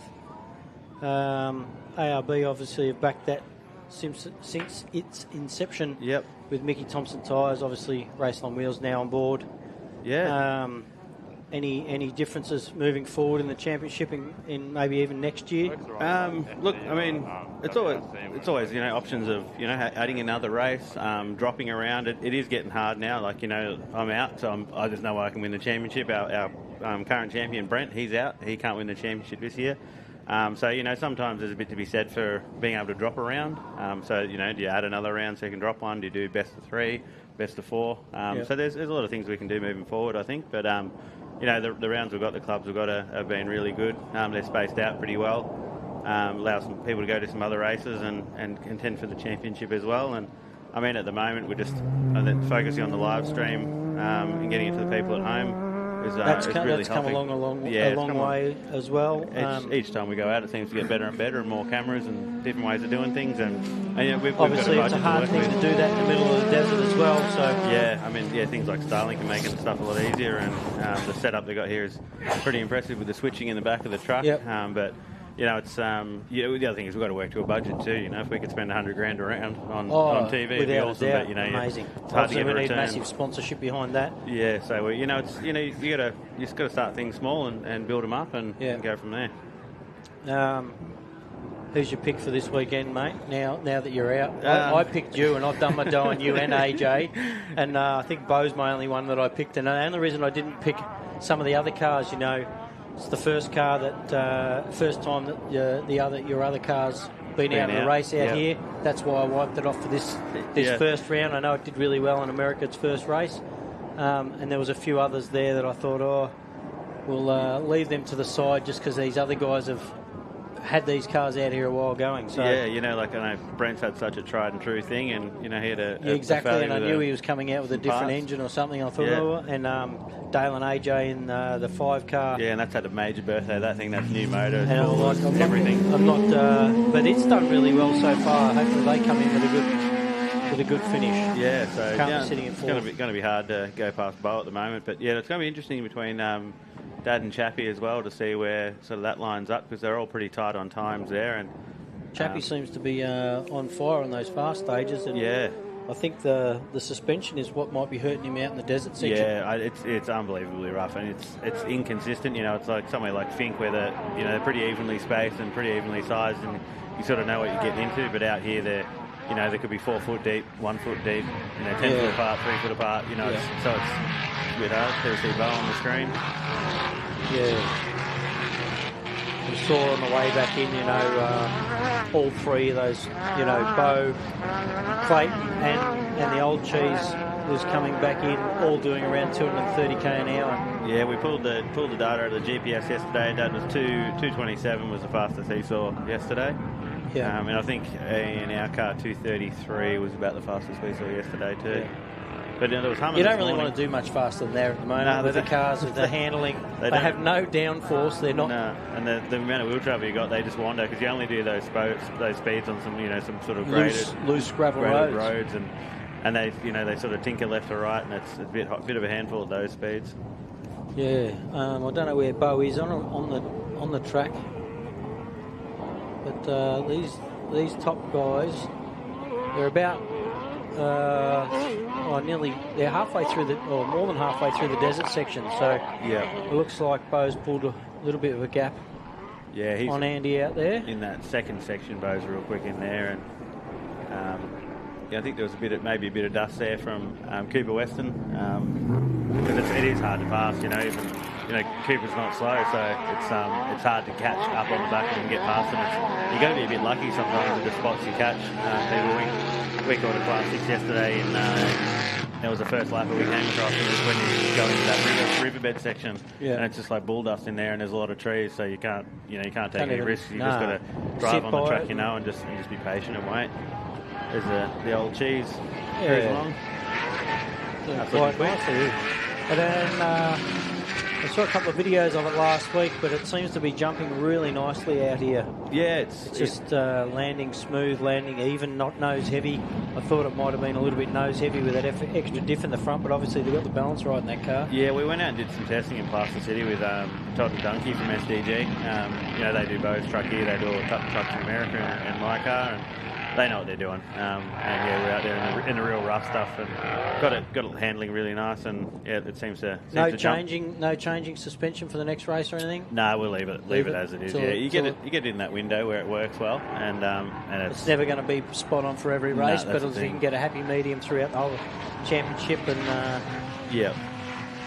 obviously coming to Griffith. It'll be interesting to see how that forward drive goes at Griffith. It's nice and tight there, so I think it'll be a bit of a rocket there through that stuff. It just gets out of the corners so well. And we were a bit worried about the top speed, but because when we were in Mexico, we didn't really get the top speed we used to seeing. And the dad said here it's no worries at all. We'll probably pull the cam on that and change it. We just want to bring the torque down a bit lower because you really got to rev that car to get it going. Yeah. So we'll do a little bit of work to it. And what motor's in that one? That's an LS, so 427, but that thing's got all the fruit. There's not much LS left in it. So it's a good reliable thing. I think we're revving that to about 7.5. Probably good to go to 8, but we don't want to push it that far. It sort of makes it starts making its power and torque really late. So that's why you're having to rev the thing so hard. Yeah, the dust is still. The dust hasn't got any better. It's only the wind's kept up. Yeah. How was this morning's takeoff, mate? We couldn't even see where Sivo is on the track there on the screens, people.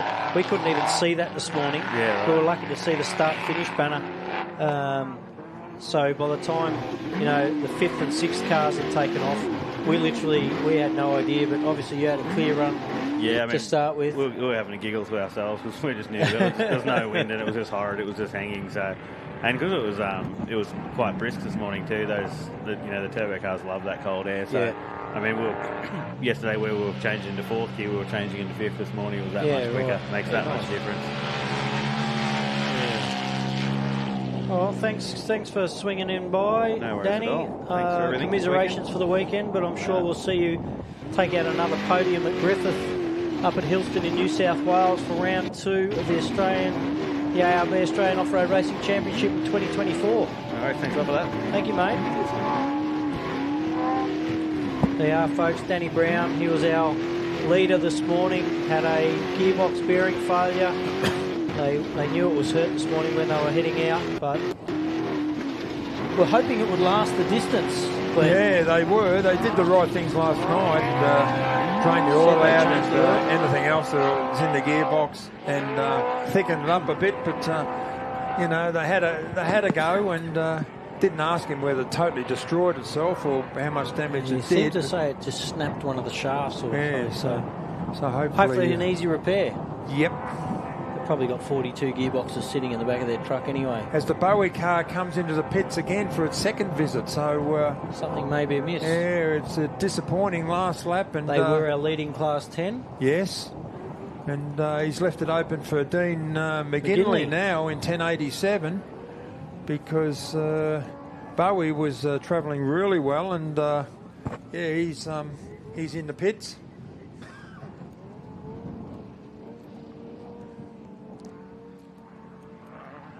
Is Jourdain Patterson still going?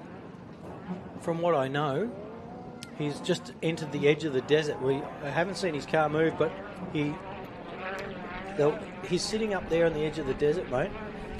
Okay. Yep. With the Tucker car about to come up around into the desert. So I don't know if he hasn't moved for a minute. So he may be stopped there repairing, hopefully just a tyre or something silly. Tell you what, that Tucker car has really impressed me. Here the Bentley family. Yeah. Sam and Hayden, 1 lap to go. Say Hannah's in the passenger seat. Hannah, sorry. Hannah. Hayden will be in front of us here somewhere stressing about that area. He's smiling, so that's all. So is Mum. Mum's stressing. Mum's biting her nails off. It's the first time they've travelled together ever in an off-road car. So, if it's anything like my kids. My kids, I must say, they're at home watching this weekend. They're pretty good. They get along quite well, and we're only a year or two off getting into our kids in cars as well. Well, this might be a tester for the family, for Hannah and Sam, but be interesting. And now this is an interesting entry on the start line. You'll see on the front of this car. There is a disabled sticker. This man does only have one leg. Just goes to show, folks, don't let anything hold you back. Bloody inspiration. Good on him. To see him out here this weekend, and he's still circulating. Many are. So, see him leave the line in any second now. And this is Vaughan Hogan, is it? 626? Yeah, 626. Hogan's Heroes. I see nothing. I love that show. They've been circulating reasonably well. I know they're down the lower end of the field, but somebody has to be. always say that can change quite quickly. Without fast people, you don't have slow people, and without slow people, you don't have fast people. So we had the chopper take off a few minutes ago. I saw it in the air. Been giving a few rides. There's the Bentley entry. They've just left for their last lap. There he goes. 626. Vaughan Hogan.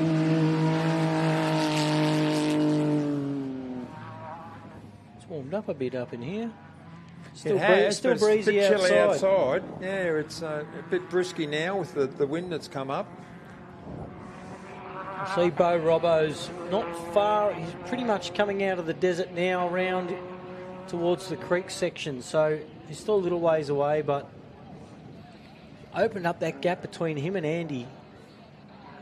As Danny just said before, you know, Bo's on a mission, and he's faster in that rough second half of the desert. So, especially if he sorted out that downshift problem with the paddle I think shift. that was his big issue, wasn't it? Yeah. That's why Andy got around him in the first place. But, you know, obviously they've corrected that issue, and it's just made it into a faster jet than what it was initially. Probably not the car you want to start in one of these top cars, are they? Not ideal. You want to cut your teeth in something smaller. Even if you got the budget, I would say go and do a few rounds in a smaller car first. Even though Bowie started off in a pro buggy, so wow, yeah, it's just been all big stuff right from the word go. Dale Martin. He's opened the gap a little bit between him and Mark Burrows. Dale Martin's just over halfway through this last lap. Still got clean air. He's had clean air for a long time, yeah. 627 over the line. We have Justin Ryder.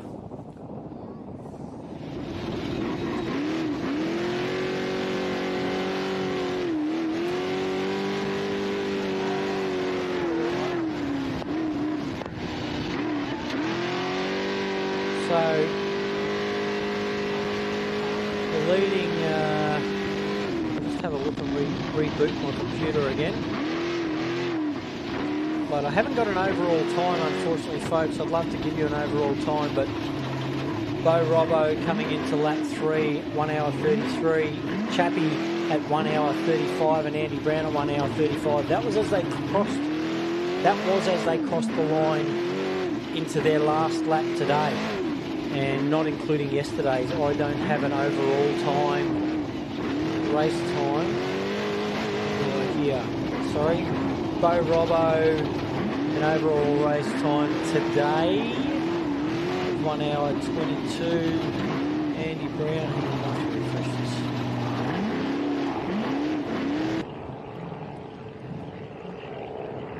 Bo Robbo, 1 hour 22. Andy Brown, 1:36 behind, a minute 36 behind him, and Chappie 1 minute 52. So. There's only 20 odd seconds between. But that once again, that does include yesterday's time. I don't have that on this particular computer.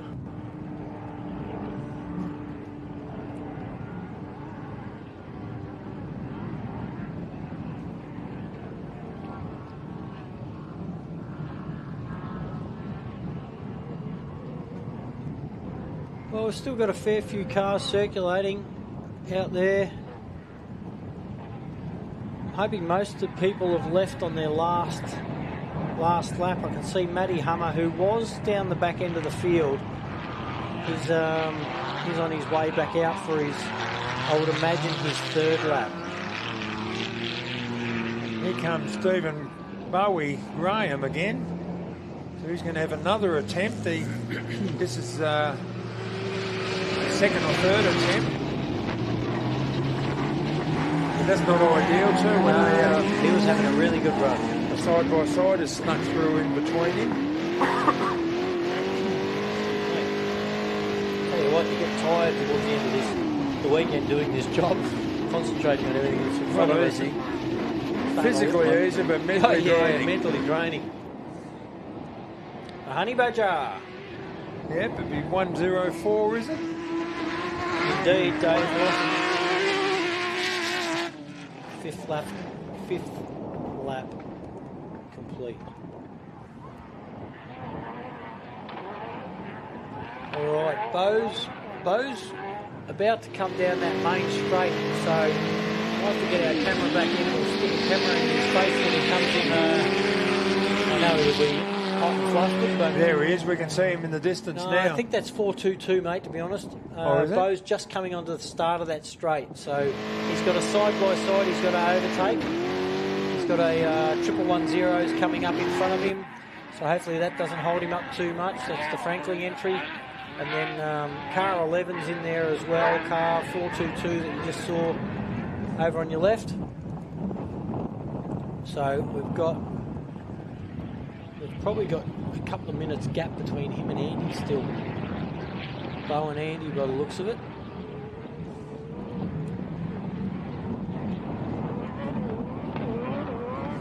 Yeah, Stephen Bowie's unfortunately, when he's gone out, Bowie Graham, he's just come in behind that side by side. He's just trying to peg it back.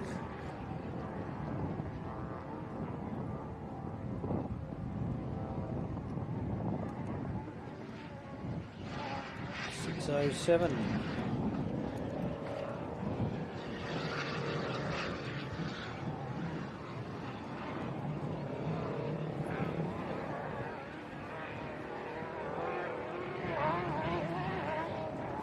Not too sure on the numbers that are watching, but Bowie's come back into the pits. Yeah, Bowie's not having a good run. They've obviously got an ongoing issue. Bow's just around the chicane, folks, so your current on-road race leader will be making dust down the far left-hand tree line in the distance above the start-finish there.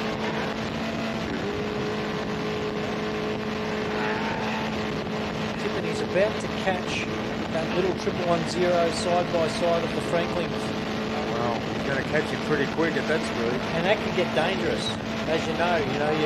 You both could be doing 100k an hour faster than these folks. There's something wrong with Chappie's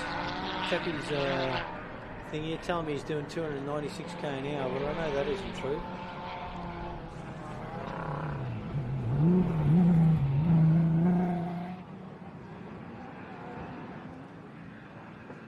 Telling me Bo Robbo's doing 302 k's an hour.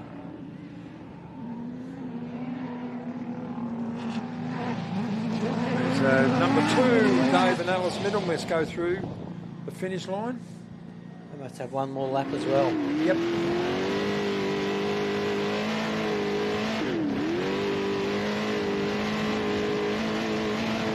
The trucks love this place, don't they? Like GrainCorp. Yeah, we've had a lot of good success here. Had a lot of success here.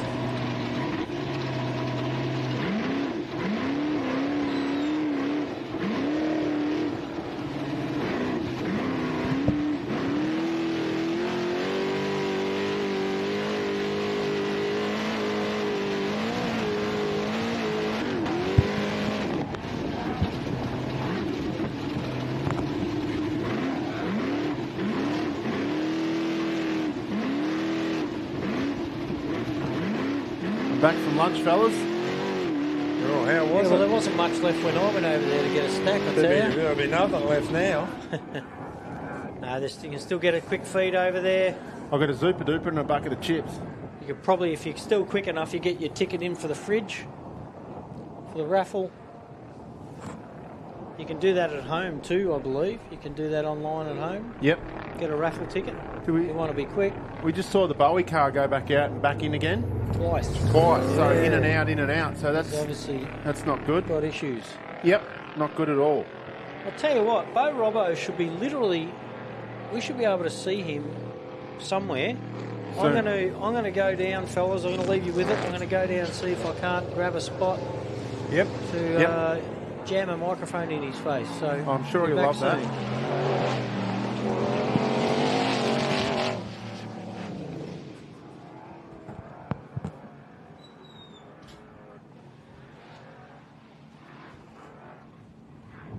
Shouldn't be too much longer. We've got a lot of cars in A lot the of cars has dusted us in, Lee. Yeah, we've got the middleman's car. bruise. Yep, the middleman's car in the infield.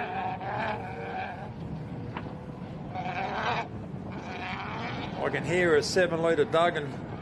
Dugan. There it is. We're on board with it at the moment. It's that nervy little time now where you the lead car on track. You haven't got far to go and you start hearing little noises and but this is where getting right towards the end, and it can become a little bit, there he is. Here he is through the last gate. Final corner. Right-hander. Yep. Up this. We have our first car across the line. The 113 of Bo Robinson and Shane Hart. It's provisionally the first on track. First on, we're going to get the time sorted once everyone comes in, but our first finisher of lap 6, section 3, the 113 of Bo Robinson and Shane Hart. Sounds like he's doing a donut in the background there somewhere. Yep. Yeah, no doubt he is doing a bit of something. It's a good shakedown for the boys. Had a few issues, but first car in. 110 completes lap 5. Darren Franklin.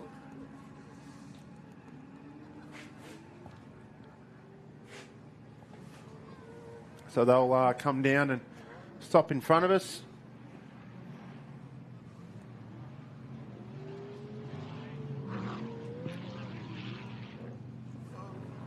I'm sure they got their... Where's Andy Brown? I can see him just coming down the tree line, not far from the finish line. So yep, he's done extremely well in that new all-wheel drive Alumacraft. Yeah, we've got the Robinson car coming in. They've got their friends and family watching.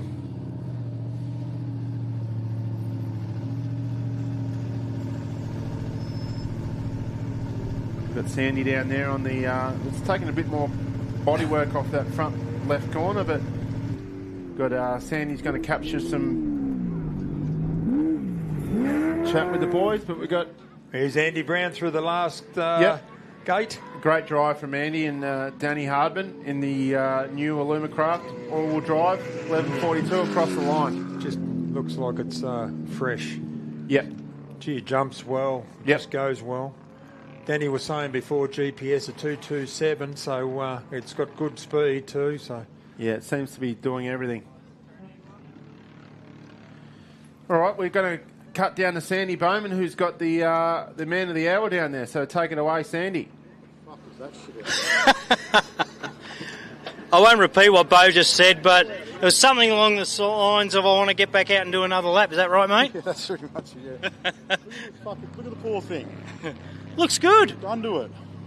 I wasn't steering, mate. It looks like you got your mojo back, got second gear back at the end. Nice. What the hell? Coming back to Rainbow again then. Can't have a 60-year-old man beating me. Can you? That's what Danny said. He said he didn't want you to get overtaken by a retiree, so you wound the wicker. He was the retard. No. How'd you go? You look good, man. Run. Super impressive on that last section, huh? Yeah, we just had to pull our finger out. We can't, Second gear's back on the action? That's it. No, we're all good, so no, thanks everyone. Well done. First car back in. Yeah. We'll see how this all turns out, eh? Yeah. All right, well done. That was Bo Robbo. Shane in the passenger seat. How'd you feel? Insane, madness. Insanity. It's like a cage fight out there, you know? Far out. Shane's got a lot to do with the production out here this weekend. You wouldn't think he can do it for the passenger seat, especially in this car, but it's all come together in the end. No, well, it was a late call-up. I got the live stream now. My boys, Charden and Phil and that have taken over, and I think they had a live stream working out of this car at some stage today. Yep, so most of the day. Hopefully everybody enjoyed some of those battles and some of his madness. That's what I get to see, so... thanks to him and thanks to Drew and Jake and, all the boys, Brady and everyone hauled everything across the country, to be here, and it's a great championship and far out. We actually won something, I want to take a trophy home to Harris and stick it on his mantelpiece. All right, well done, mate. So, thanks for that. Yep. All right, we'll go down. I can hear the Alumacraft in the background, so we're just going to go down and see Andy Brown second over the line in the first First event in Australia for this four-wheel drive buggy. See Danny Brown there.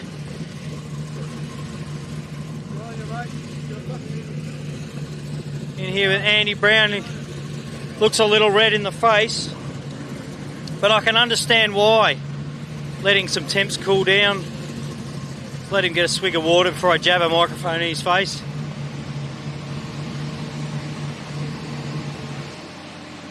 Super impressive, mate.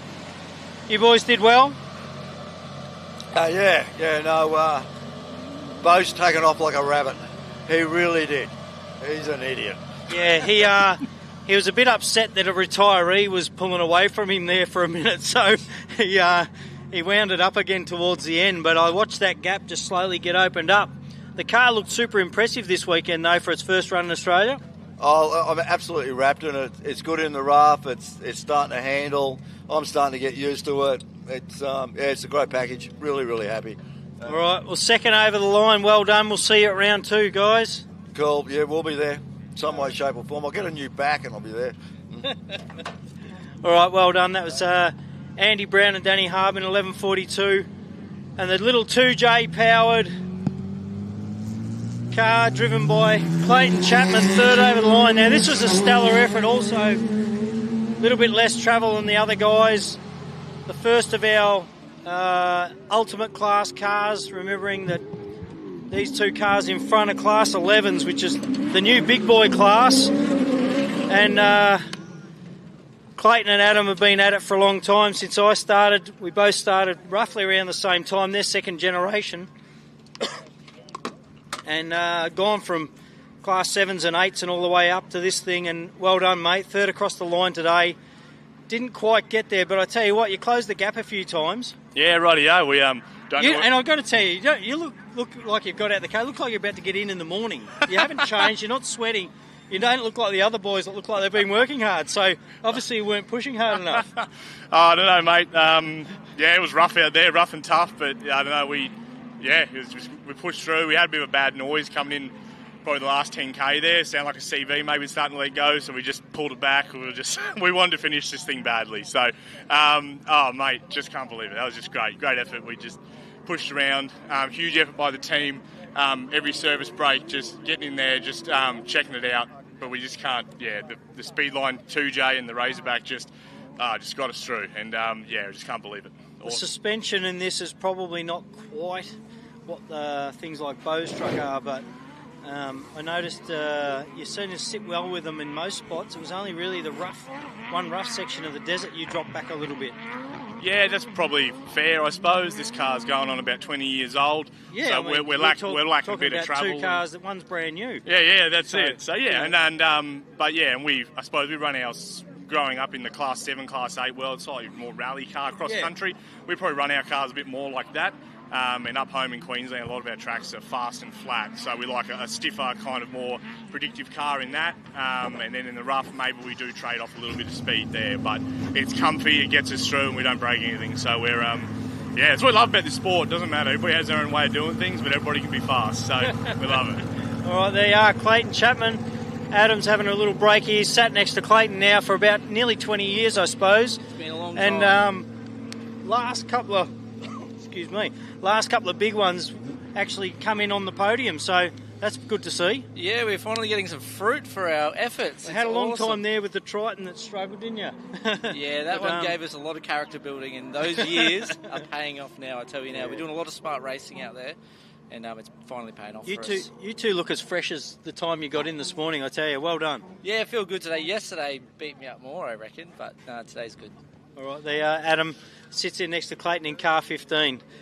We'll go back to you guys for a minute until the next round come in, but that's your provisional top three for the minute down here at the Steel at ARB Big Desert 480. First three over the line.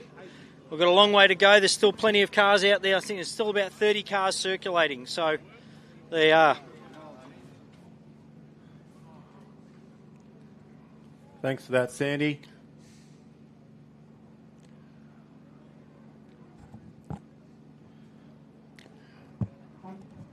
We expect looking at the rally safe here, looks like the 21 of Mark Burrows should be the next car in. So Dale Martin in the 5 was ahead with that on the last lap, but it's looking like Mark's passed Dale on this last lap.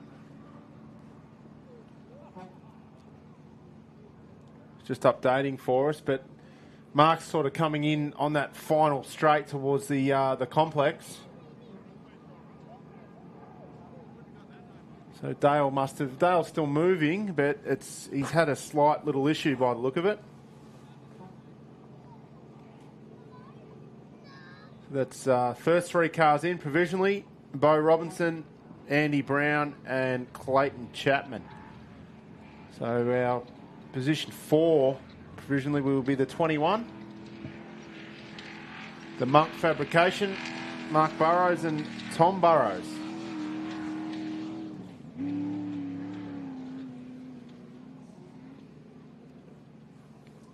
You can see now, that's the dust sign of the 21. It's a great finish for these guys.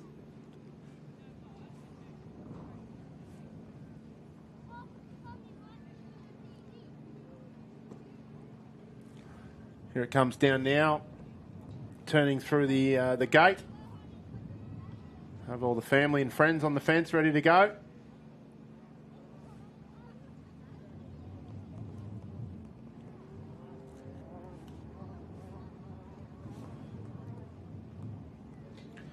So it's still Dale's still moving, but he was in front of Mark on course for the start of the last lap. So might have just been a slight problem or a flat tyre, or who knows.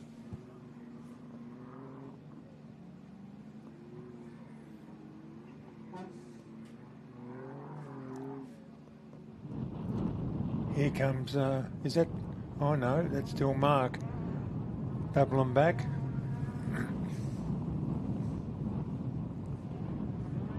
Yeah, it's coming. Dale's only just turning on. Dale's just coming out of the creek section at the top.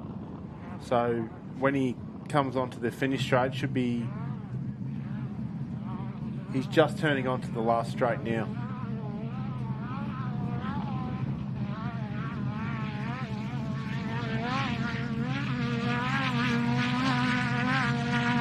Great shot out the back. The McGinley car, the Tatum, working its way across the paddock on the last lap.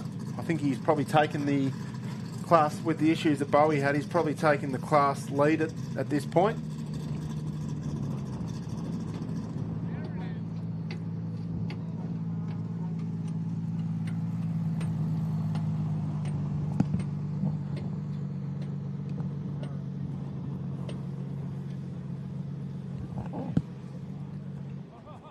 Still some good footage, Lee, from out the back there. Yeah, you've got the little Super 1650, our sole lonely last one. Oh, it's the only one entered, so hopefully these boys can get it around. Hopefully they can get it to the end.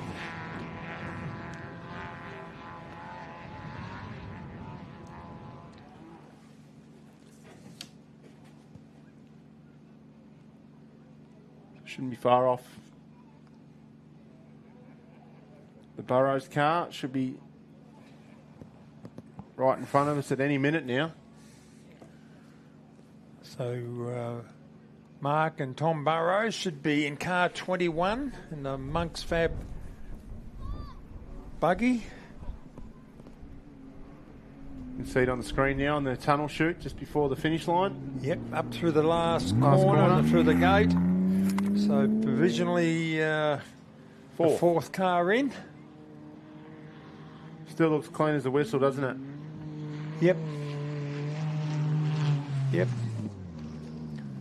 Tidy as. It's a great result for father-son combination.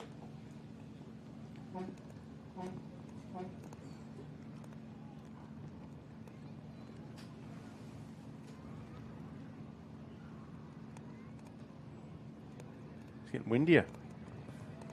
Yes, it is blowing up now. And there's the dust, I'd say, of Dale Martin over there in the distance, Lee. Yep, that's our number 5 car. just going down that tree line, that fast straight. So he had a minor problem on the last lap. Yeah, he's lost about 5 minutes or so. So, you know, it's kind of getting around that puncher type time, isn't it? But there it is now. You can see it in the distance. Still got plenty of speed.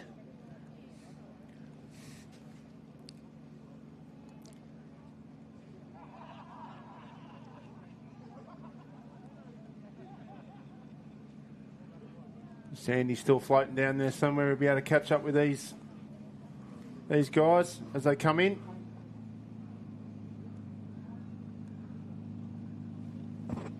Rubbing shoulders with all the place getters down there and winners. Yep. You see Dale's just entered the complex through the gate down the bottom.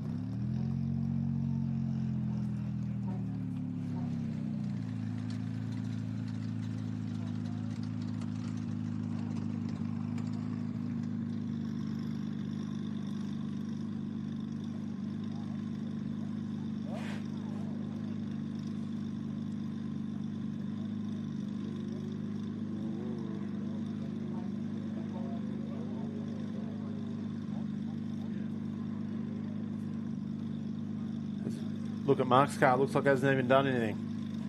Amazing, isn't it? Yep. Well, they're all very similar. Like yeah, it's always good to take them home when they've got mud all over them. You know, dust is... Bit of fiberglass missing off Beau's car, off the front, and a bit of tape. And a lot easier. And the rear step side panels are missing, but yeah, the buggies just look like they haven't even done it.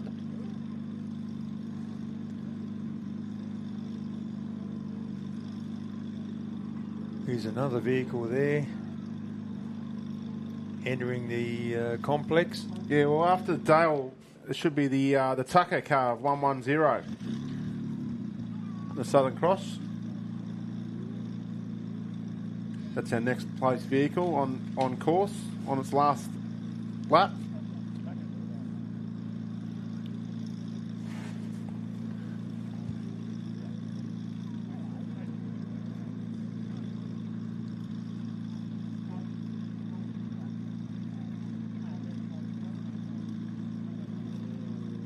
A bit spread out as we look on the rally safe. We've got cars spread all over the circuit at the moment. Some are on their second last lap, some are on their last. Some have had issues getting going again, some have stopped.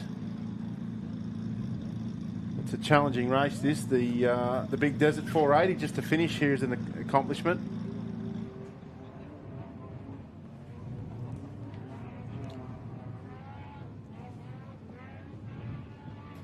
About to see our fifth car provisionally on track. Fifth car, number fifth car 5. In, number 5. It's a good hit out for these guys. It's a relatively new car, had a bit of an upgrade. Change in power plant. Yeah, a fair few modifications over the summer for this team in this particular car. So it's plenty of seat time and a good effort first up. Yep. Whoop. As 554 comes up. Vandy's going back out, but here we go. The number 5, Dale Martin, Adrian Rowe. So our fifth car in.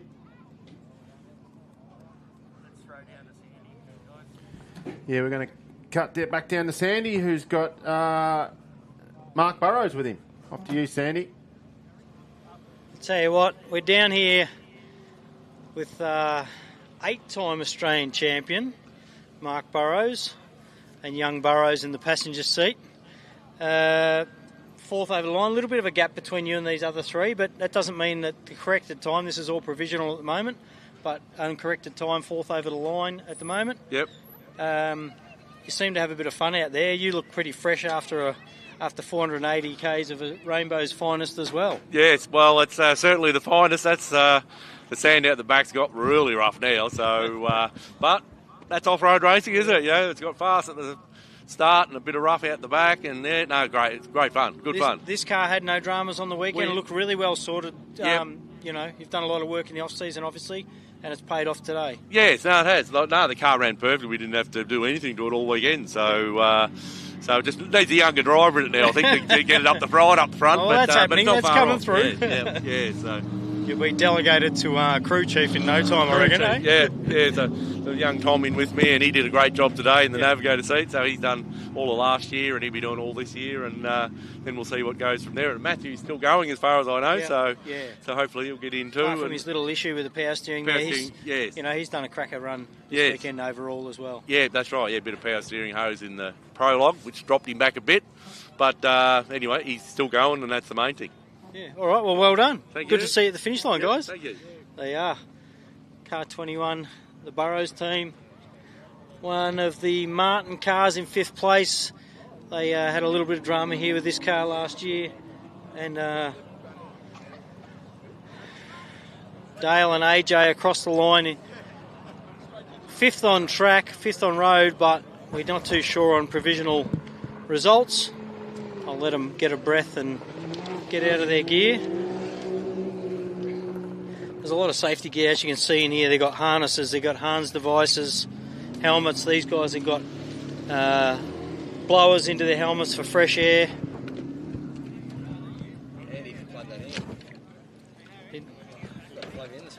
Hey Dale, how you going, mate? Yeah. Going well? Yeah, that's glad that's over. It's pretty rough. It's the roughest track I've ever been on. But guess what? Car's finished a race.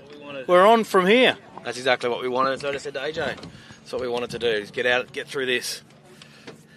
Tell me about how it went. Like any dramas with the car? The car seemed pretty solid all weekend.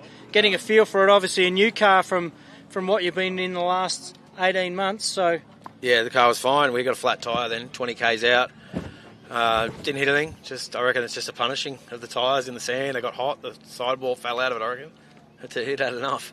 And it sounds like obviously AJ got out and changed that in about 30 seconds, so that wouldn't have been a drama. He's the pinnacle of fitness over there. He did pretty well, actually. He did real well. So, well, considering you got a flat, mate, I think you've done pretty well to come in that time. Yeah, I don't know. We were pretty quick tyre change, but we've been pushing hard all day because we had to back off so much in the rough. We were literally crawling in the rough. So. Yeah, so, no, we've had a good weekend. Thanks to AJ. Called the race perfect and a big team effort. A few little changes to the car before Griffith, I'm sure. There'll be something to do with suspension. Everybody always says they won't, but it seemed pretty sorted. But if we're at Griffith, there'd be no complaints. It's just this is unique out the back there. I don't think there's anything you can do. Yeah. And that chops out. I know that corner that we usually camp out on the edge of the desert there gets down to a metre and a half, 2 metres deep. So. It's unbelievably rough. I don't know how they'll ever deal with that. They need to fix it. Bitumen. Nah, just a breather in between. All right, they are Dale and AJ, car 5. One of 2 Martin entries this weekend. Here you go, and the second of the Burrows car over the finish line in the background. Matty Burrows, and we'll get him as he comes around. So first 5 cars over the line. We've got Bo Robbo, Andy Brown, Clayton Chapman, Mark Burrows and Dale Martin. We've got 2 Class 11s and three Ultimate Class cars. And coming around, last year's 3rd place getter in the championship, Matty Burrows, which is the second of the Burrows cars. And he's in a Class 1 car, so it's pretty impressive to see these guys up that far up the pointy end. I'll cut back to you guys for a couple of seconds while we watch Matty come in. And then once he's in, gets a breath and a mouthful of liquid.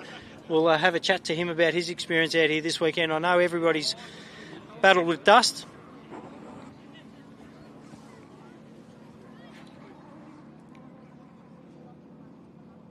Yeah, good interviews out there, Sandy.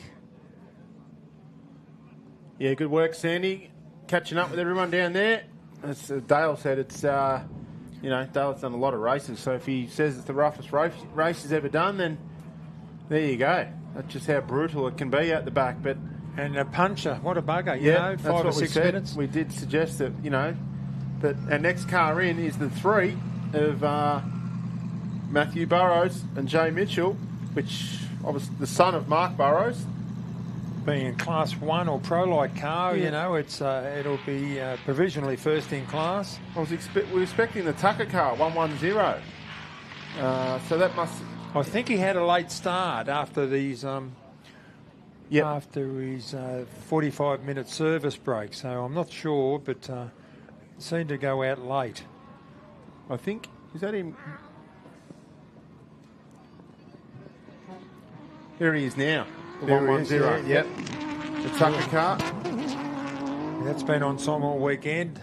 Yeah, no, I reckon he might have had an issue in the last, because I was checking on the rally safe a few minutes ago and he was due to be the next car in, so I reckon he's had a little issue in that last little section. Looking. We heard Dale Martin had a puncher, so... Well, let's have a look. Yep, we're going to cut back down to you, Sandy, for a chat with the son of a gun. If you can got me up there, guys. You got me up there, sorry. Yeah, Matty Burrows. I tell you what, first of the Class 1s over the line, backing up your last year's third place in the championship. Yep. Yeah, beauty. Yeah, loving it. Man, you're fast out there. Very impressive. Yeah, it was the car's going great. We've done a lot of improvements since last year, so we're really happy with how it's going. And coming in the last lap, and we seen Tucker was behind us, so we pushed real hard that last lap just to try and keep him. I'm glad we did. That was a big goal of ours. So no, really happy, and to see Dad here as well. Obviously, last year we only got the one car home, so yeah, really happy. Mate, I'm super impressed. Good, well done. I know how rough it is out there.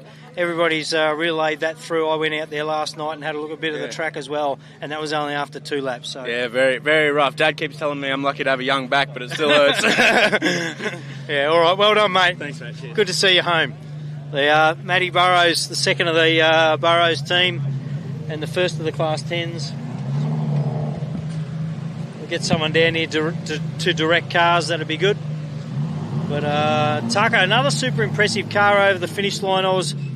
These guys, they pushed all weekend, and I don't know, these are obviously provisional times. Obviously, there might be some corrected times, but like I said, it's like to let them shut down the car because there's a lot of background noise, but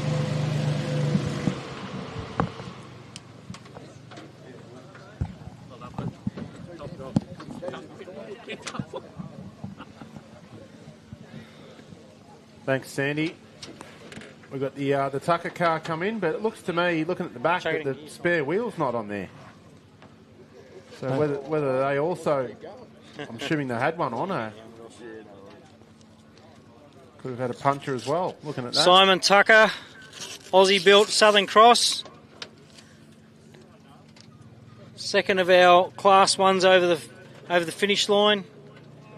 Wanting to get out of their gear. I'll be sweating in there. And after you sit in that for 3 hours, getting thrown around the desert can get quite punishing. Dehydrated. Probably want to have a pee as well after that amount of time, I would imagine.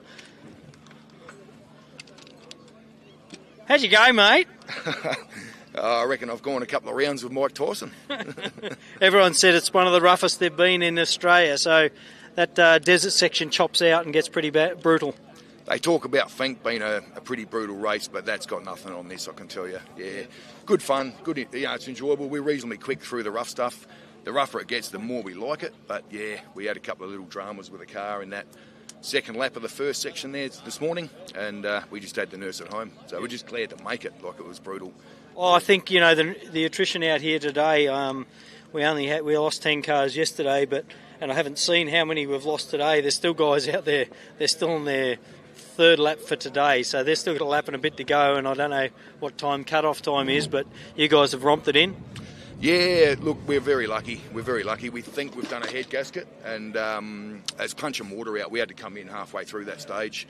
The last couple of laps there to top the water up, and yeah, look, we had the alarm coming off for the last 20 k's, high coolant, and then low battery. We had the fans kicking in, trying to keep things cool. But yeah, look, if it wasn't a car on the side of the track, it was a bloody stump. Another stump's come up to look at you. So that was another big thing. We took our spare off to try and get airflow.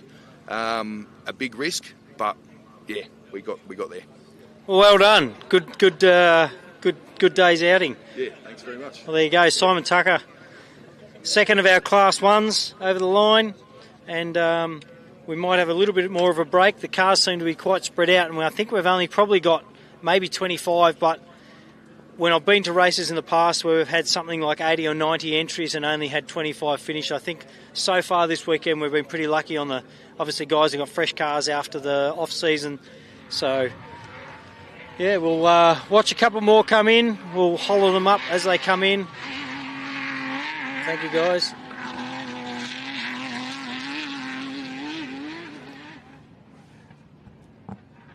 Thanks for that, Sandy. Well, as we hear down there, Glenn, the Tucker car, you know, you have a few issues, but you take some risks and you can get it to the end. So those boys have had a few problems, but they're still sitting, what's that, 7th on road?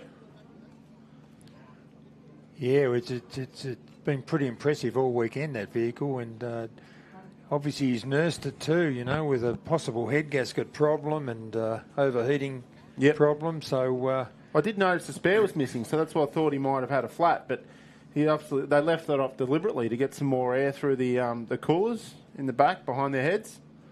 Yeah, which makes sense, but not if you get a puncture. It's just it doesn't make sense. It's the risk you got to take. Yeah, Simon said they took the risk, and luckily it paid off. But you know, after all that, they're still second in class, and you know, persistence get you to the end. That's it, you know, you just got to keep going while you can keep going, keep turning those wheels, and this is a brutal track, as all the drivers have said. You know, it takes a lot of toll on the competitors and the cars, and just to finish this event is no mean feat. As we look on the screen, we've got the Barnett car, which will be our next car in, the car 68. Craig Barnett in the also a Southern Cross. We look at the great pictures from our drone on the live stream camera. What you're looking at, we're looking at. The Steal It ARB stream. Look at those pictures. So he's going down now to next to the airstrip. Do a U-turn, and that little section on your left there is it's like a tunnel. You're looking at it, and the trees sort of grow into each other, and that's the last little stretch before you do the last turn onto the finish straight here. Yeah, a couple of short, sharp straights there, Lee. There we go. Down one side. There it is there. Tunnel of trees. It gets pretty whooped out in there too. So, as you can see, the car that these guys have come up through the gate. Another Southern Cross, which is the same manufacturer as our previous, the Tucker car.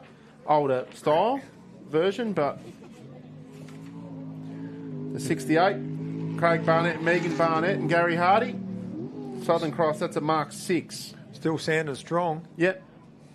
It's just got a 6-litre Chev. Mark 6 Southern Cross, so they'll be happy with that finish. Closely followed by the 1087. 1087, we didn't see that one, but that's a great effort from the McGinley Tatum, which will be our first sports light car home. Or 10 car? Yep. Yeah, they're just sort of, it's when they get close enough, we sort of can't get a glimpse. They're stuck in the dust, but yeah, that's a great effort from the McGinley car. Then McGinley, Dean DeMarco in the Tatum.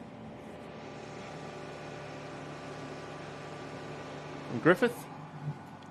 Which is our next event, of course, which is Hillston, not far from Griffith.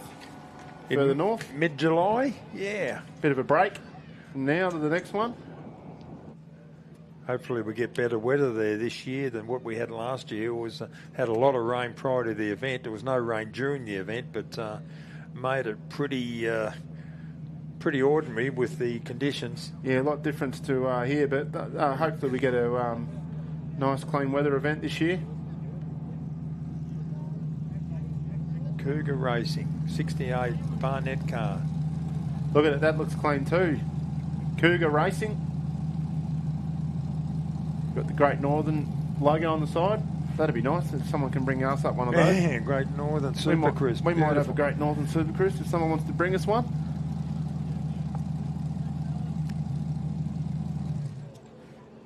So that is our 8th car. You can count that far anyway. Along the fence there, that's car 8 home. Yeah, we've got Sandy down there. Take it away, Sandy, for some more interviews. Don't know if you've got us up there, guys. I hope so. The Cougar entry, the Barnett team. I can smell coolant, mate. So you did really well all weekend. The car looked really fresh. How'd you go? Oh, we went good. We just snapped the limit strap in the bloody second last lap. So I've been listening to that shocky just bang for about 4,000 times. So we had to back off out the back there for a bit. But no, mate, she's strong. Seemed to have a reasonably dust-free second half that last lap, so that always helps. Yeah, mate, we didn't see much dust all weekend. First lap, day one, and then, yeah, we've had a good run. I can't complain. Yeah, real good. Car feels good. Sounds amazing. Yeah, no, it's bloody going real well, really well. Ready for Hillston. Absolutely. Yeah. All right, well done. Congratulations for finishing. Now, just on that, while I'm here, I just got handed the official results. This is going to surprise a few. Now, the top 3 came in on the road: Bo Robbo, Andy Brown, and Clayton Chapman. But the top 3 for this year's ARB, or still at ARB Big Desert 480, folks. You've got Bo Robbo on the top spot. You've got Clayton Chappie climbed up into second spot on corrected time, and Andy Brown in third outright for this weekend's still at ARB Big Desert 480. So we're going to get those guys around on the podium in a minute, and I'm sure they'll cover each other in champagne or whatever that happens up there, but we won't be long. We've got Mark Burrows in 4th, Dale Martin in 5th, Simon Tucker, Matthew Burrows in 7th, and that's all I've got currently at the second, but that's they're no longer provisional, they are actual results. So well done to those guys, and we'll get them up in a minute. But we've just got Dean McGinley coming over here in the first of our Class 10s. We know, Bowie and Ella were having a really good run there. They got a vibration in the car. They tried to fix it, couldn't get back out. Dean, first Class 10. Unfortunately, Bowie had an issue for him, but well done to you guys. Yeah, that's a shame. I didn't even know that I thought he was in front of us. But anyway, thanks very much. We'll take it. The only way I'll beat him is when he breaks down. How'd the car go? The car still seems strong. No issues? Nah, it's got bloody rough. But anyway, it's all good. The car's going good, so we'll get it ready for Griffith, and shouldn't be too much to do for it. We did have a little chat about Griffith yesterday. The track's ready to go. This is the end of our first round of the championship. Griffith's up at Hillston's next. So you're saying the track's nearly ready to go, or they're well underway with preparations up there? Yeah, track just needs to be marked. We done a fair bit of grading after last year. Well, we had to because of the mud. So yeah, it'll just be a matter of marking it out and jig a few things in the pits and whatnot to make it more spectator friendly. But other than that, she should be all good as long as the weather stays nice. Yeah, we'll be right this year. Hope so. All right, congratulations, mate. It's good to see Dean McGinley over the finish line. The first of our 10 cars. Ran a little Honda K24. Seems to be a super popular motor coming out in these cars now.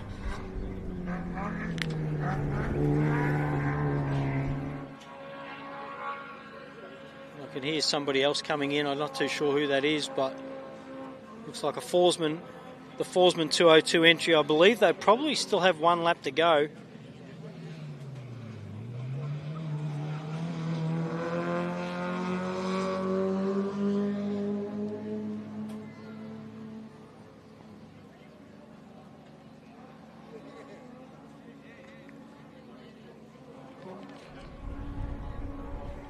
Next on track may possibly be over the finish line anyway, maybe Jackson Evans. Do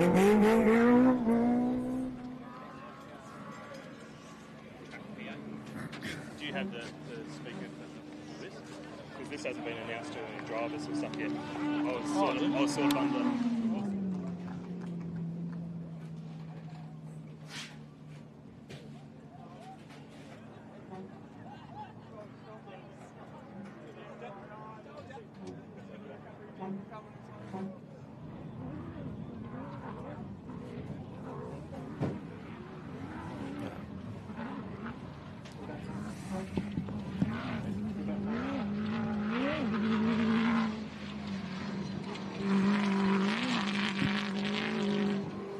We'll see the Western car, young Cooper Western in the distance.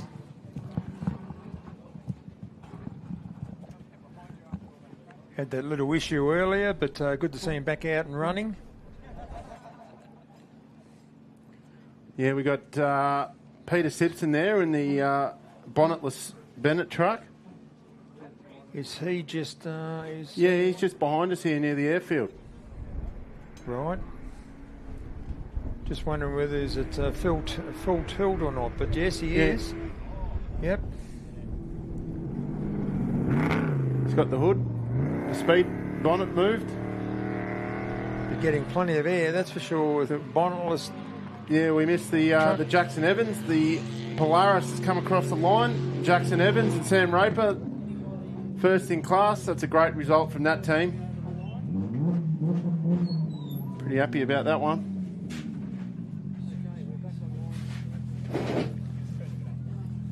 Closely followed by the Simpsons.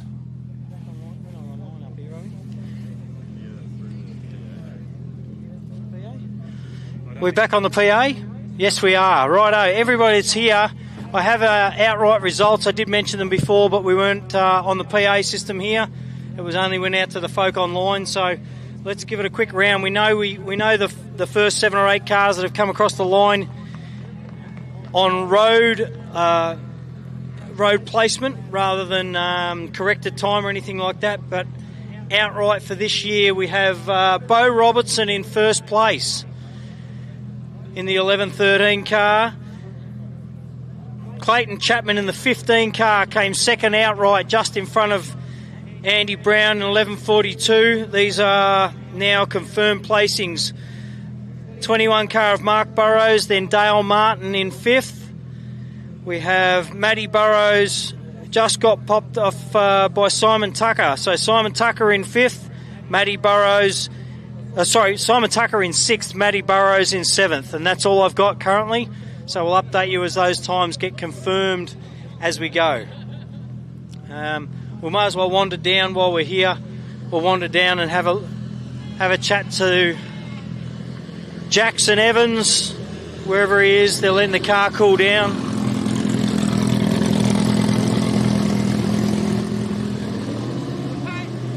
Mate, how you going? I tell you what, first of the 6 cars over the line, pushed hard all weekend. Car still seems good after yesterday's little incident, but enjoyed it? Yeah, no, we did really enjoy it.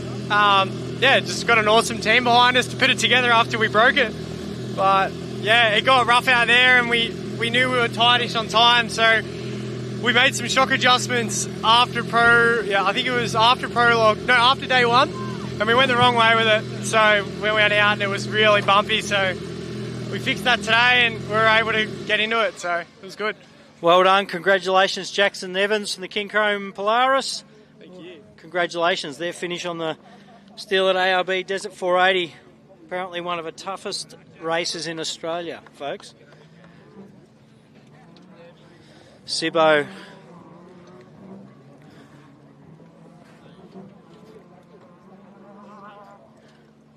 just getting out of his car, so...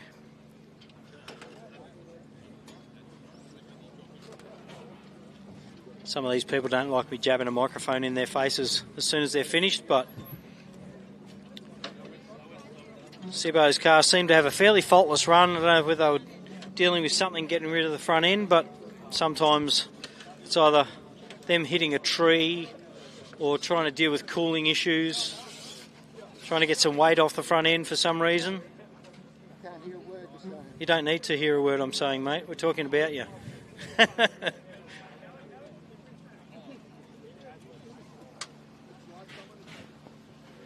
Tell you what, they've just done 3 hours in the seat, these people. And once again, it gets absolutely rude out there once that sand layer disappears out in the desert and it becomes just a rocky base, starts destroying tyres, starts basing out suspension, all that sort of stuff. This Sibbo's from down Warrigal in Victoria, Warrigal Machining.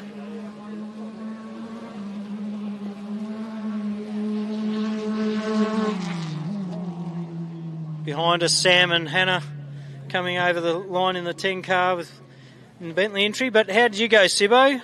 You're here. My body hurts. My body hurts a lot. Well, you did really well. I mean, what have we got? About 10 cars over the line now. First of the 4s over the finish line. Yep, I was pretty happy with that. Really happy. And thanks to my mate for navigating, he got us through without too many scares. It was hairy. It was wild. That's good. And the desert chopped up out the back, obviously. The holes are that big, you got to have your headlights on because it goes dark. They are. Well done, Sibbo, for finishing, mate. It's, like everyone said, it's been a really tough second half of this race out here at Rainbow in Victoria. So we've got coming down the chute now, Sam and Hannah. I've got another sheet getting handed to me, just some more updates on placings. I think we got to Matty Burrows, that was 7th. Officially 8th is Craig Barnett in the Cougar Racing entry. The first of our 10 cars.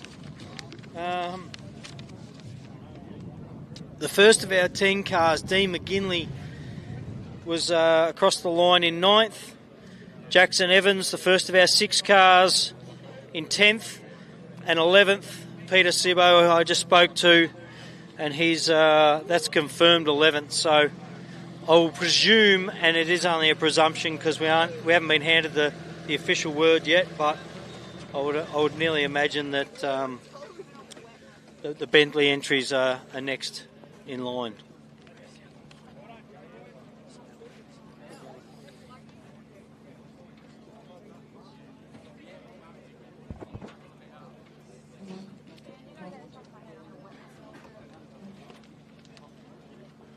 We'll run around, have a quick chat to Sam.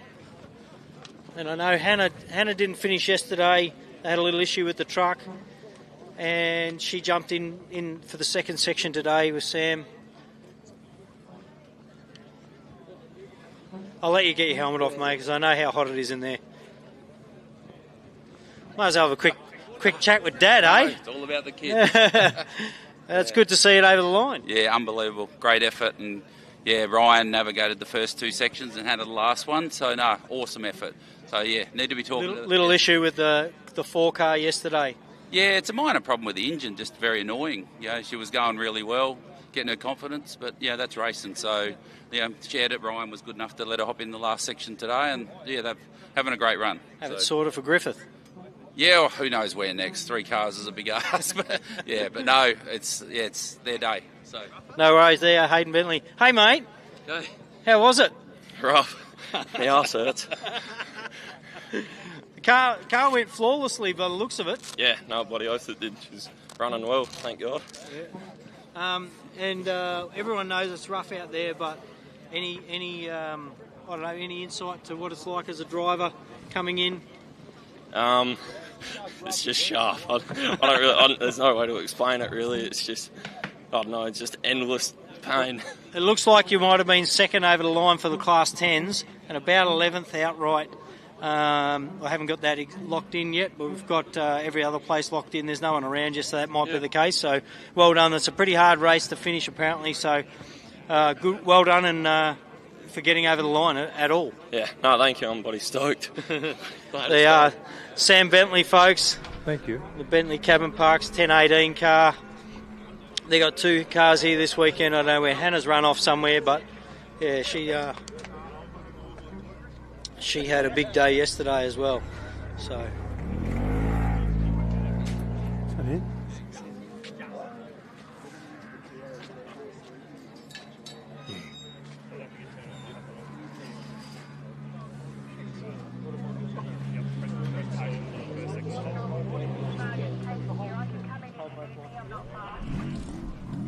Both together? No, apparently they're looping. Yeah,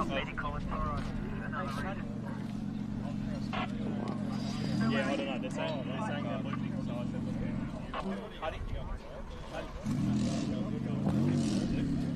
Thanks for the work down there, Sandy. Got a few finished now. 3. That's 12 cars home.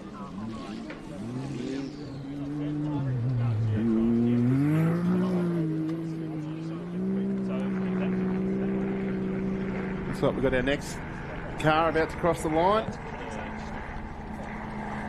One of our side-by-sides, another one.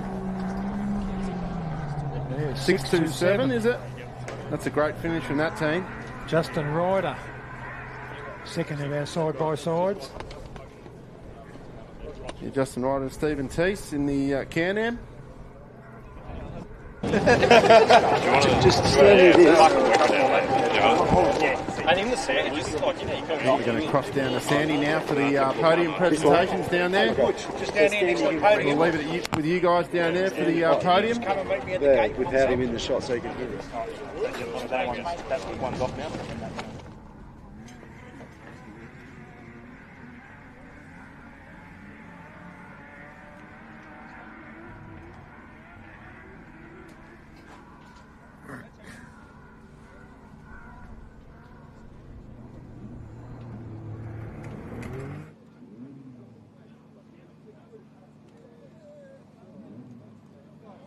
What are we going to do?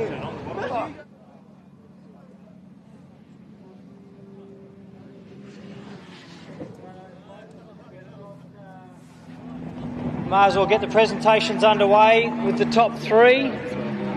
And I'm going to get my bit of paper out just so I can maybe give you a little insight onto overall total race time. Sorry, a little bit messy here.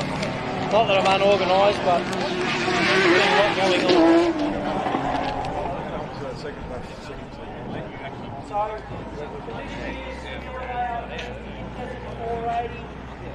Third outright, car 1142, Andrew Brown and Danny Hardman. Well done, mate.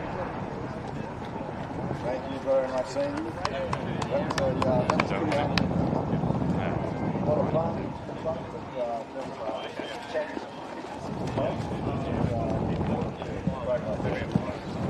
Alright, they are Andy Brown in car 1142, third place outright for this year's round one of the ARB Australian Off-Road Racing Championship. In second place, Clayton Chapman and Adam McGuire, car 15. Well done, mate. I know it's a hard weekend for you guys, but came in third on road, but second on correcting time, so well done.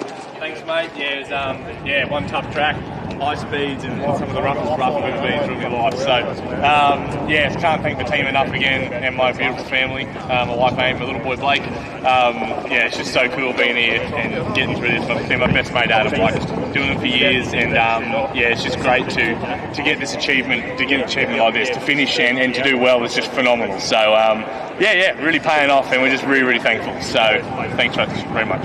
All right, mate, well done there. Clayton Chapman, car 15, all the way down from Queensland, your second place getters. And first outright this year, Big Bo Robbo, all the way from WA, car 1113. Well done, mate. Thanks, mate. Big weekend.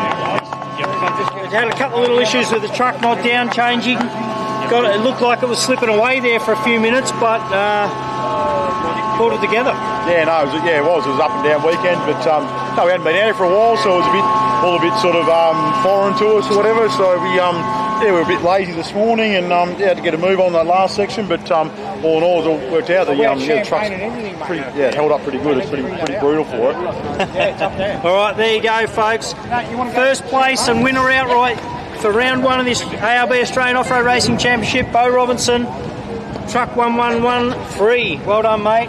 Shane Hutt in the passenger seat, navigating. And like I said, we've pretty much placed in order on who finished where for the rest of them. Just the rest of the ARB. We've got Stuart a fair few cars out on track.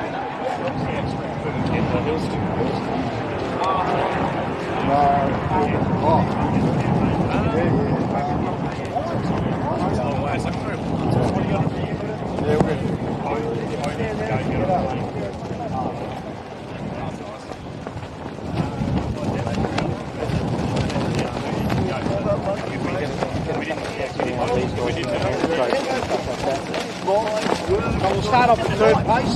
Never step foot in a gate of a motorsport. Angry. Very angry. Very angry. Very angry. You ready to fucking clamber on onto that? What? You ready to try and climb up there? They gave you a stool, mate. It's all right. Where is it? I'm just taking a quick photo and then we're done. Yeah, it's good. What do you want to do? What are you doing here? Tony wants to do it. No, they want to Tony's going to just present some trophies. Tony Carabot, President of the Victorian Off-Road Racing Association, who's hosted the event out here at Rainbow, Victoria. Tony Carabot is going to present Daniel Hartman, navigating for Andrew Brown. Congratulations, mate. Thank you very much, Tony. Car 11 Cheers, thank you. Thanks, mate. Congratulations. Thank you very much. Cheers. Thank you. There's a lot of hard work. Well done, for that, mate. Yeah, great event. Say something or? Yeah, all good. Well done, mate. Piece of stainless. Thank you. Thank you. All right, I'll do second place. Second place, once again, Clayton Chapman and Adam Maguire. Clayton. Thanks, mate. Congratulations, matey. Thank you very much. Thank you.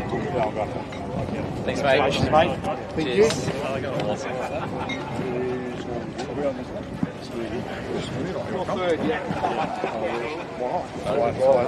And first place, outright, this weekend, Bo Robinson, Shane Hutt's car, Thanks, mate. Thanks for having us. 11:13. Congratulations, Shane. Thanks, matey. I'm going to climb up here. Are we going up?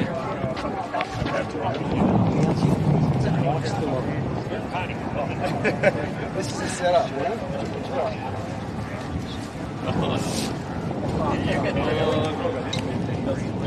We're getting showered.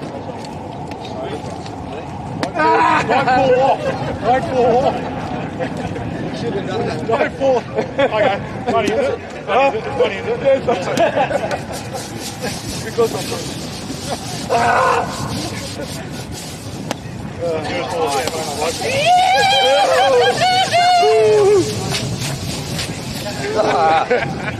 I'm not used to that, eh? Cheers. I'm not gonna. Gentlemen, cheers. It's the first time I've ever opened Congratulations. Oh, being up. Good job, boys. Hey, well done, mate. Well done, mate. Good on you. Good job. See you in the next one.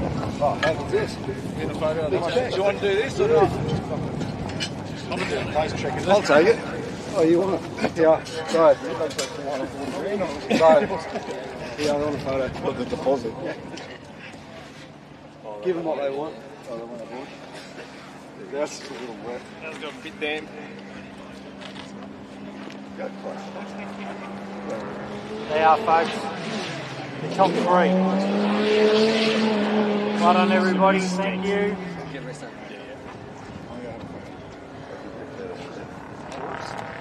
Thank you. Thanks, boys. You should take it through. Yeah. Kids have got a good rubber just unplug. It's unplugged. Yeah, unplug it in.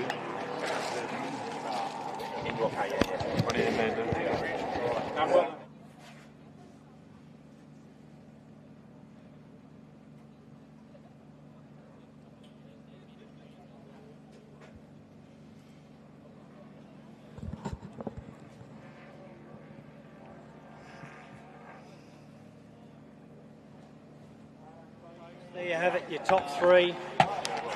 I can just give him another updated sheet. I can read out some more placings. We did see Sam and Hannah come in that 10-18 car, which is now confirmed 12th place. It's a bit hard to do this out here with that little bit of breeze, but they came in with a total run time of 5 hours 11 minutes. Bo came in with 4 hours and 20 minutes, so you can tell the difference in the speed of those cars there. Can't catch this, sorry. Justin Ryder 627 in 13th place. David Lotham in 14th in that little Urseg 104 car. The middle miss entry just got pipped. They came in 16th on corrected time, and Lachlan Campbell in 15th, just ahead of them in the 6:07 car. Sorry, I've got to read this instead of looking at you, but those guys had run times of around 5 hours and 20 minutes, so that's a long time to get thrown around the desert. I reckon we've got half of the field that's still out there competing back on track and back into the pit area here. Looks like car 422 has just crossed the line.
Well, there you go. It's about 18 odd cars in the finish line.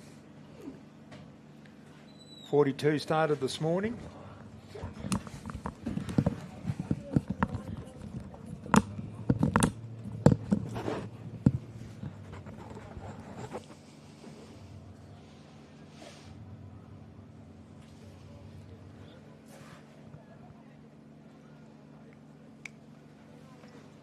So a little bit of dust in the distance, so there's other cars running around out there, that's for sure.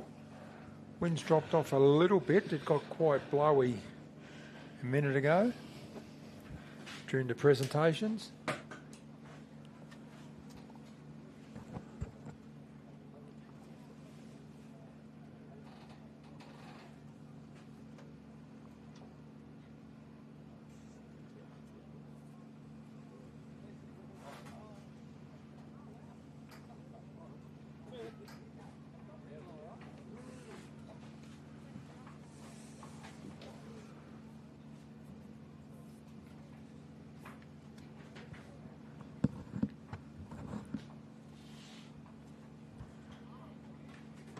Good aerial footage there of the start-finish line and all the finishes.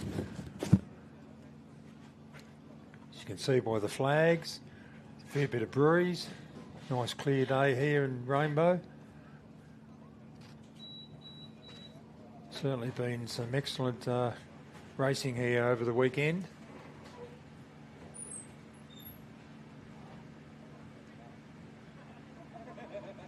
Spectator area and start finish and the pit area and with the food area and also our commentary area is just sensational. Well set up here.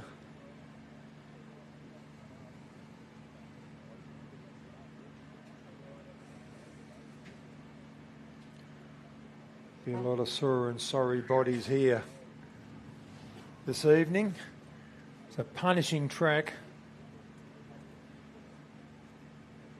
Just to finish is an outstanding achievement.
be like? Finishing up the next 6. They're in the creek.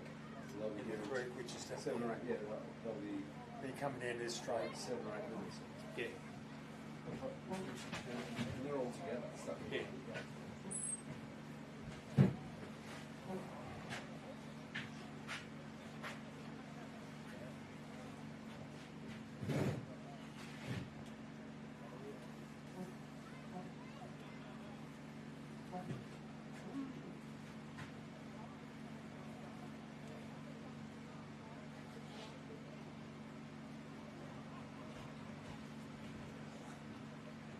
He said he's just going to wait for these ones to come in that are just entering this. Yeah. And then following the core. Oh, good. Yeah, good. Yeah, we'll spend that money. We'll spend it on the way out. Load it up on the drinks or something. That's good. You alright, Maxie? Yeah. You alright, buddy? Oh, we're in a short break. Yeah, all the winners are finished.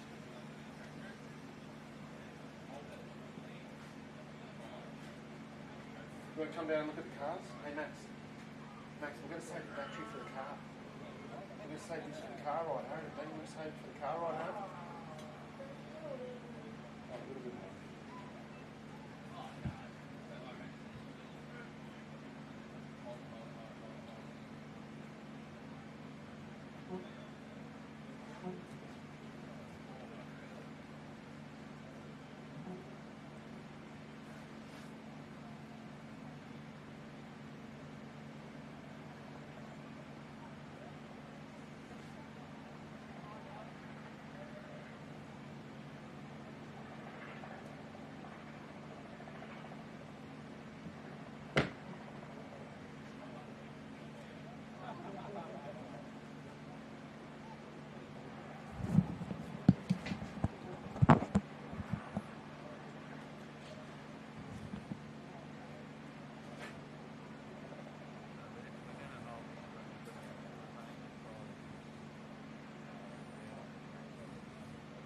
Yeah, copy. All right.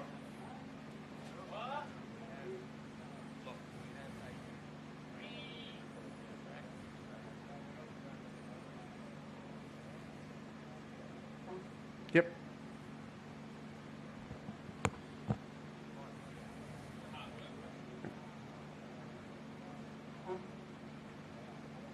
Copy.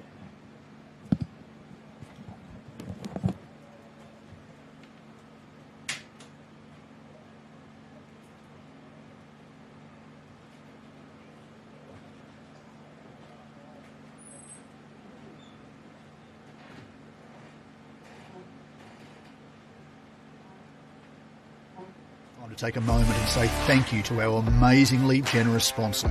Without their ongoing support, we couldn't even begin to think about hosting an event like this year's Steel It, ARB, Rainbow, Big Desert 480. So a big thanks must go to our major sponsors. Steel It, Paint for Steel. The Victorian Off-Road Racing Association. ARB 4x4 Accessories. Mickey Thompson, legendary off-road tyres. Rainbow Rise Events Association. RACELINE Wheels. Dynamic Wheel Co, Australia's hottest and toughest wheels. And the ARB Australian Off-Road Racing Championship.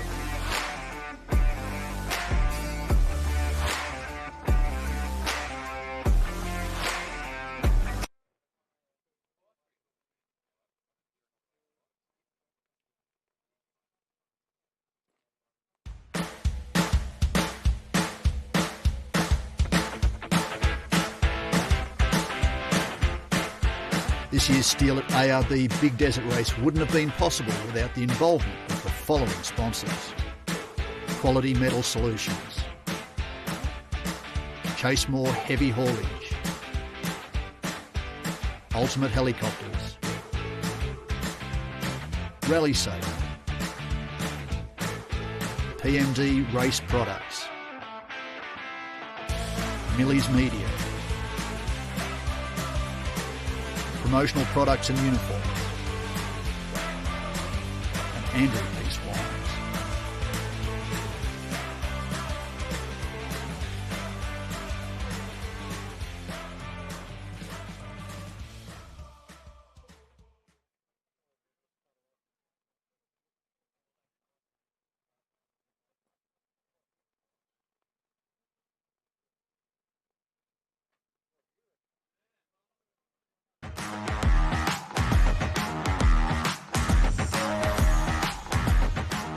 This year's steal at ARB Big Desert race wouldn't have been possible without the involvement of the following sponsors: the Australasian Autosport Alliance, the Australian Off-Road Racing Association, the Hindmarsh Shire Council, GrainCorp, Wimmera Mallee Waste, the Rainbow IGA, and SP Tools.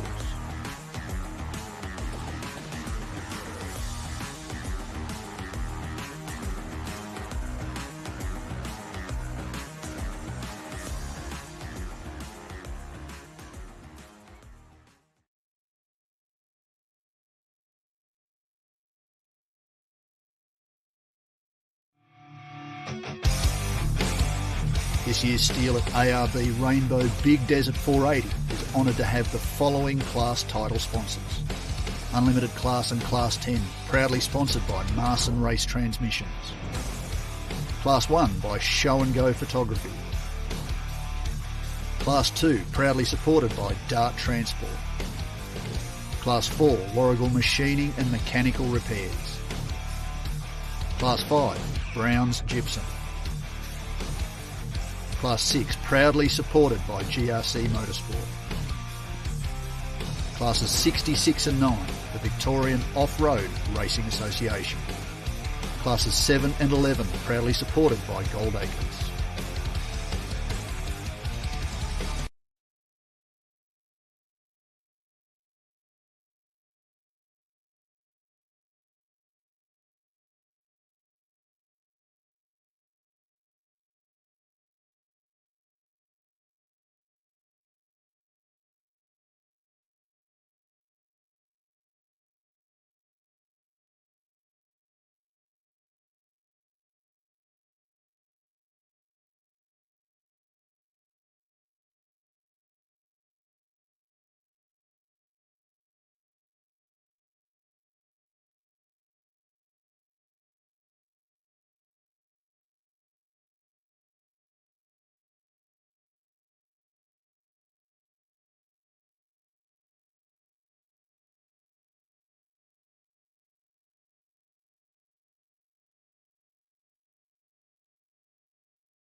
So everyone at home still trying to follow your favourite car and family and friends. We've got a few left.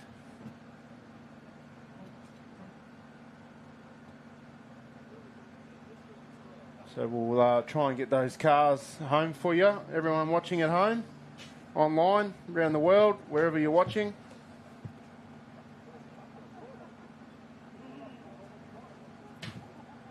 It's been a great day, great weather. Great weekend.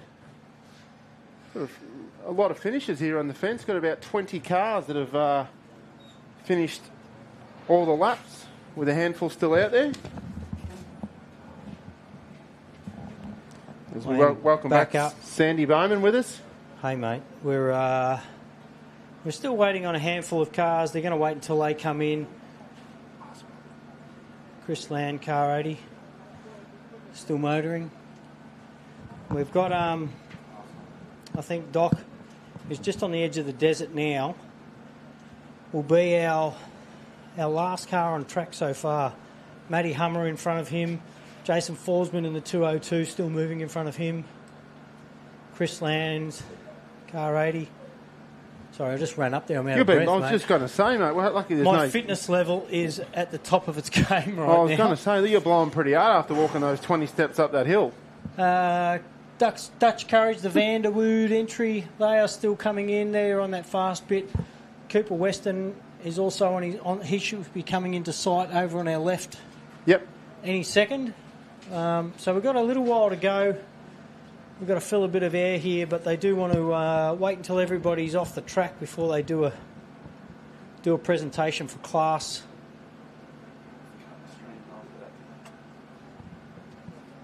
Is in. Yeah, they want to do a presentation of the classes. The classes. All the 11 classes. Yeah, we've got a fair range out there now. I mean, not that we've had any Class 3s here this weekend. They're slowly getting knocked out of those championship rounds. It's slowly disappearing, isn't it?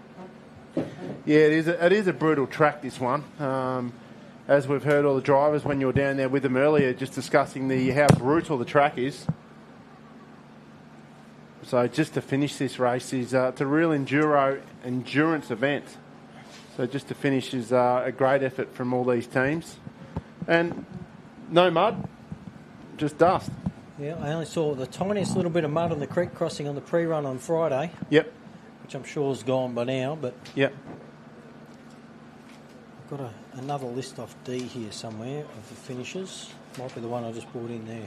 Got so many bits of paper going up, a pile of paper. You're on your keep today, mate. You're running around, you're in the sun, you're interviewing down there. We've had 19 cars finished that I've been handed. Well, look at this at the finish line here. We've got a passing minute. Oh! What? It's all happening. No, 2.6 cars as well. 6.26 over the finish line and 6.11. Nearly touching as they left that finish jump. So we have our first 19 cars here. Followed by the Mott. The Mott cars over the line. The Mott This is good to see a lot of these cars. Yep. Everybody that's home so far is home safe. Obviously a few damaged vehicles, but they're home safe, and that's one important thing. Absolutely. Especially with this morning's dust, I was a bit worried about that as they were leaving. Yeah, it was like pea soup this morning, but the breeze has really picked up, and yeah, it's just great to see these cars all finishing this event. But we see the Western car over there to our left, the Mickey Thompson's car with Cooper Weston, which was driven by Chris Weston yesterday. Cooper Weston taking the keys off his dad today, which is great. It's another one a car will get home. We should be... We've got the 202 car. Someone's just gone out for their last lap. Oh, one of those side-by-sides. Yeah, that's when we had one of those side-by-sides. Mr. Hill is in. Yeah, so one of those side-by-sides has still got one lap. Yeah, Brendan Hill is in the 6.11 entry. Yep. That's 6.26, which was Vaughan Hogan. He's gone out for his last lap, which I'm surprised. We must still have a fair bit of run time out there. And if he doesn't make it to certain sections in a certain amount of time, they might flag him and send him back in. But that's normally what will happen if they start running out of time at this end of the day. Yep. Gee, what a finish, mate! That was I was going to say controversial. It wasn't really controversial, but how's Bo Robbo pull that gap back on Andy and then Clayton obviously coming in third on road behind Danny Brown. Yeah, Andy Brown. I think we saw Angry Bo in those last lap and a half. I think he's worked out that. And when you look at the times, don't forget, I didn't read out the overall times there, but Bo Robbo, he had to drive like that because guess what? He did 4 hours, 20 minutes and 2 seconds. Clayton Chappie did 4 hours and 20 minutes and 51 seconds. That's close, you know. And Andy Brown was 4 hours, 21, 46 seconds. So it's only 2 minutes. That's not a lot. That's not a lot. And when you're considering you've just raced 480 Ks of Australia's best off-road racetracks. Yeah, not even 2 minutes between the first three cars. Yeah, that's tight over that distance. And the last car over the line that I have a score for here is the 422 of Stephen Von Peen. That did 6 hours and 52 minutes. Yep. So they're 2 hours longer on track, whether they have problems or not, you know. That Franklin car, that 110 side by side, 5 hours 32. We see the Western car. Come around our last corner here. He's got the checker flag is up. The rush buggy. Cooper Western. I tell you what, Chris will be absolutely rapt to see this happening. Well done. Obviously, had some issues for the Western crew. Yeah, had some issues earlier in the day, which they've resolved. But Chris drove yesterday with Cooper in the passenger seat, and Chris jumped out. Cooper jumped in with a mate today and had some fun. We're just watching our officials, our flag waver down there on the left, and thank you very much to all 110 plus officials and helpers and volunteers out here on the weekend, because they have sucked dust for what's today? We started at 8 o'clock, so yesterday. They've sucked dust for like 5 or 6 hours just today and a few hours yesterday. Yep. So I know it's like out there with the wind and the dust and the sun. It gets pretty draining. Chris Landers, car 80, is on his way in. I think we've only got 2 or 3 left on track from what I can tell out there after that. I know that 6 car went out. Hogan went out there after that.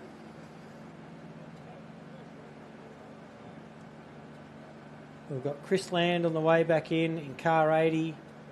We have car 202 still out there. That's the Forsman entry. Matty Hummer in the 633 entry. We have the 445 Nissan out there, and 626 on his way back out, which I presume is the last car on the track. So, yep. We'll just we're going to keep the stream going just for a little while longer for a couple more cars for you. They do want to live stream the trophy handout for all the classes. Yep. A couple of the guys there. I know Bo Robbo had to nick off and get on a plane back to WA, so he couldn't hang around, unfortunately, which is why they kind of, once they knew that top 3 or top 5 were locked in and everybody, all the corrected time was given and everyone was 100%, they handed those out so those guys could nick off. Here you go. Vandy, he's still got a lap to go. He's still got a lap to go too. Because he had a bit of an issue earlier on. Is he going around again? I think he is. Oh wow. He did get held up for a long time earlier in the day, didn't he? So they're very spaced out. We've literally got 1, 2, 3. We've got car 80, Chris Land. He'll be coming into sights over on your far left-hand side in the dust along that tree line. We'll have Jason Forsman still battling away through the desert. Also, Matty Hummer still battling away through the desert. 445 is only at the start of the desert. 626 has only just left the start line a few minutes ago. And Darren Vandy, who's only just come through the finish line for his last lap. Well, this does happen a lot in racing, doesn't it? I mean, desert racing, as you know, these big guys have had total run times of just over 4 hours, 4 hours 20 minutes, 4 hours half an hour, 4 hours 30 minutes. 10th place, 5 hours. So even that is a big gap between the first and 10th. And then you start dropping away. By the end of this, we'll have I would imagine, if those guys have just gone out, they'll be doing a total, I think you had a total of 8 hours. 8 hours, yep. To complete the whole circuit. And not only that, you've got to usually do 75% of the track to be classed as a finisher. All your laps, yep. And if you don't do your 75%, then you don't get points for the championship. Some of these guys, even Darren Vandy, he's had a year off, but they're back, and they might be just literally needing to get the finish to get their points up for the championship so they can hunt down a Class 5 championship. And even so, the way the points has been structured here in the ARB Australian Off-Road Racing Championship, it can also give you a good hit for the outright of the championship. Yeah, you've got to be there at the end of the day to get your points, get your finish, which is why Darren Vandy is continuing on. We've got last year Brent Brent Martin in a Class 1, Maddie Burrows in a Class 1, and the Middle Misses, they came second outright in a Class 1. So it's not necessarily the Class 11s and the ultimate class cars.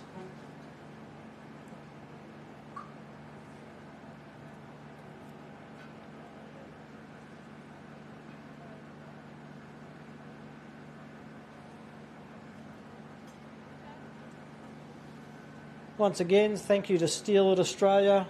They've put on an amazing amount of energy, to keep this event going. Yep. We're always looking for more sponsors on both the event level and even the class level sponsors. You know, I see Warrigal Machining, Sibbo, he sponsored Class 4. I see, which it looks like he won. And Mick Marson, he sponsored a class. There's definitely different class sponsors in there, as well as you can sponsor the event, you can sponsor the championship. We definitely need a few more on board to get this live stream out to everybody. We've hit, I didn't see the numbers today, but I'm sure I'll find out. Yep. Like I said earlier, we had over 2,200 people on the live stream yesterday. So that's from everywhere, from Scotland, Ireland, England, America, fair few in America. Lots of local in Australia. Families sitting at home on the couch in the air conditioning, no dust. Yep. Unlike us mugs out here in the desert. No, we're up here with the air conditioner on. Yeah. In the box. With the tally. That dust just behind that tree line, folks, that's Darren Vandy on the way back out on his last lap. They all seem to be moving okay out there. Chris Land should be coming around the last corner or two into the finish line within minutes.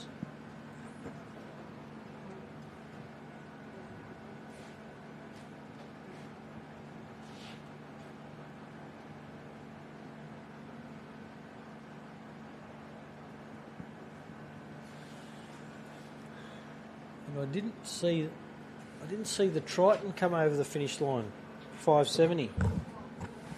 So, presuming that they were belted with a few issues and didn't get over. I don't know if I can't see them from up where I am now. I haven't got another lot of results, and I haven't got any information on whether they've DNF'd or what's happened with those guys. But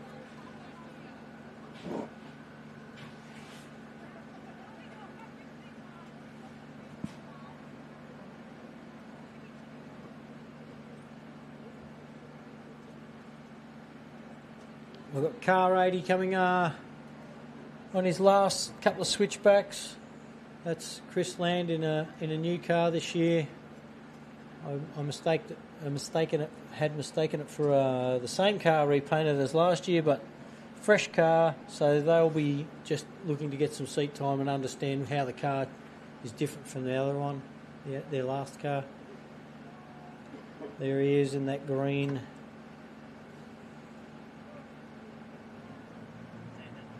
Ultimate class car, checkered flag.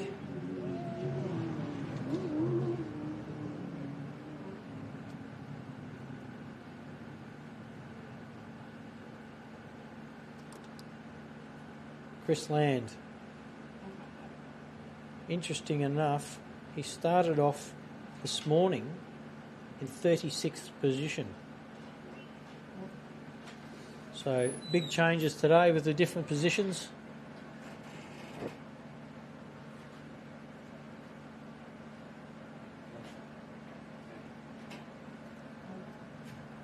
A lot of people still here, enjoying the sunshine.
So, if you've got a second. Yeah. So this is my old junk computer with Mr. Key. Yeah. Because I've only got USBs, of course. Yeah. That'll do. Yeah, just a USB to Or- serial. Okay, yeah, I can do that. Or I've got a really old computer that still works. There's a serial port in. Yeah. But that's fine. No, I've got those connectors. Yeah, USB to serial will do it. And it's on the back of this one.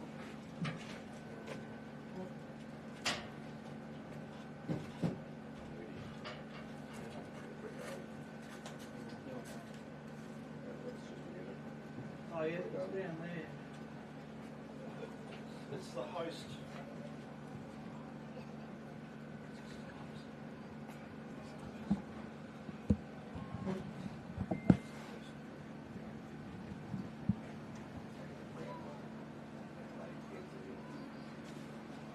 Well, folks, we've literally got 5 or 6 cars left on the track out there.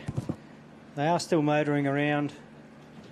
This time of the day it gets a little bit drawn out, obviously, but we've got the Forsman 202 entries on the way. They're back out of the desert and through the creek. They're back on the way back in. Matty Hummer's, I'm going to say 3/4 of the way through the desert, so he's a third left of the track. 445, just over halfway around the track, so he's on the tail end of the desert also. But you got 626, which is Vaughan Hogan. He hasn't entered the desert yet, neither has Darren Vandy in the 554 entry, but we can cut to a little bit of footage or something like that, and then I can give you a couple of times that I've just been handed. So our overalls, obviously we know Bo Robbo was at a 4:20, 4 hours and 20 minutes in total run time. In 23rd position, the 422 truck, the Mickelfab truck of Stephen Von Peen. They did a total run time of 6 hours 52. So that's over 2 hours longer, 2 hours 20 minutes longer than your fastest car out on track. So we're just watch the distance here for a little bit. We'll probably come back to you in not too long and finish off the day. But if you want to grab yourselves a drink or anything like that, quick toilet break, and we'll be back to do some presentations for all the classes for the weekend. The first, second, third place getters for each class.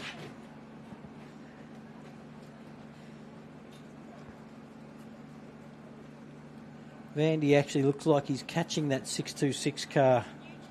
The gap seems to have closed up a little bit. It'll be a little bit faster on that fast stuff, but the 554 is definitely the last car on the track.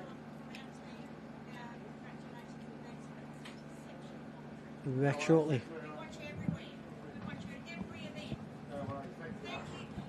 We'll pass that on.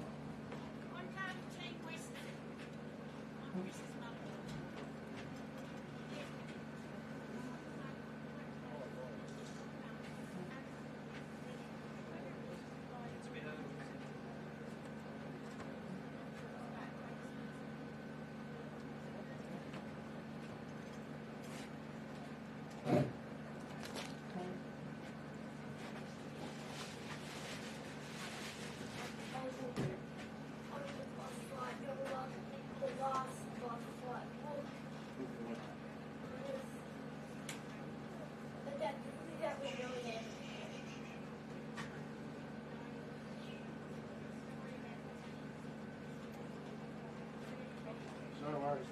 Thanks for that.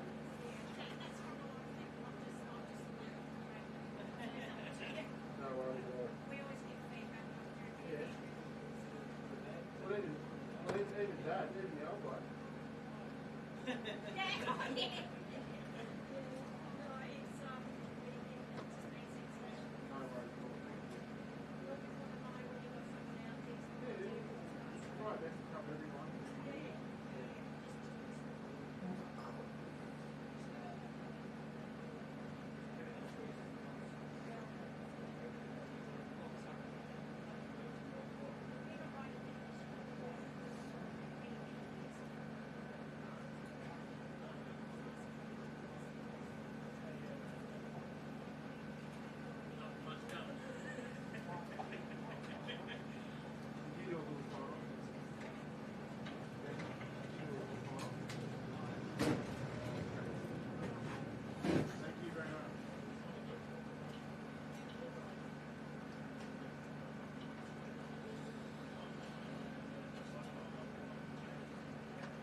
Don't be forgotten, folks.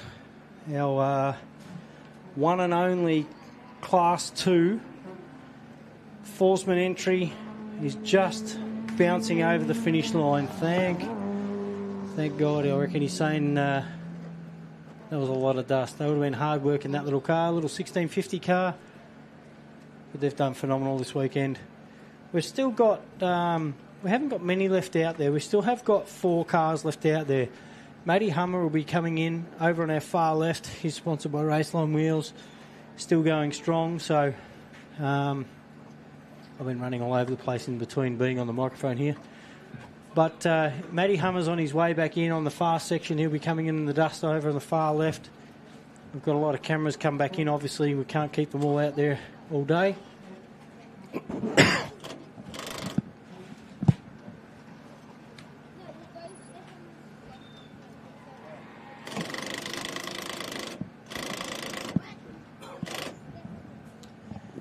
So So Matty Hummer won't be too far before he comes in. You've got 445s coming towards the end of the desert section now. And Darren Vandy and 626, which was Mr. Hogan, are still going. So they're around halfway through the track.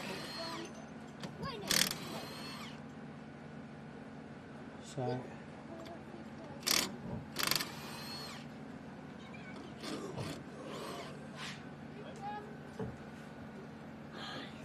we'll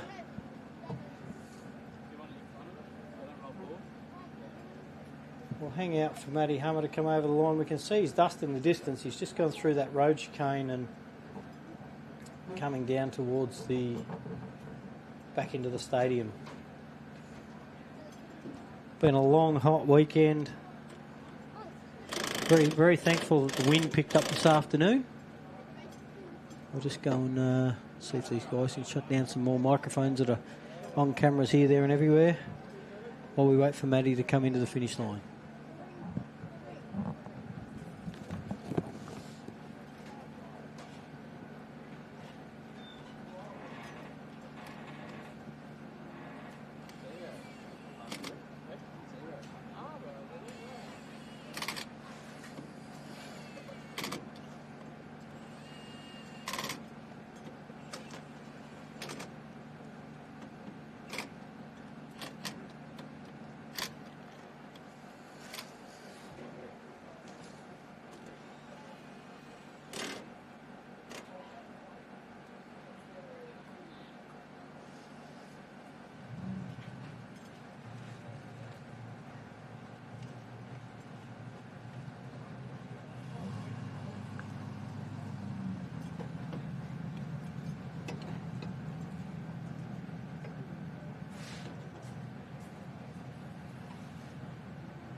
There he is coming back into the stadium. 633 Matty Hummer in the little RACELINE wheels entry. Swerves Tyres. Do a lot of bead-locked rims and tyres. In Victoria, shipper all around the country. That's Matty Hummer, and he shouldn't be too far off. I know it's a long wait for these last half a dozen cars to come in. But we've literally got 3 left out after Matty crosses the line, and car 445 Doc is coming into the creek crossing now, so he's probably only another 10 or so minutes out. But Vandy's been overtaken by Mr. Hogan out there, Vaughan Hogan. So Vandy is now the last car on the track. And somebody has to be last. It's been me a couple of times. I just see a picture of Health walking across in front of me. AJ came out of that 5-car Navigator for 5-car, Dale Martin.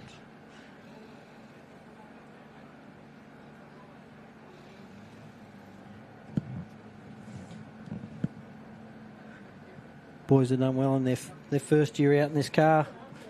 Sorted, we hope.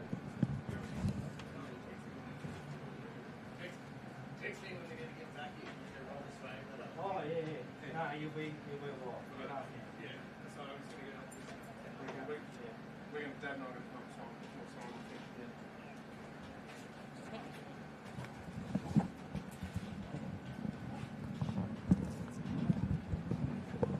Well, Lee's back here for a minute, and so is Glenn. It's been a phenomenal weekend. These boys are they're gonna bail. They got a long haul home.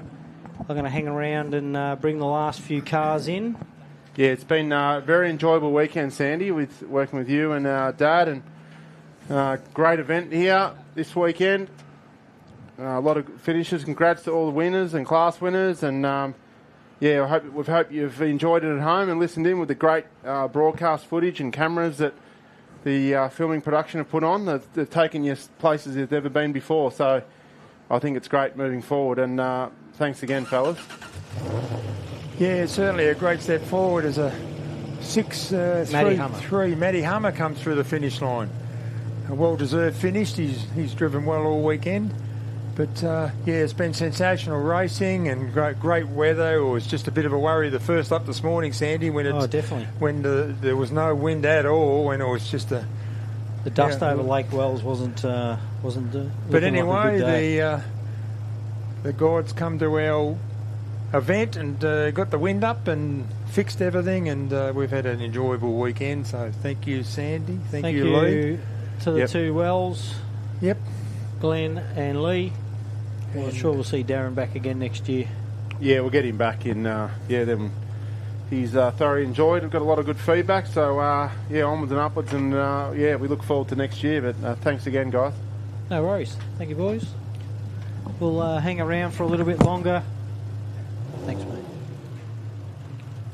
We'll hang around for a little bit longer and see these last few cars in. Then we've got, folks, you can leave us on the background if you're home in a lounge room and go and get a drink and a refresh, toilet break. But we've still got about half an hour until the last cars cross. We don't want to shut them off because we've had 2 cars start this weekend, and we're still on for. I'm going to tell you, we're probably still going to have about 20, probably half the field overall finished. So we're probably going to have 26 or 7 entries. I can see over in the distance behind the start line there a big cloud of dust, and to me that looks like it could quite possibly be the 445 entry, the Nissan entry, little boosted RB30 last time I knew.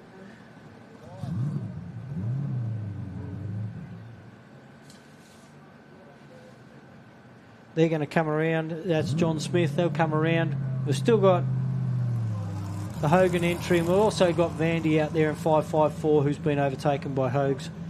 So hang around. Put us on in the background if you've got to. Those are still with us. Thank you for joining us. We will be doing the trophy presentation for classes and the event. Like I said, we've announced the top 3 who had to be, a couple of those had to bail out of Victoria, get back to business in other states, so they had to run for planes. But, yeah, hang around, go grab another drink, and I'll announce the rest and give you a presentation towards the end of the trophies. So hold 5.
That was him, folks.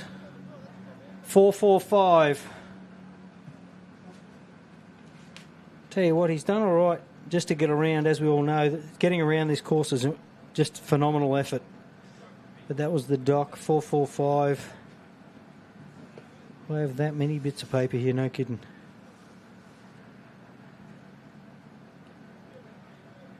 Just having a look where he started. 28th overall. And he's come in. There's a long gap between Darren and Hogues. So the Vandy entry 5:54 and 6:26 are the last two on the track, and they're just over halfway. So they're still battling out in the desert. We're going to be, I'm going to say half an hour. Got a lot of people down here that is starting to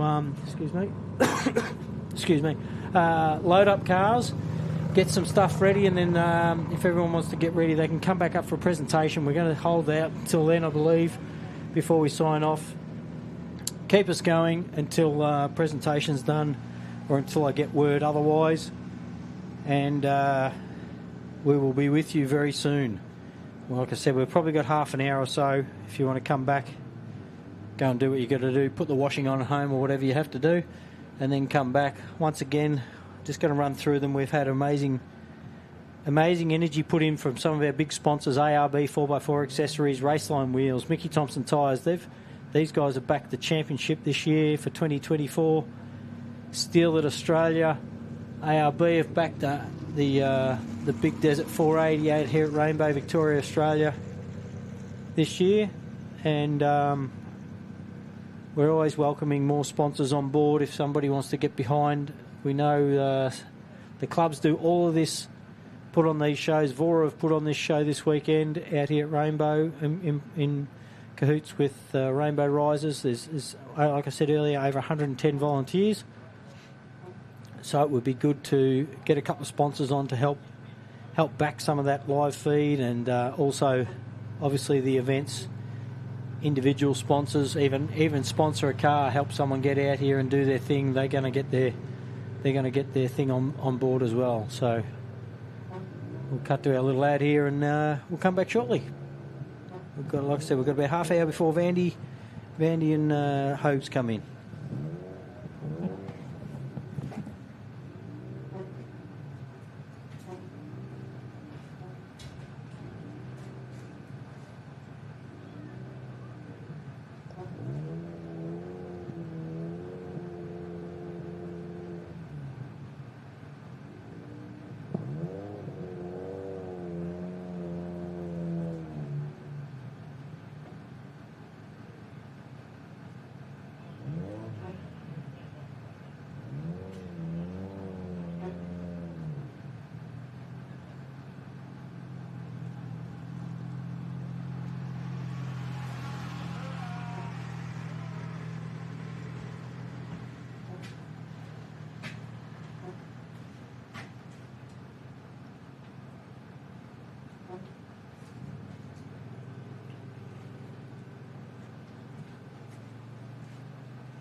What?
Righto, folks. If you can hear us down there. Mark Burrows.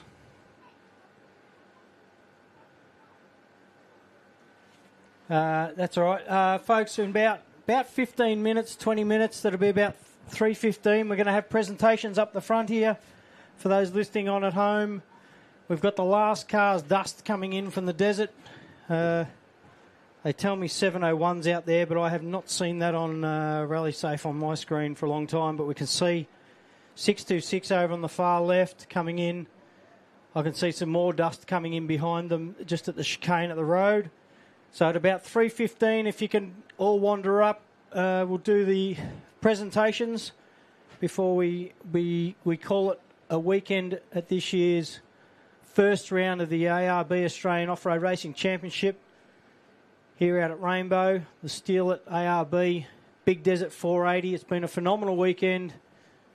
I know the end of the weekend gets a bit drawn out just waiting on cars and that sort of stuff, but that looks like it might even be Heath Whedon coming around in front. No, that's 626. Heath Whedon's on the trailer? They just tried telling me 701 was still moving on. Nah, I didn't see him, but this must be the last car then. Has to be. 626. So give us about 15 minutes before presentation starts up here at the start-finish line. Tell your family, tell your friends. Grab a drink, sit back on the couch if you're still listening at home. That'll be grand. And we'll see how we go and wrap up for the weekend after that. We'll be back in about 10 or 15 minutes. Cheers.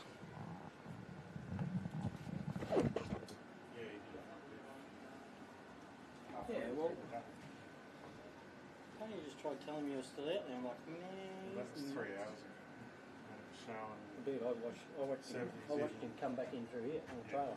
He's gone grey. They've disconnected the handed it back. So.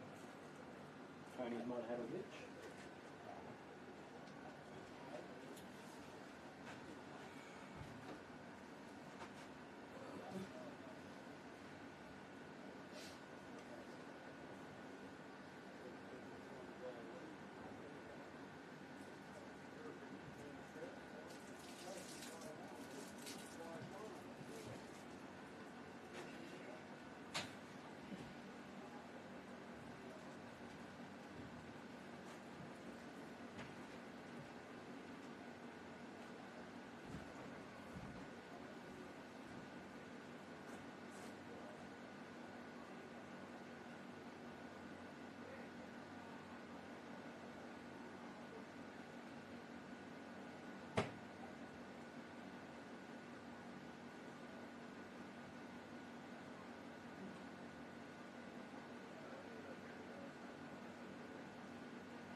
Slowly but surely.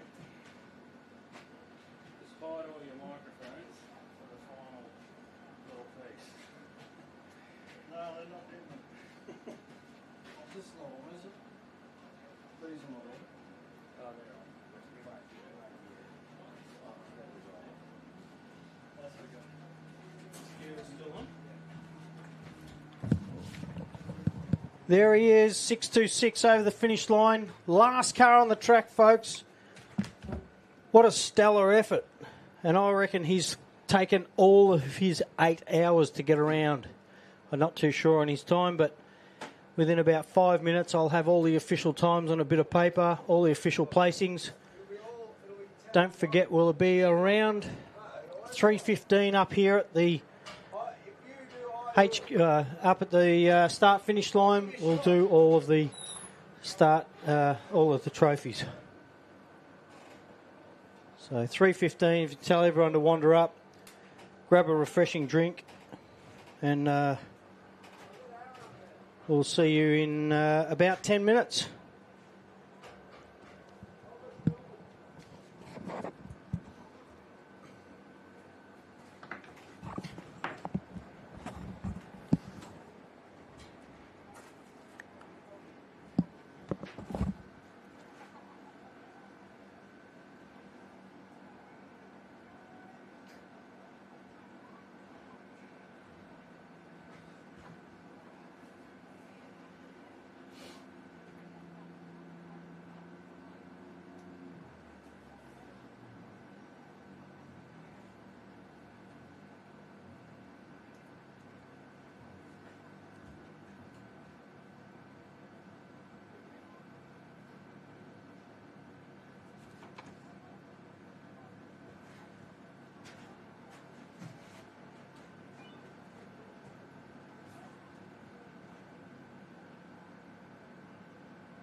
Camera 2. You chatting to me? Hey. Talk to me. You talk to me. Sorry, just so I can see if I can hear you in here. That car just went to the pits. Didn't it? Oh, gotcha. Okay. We are. You didn't switch it back to this, did you?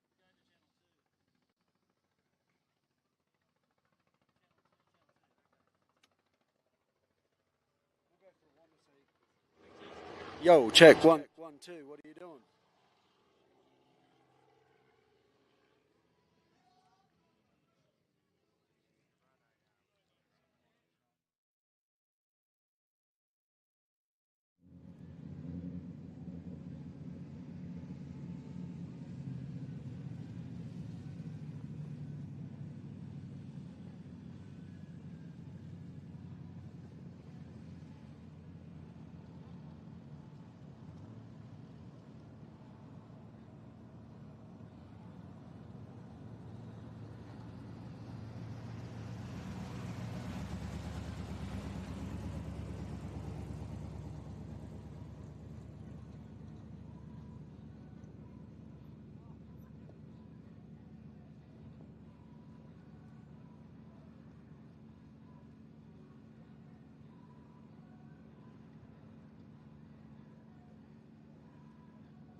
Righto, folks, gather round. We're here for the presentations of this year's Steal It ARB Big Desert 480 out at Rainbow, Victoria. And I know you all had an absolute blast, sucked a lot of dust, as we all did. We're going to start off with a few presentations. We're going to try and make it short and sweet. We know we have plenty of people who've got a long way to travel, Queenslanders, Western Australians, people got to catch planes, etc. So we'll try and make it as fast as we can. Now, starting off, we have a few helpers in the background. Like I said earlier, we had 110 plus individuals helping out behind the scenes. They were volunteers doing all sorts, from recoveries to paperwork, organising the event, everything. If you've done it, you know what goes on in an event to get it going. So I'm just going to call up a list of people that we've got a little something for them just to say thank you, organised from Tony.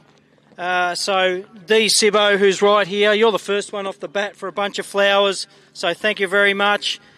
We've got D. Simpson, Nat Pike, Rita Carabot, Narelle Eckerman, Julie McLean, Heather Davidson, Amelia Chasemore, who I believe isn't here, but I think Billy can take those home for her, and Marg Crowley. So thank you, ladies. I know how much energy you guys put in behind the scenes, and everyone knows how much energy you put in behind the scenes. So round of applause for those.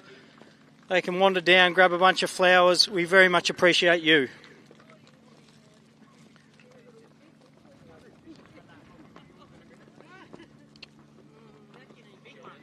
These are the people that do the paperwork, the organising. You would have checked in with them this morning and when you signed on, etc. So once again, thank you, ladies, and thanks a million to all the volunteers out there. We had recovery cars, fire, medical. The police this weekend said that the weekend ran fairly smoothly. We also had everyone, obviously the Wells came up and gave us a hand to do the commentation and everything, people on the gate, everything, traffic control. So there's a million different things that it takes to run an event out here. All right, we're going to go, next up, we might go to we've got a couple of special awards here. We've got, sponsored by Glendarren Panels, was the best presented vehicle. And I believe that goes to David and Alice Middlemas in that little beam car that did so well. So, David and Alice, you wander down. Tony will hand you the trophy. And next off, we've got the Bright Spark. And I don't know how this happened, and I'm pretty sure there's going to be a lot of people in the audience that don't know how this person got the Bright Spark award. But Darren Vandy, if he's still here, I'm pretty sure he's still here because he came in quite late. He might be down at the car, but the Bright Spark Award, also sponsored by Glendarren Auto Panels. Thank you to the Wells for that. I don't know where Vandy is. Oh, there he is, over on your far right. He's coming in. couple of encouragement awards. The last battler, and I know you all hung around, and thank you very much. I'm sure most of you have been last at something at some stage in your lives, so when you're last across the line, people appreciate seeing you standing here. The last battler, car 626, Hogs.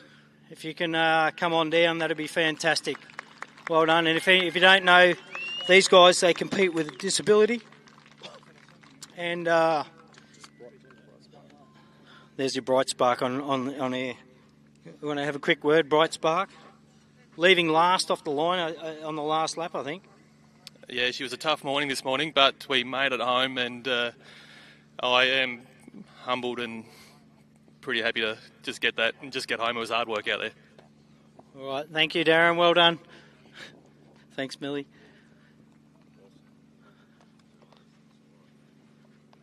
There you go, folks. Side by side, it was last across the line. Thank you very much. I hope you had a stellar weekend. I know, just because you were last car on the track there, how horrible was it? Well, I heard some horror stories the other night about how bad the whoops were going to be at the back, and everyone was pretty right about that. Yeah, and as the day went on, all the tree roots started to get exposed, so yeah, it made it pretty hard. But no, awesome. Thanks to everyone. Thanks to the committee. Thanks to Tony, who's been unbelievably supportive the last month. VORRA, AORRA, everyone. All the volunteers, all the helpers, all the other competitors. Awesome weekend. Thank you, mate, and well done. There you go. Last over the line and a phenomenal effort. We have the last of the camaraderie camaraderie award, which goes out to a side-by-side competitor, Matty Hummer, in 633, who had the RACELINE wheels entry, and I believe he helped out a few out there over the weekend. So he's coming down. I know he was one of the last cars in as well, battling it out. Those little cars sure took a beating towards the end of the day.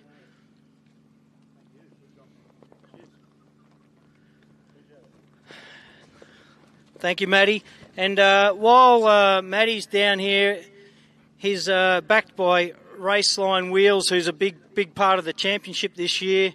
Chris Hummer from RACELINE Wheels has put a lot in to do the prologue, the RACELINE Wheels prologue. And I know you would have heard me talk about it over the weekend. Danny Brown takes that out this year for the 5th championship prologue in a row. Not that he had a good run today, but he did do well all weekend. So Danny Brown and George Apted, you wander down. If they're still here, I know they'll be here. They should be here. I hope they're here. Oh, the old cheese is going to come down instead. Danny's nicked off, but Andy's here to accept.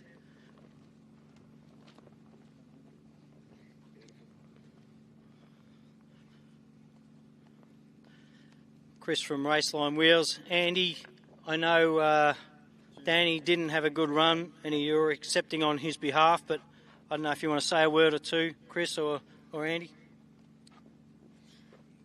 Thanks, Andy. Look, we're really proud to be a part of the series again this year. Thanks for having us along, and congratulations to Danny on winning it, and well done, Andy, for picking up on his behalf. Thank you. Chris, thank you very much. Always appreciated. You probably bloody cheated anyway, so what hell. Thank you very much. Cheers, there's Andy on behalf of Danny and George. Thank you, Chris, and thanks to RACELINE Wheels. They've jumped on board in the championship last year and this year. Thank you very much. Marg and Heather, if you could, Marg Crowley, Heather, if you could come up here. We've got a bunch of flowers for you ladies, just to say thank you very much. You didn't hear earlier when I called it out, but thank you very much for your input. Once again, these people do amazing things in the background of events just to get them going. Some people show up to races, they just put their entry in, show up and race around a track, but don't realise what it takes to get the background happening.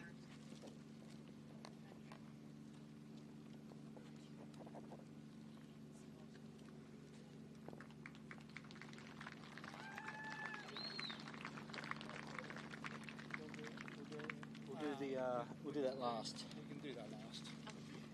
Okay, we're going to start off with ultimate class in the classes. So ultimate class, as you know, is up to 6 litre or 3.5 boosted buggy, and third in ultimate class this weekend in his first successful finish in this car, Dale Martin with AJ Rowe. Second in ultimate class this weekend, Mark Burrows and Tom Burrows in that car 21, that little monk-built car.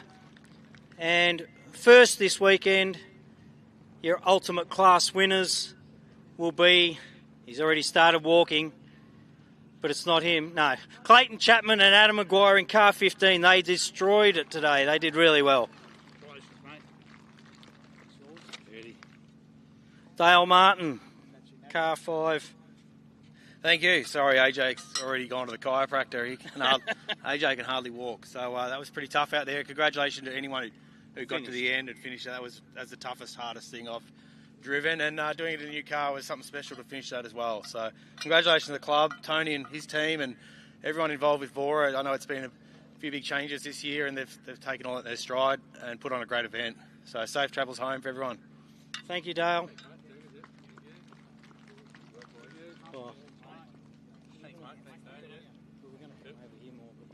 Mark. Yep, well, thanks everyone for showing up. Great race again. Always good fun at Rainbow. Town gets right behind it. Thanks ARB for getting this series, or ARB and all the other sponsors, of course, that help run the series. And thanks Tom for doing a great job in the navigator seat. Thanks Sharon for letting us do it all. And it's been a great weekend. We've had a ball. No worries. Thank you, Mark, and well done. Second place, ultimate. And the guy that looked as fresh as he did when he came in, that was as what he did when he went out, Clayton Chapman. Yes, thanks again to the committee and the club who put on the event. It's absolutely massive, and the community here too at Rainbow. Super supportive, the whole town. Just love coming here. It's a great place to come and compete. So thanks to our personal sponsors, Link ECU, Penrod Oils and Mickey Thompson Tyres. Couldn't do it without them. No troubles with any of those products this weekend either. Everything ran flawless for us. So thanks to Mick Marson, MR Trans as well, for doing a gearbox at the start of the year. Always looks after us and does a great job. And Speedline Race Engines and our own personal business, Chapman's Auto Repairs. And obviously they are major sponsors. So no, thanks again to everybody. It was just tough competition. Absolutely loved being able just to flog the car and actually compete. So it was great weekend. Thanks again. Thank you, Clayton. Car 15, winner of Ultimate.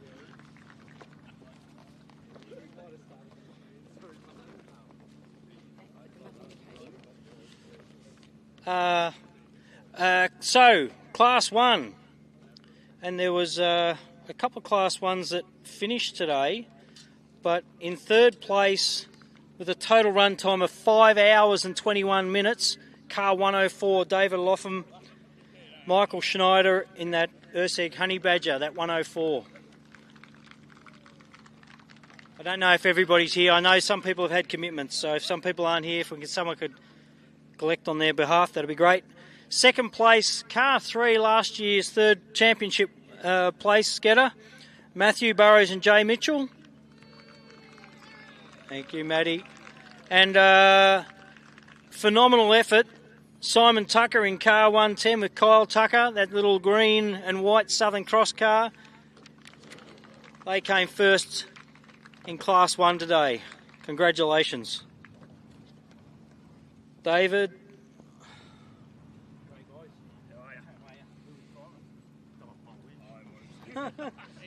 You want to have a chat? No, you don't need to. You don't have to. Matty, you want to have a couple of words, Matt?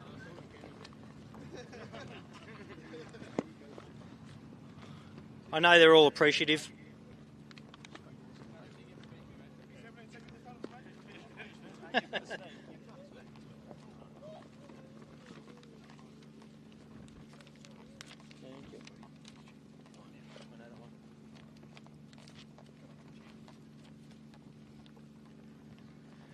They are all your top 3 Class 1 people. You want to say a couple of words? You don't have to. You're not pressured. Oh, just quickly, I think Big Desert 480 committee, organisers, volunteers, officials, anyone involved in any way, shape or form, great effort, great event, but I don't know about calling it the Big Desert 480. I reckon it should be the Big Brutus 480. It was bloody brutal. But yeah, look, congratulations to all the car competitors that made it home.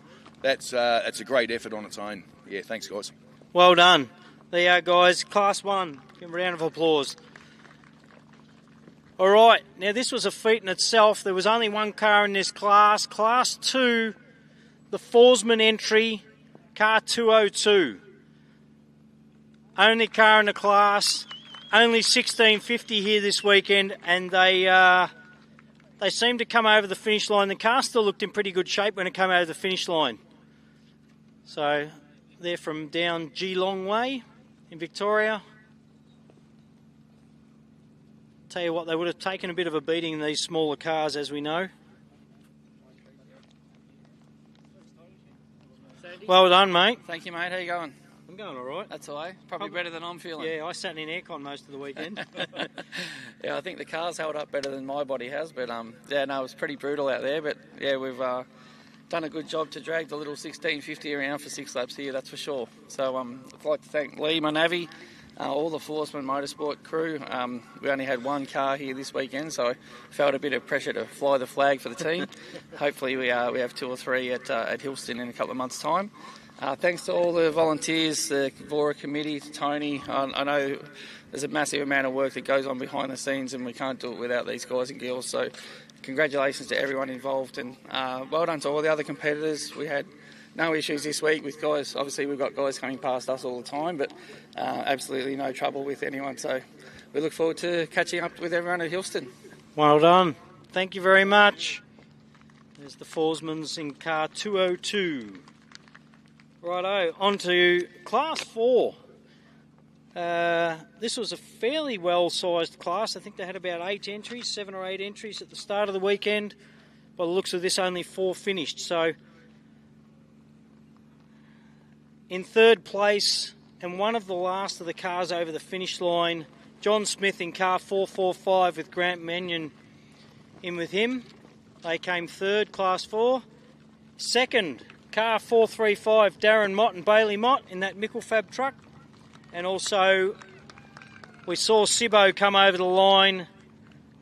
If Sibbo and Jason could come down in car 412, the winners of Class 4 this weekend at the Steel at ARB Big Desert 480. And Rainbow definitely turned it on for us this weekend. Apart from a little bit of lack of wind this morning, I think the weekend went absolutely superb. We know we were faced with a couple of different issues this weekend that we haven't been. A couple of words, mate. Yeah, a big shout out to the committee for putting on this event, and the absence of Mallee and Julie. And a big shout out to the emergency services and the recovery guys. There was lots of them out there that did a fantastic job. No worries. Thank you and congratulations.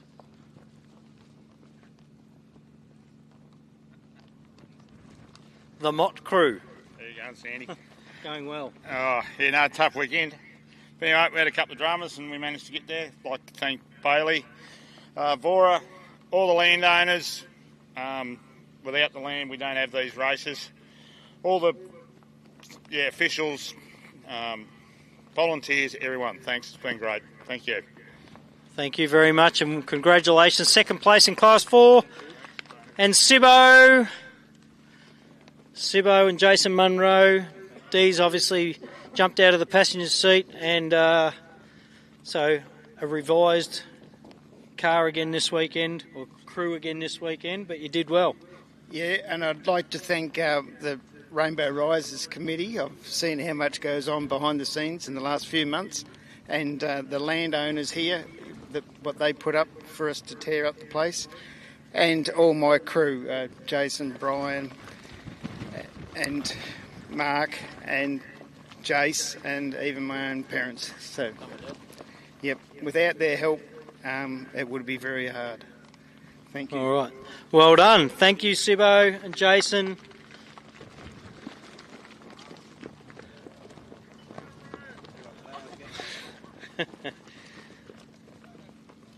Righto, on to Class 5. We only had 2 Class 5s here this weekend. The flies are driving me crazy down here. We did have 2 Class 5s here this weekend. One was car 570. They didn't finish, unfortunately, for those guys. And Darren Vandy, who we know was one of the last 2 or 3 on the track, with a total, I think the total allowed time was 8 hours. They came in with 7 hours, 56 minutes. So, well done, Vandy, taking out Class 5 with Millie in the passenger seat. And I don't know if you had somebody else in the passenger seat, but it doesn't say on my paperwork. Oh, Isaac, I think, jumped in as well. So, well done to those 3. They did a phenomenal effort. They left last car, I think it was, that came off the finish line to start, or the start line to complete that last lap. And I'm thinking to myself, we're going to be here till about 7:30 tonight waiting for this lot. But they eventually came through.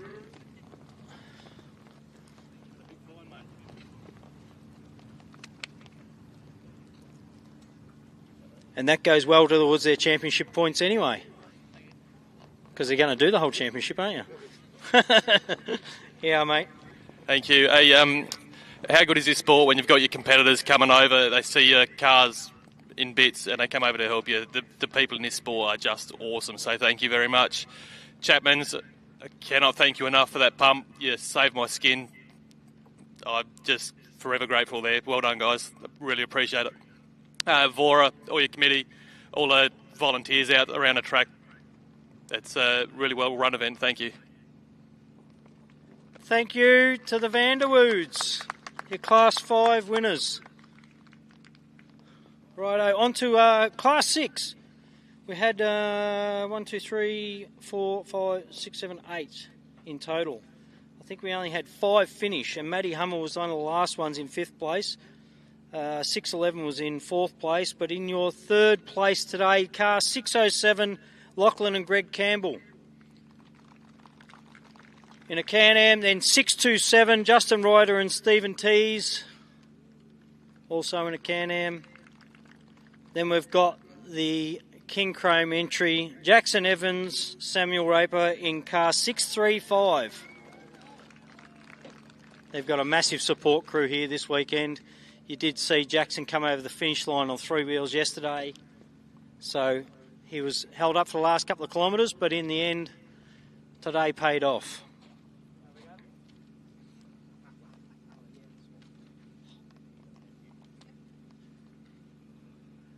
Couple of words. Yeah, I'd just like to thank VORRA and the whole club and committee for putting on a great event this weekend.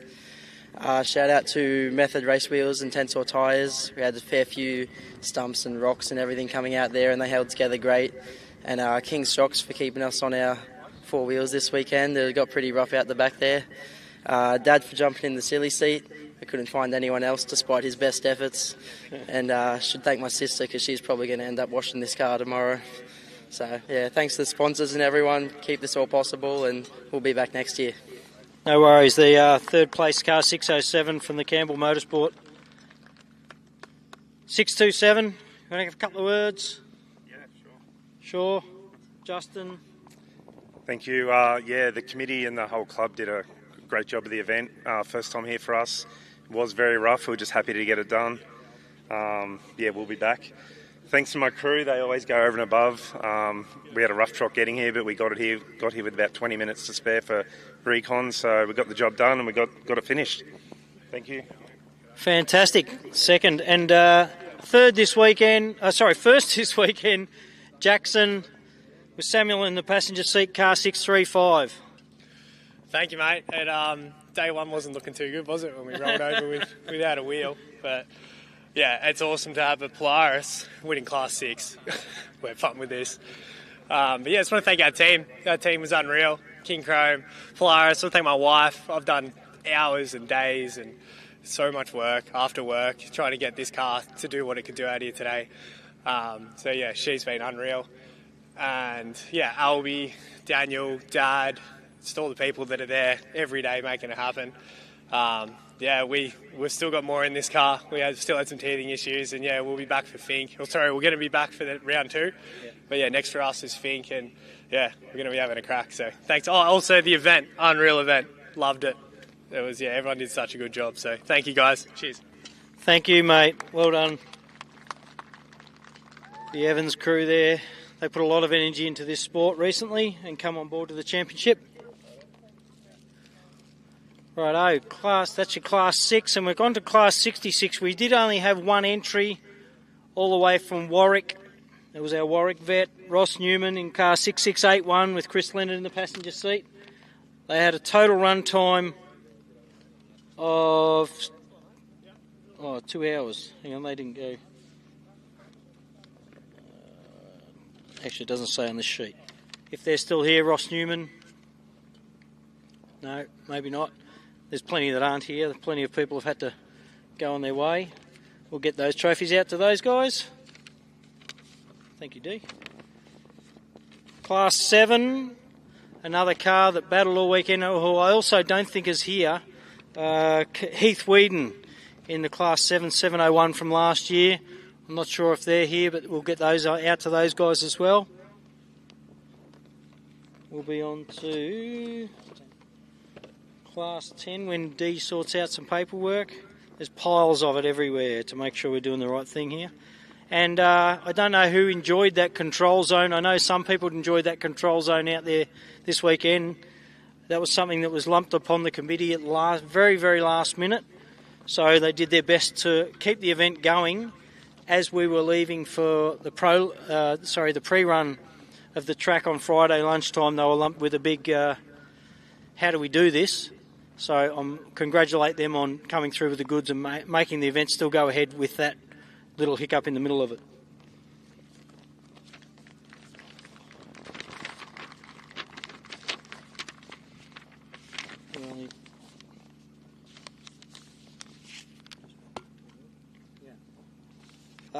So Class 10, we only had 2 finishes in Class 10. Class 10, 1018, which was Sam Bentley, Eli Moss, and also Hannah Bentley came in the car today as well to back him up. So if those lot can come down here, Hannah, you can come down too. Don't be shy. Hannah had a bit of bad luck yesterday with the truck, so she jumped in today for the last section. So between the 3 of those, they got it done. And our winner for Class 10, unfortunately after Bowie had an out, Dean McGinley, Dean DeMarco in 1087. Down from Griffith in New South Wales.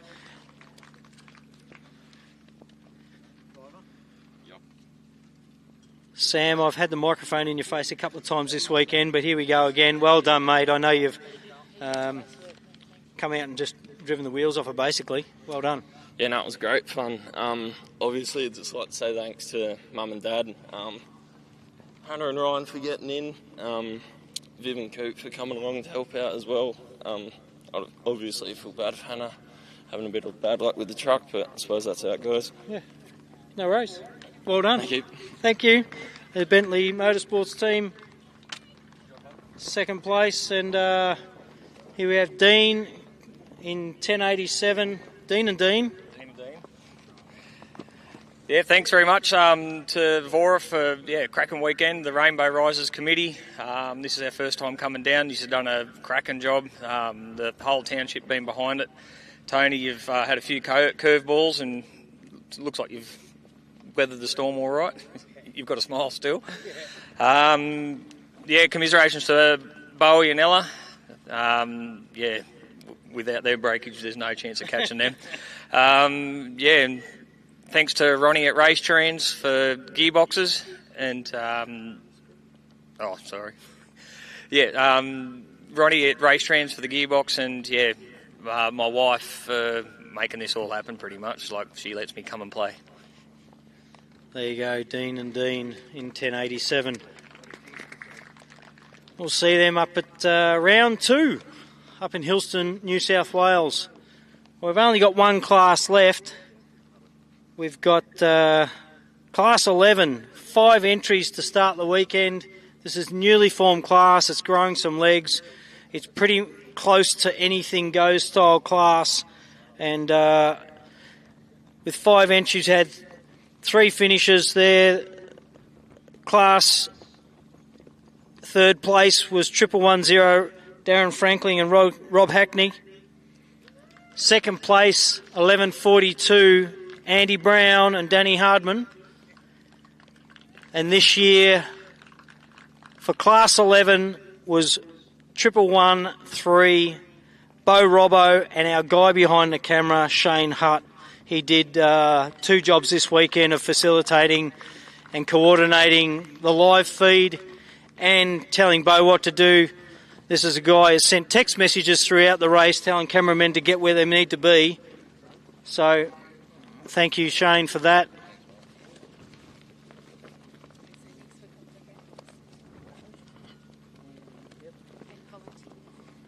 Don't be scared.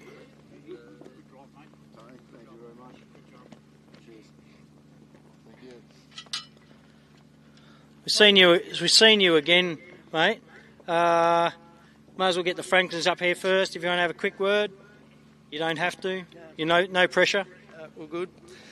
I'd just like to thank VORRA and everything for the organising it, all the volunteers, the landowners. Been another great weekend out here. Hasn't smoothed out any more since last year, but great event. And thanks to everyone. Thank you. Cheers. Andy, second place. First race in Australia in the car. Well done. Thank you very much. No, I'm absolutely wrapped in the car. It was sensational today. This bloke got in the way all the time, but other than that, it was it was a ripper event. Look, I'd just like to call out, just on behalf of ARB and myself, the Rainbow Risers Committee, and Tony especially heading it up, has done a fantastic job on this event. They've been met with many, many challenges, and they've just hit them head on and achieved, I think, a fantastic result. So, yeah, just a well done. Thank you very much. Thank you, Andy. There you go, Andy Brown. And Shane, who's on the other side of this camera, folks. Bo Robbo's had to jump on a plane and head back. I don't know, we might just get Shane. I'm going to poke the microphone on the other side of the camera and get him to have a word or two. Yeah. I'm a cameraman now. I've moved on. It was great. It was unbelievable. It was, great experience. Thanks to everyone, like everyone's saying. I know you guys came up against a few speed bumps and we hit plenty out there, but yeah, it was great. We had a great battle with Andy, and hopefully everybody liked what my mate Phil and Char did on the live stream, and we got that on board going, and hopefully going into other rounds we can produce some more stuff like that, and more cars, more onboards, more entertainment, because I'm an off-roader and I want to get it out there as much as everybody on the hill here does, and my wife and kids aren't here. They want to see it, and yours aren't here either, so that's what it's all about, and these great sponsors and everybody that put in. Thank you. They are Shane, navigator in Bo Robbo's trophy truck, class 11-13. So we've got a handful of little bits and pieces. We still have a fridge raffle, which I think we're going to get Nat down to do. Is that correct, Dee? I'm only the mouthpiece for this coordination. So in the meantime, once again, a massive thank you to the championship sponsors, who is ARB, Mickey Thompson Tyres and RACELINE Wheels. They've done an amazing effort keeping this championship going behind the scenes. Once again, the Steal It, ARB Big Desert 480 committee, everybody behind the event. I know what goes on. You know pretty much everything that goes on behind the event, behind the scenes. Most people here do. Thanks to the competitors. We're going to get Nat down here in about 3 seconds, and we'll call out the winner of the fridge. I'm glad to see everybody came back in safe today. That was a big part of it, especially going out into this morning's dust before the wind picked up. That was a little bit terrifying. We've seen that before, what the dust can do. So,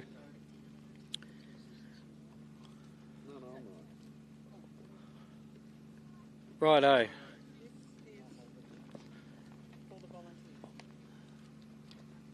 This is what? So it's money back to the volunteers. Okay, this is some money back for the volunteers, which was put in by a number of people. Put some monies in, just a little bit of a kickback. I know it's not much compared to the energy and the money that you spend getting here just to help out. And I know it's out of your pockets, but there's a number of sponsors, individuals and businesses that put in some dollars towards helping you guys out. It'll just help your fuel along the way. We have Graham, I'm going to say it probably wrong, Nuske, N-U-S-K-E. He's here. He's going to come down. Give the old ones to you, D, if I can. These are drawn at random, as you can tell. Ian Terry, we saw him up and about this weekend. He has been a competitor here in the past. I'm not too sure if he's still here. Ian Terry, make sure he gets something there as well if he doesn't. Tony's going to read out that name. Oh, Robert, our radio bloke. our radio bloke. I'm not going to attempt his name. Zvortovine. There's going to be a silent Z, I'm sure, or something. How do you say it, mate? I don't want to... Swartovine? Yeah, Swartovine. Robert Swartovine, thank you. Thank you for your energy, mate. We do appreciate it. My pleasure. Great event. Without you, it wouldn't happen. Larry Davidson, come on down. If you're here. If not, Dee will get you something. Larry Davidson. Gee, we've got 1 million envelopes there. We have Peter Bolton.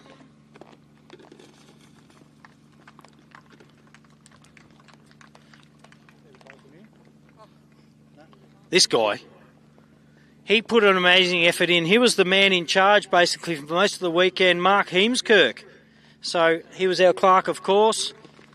He's done a few events now. I'm sure you'll see him towards the end of the year, if not before, doing Pines, which is our final championship round.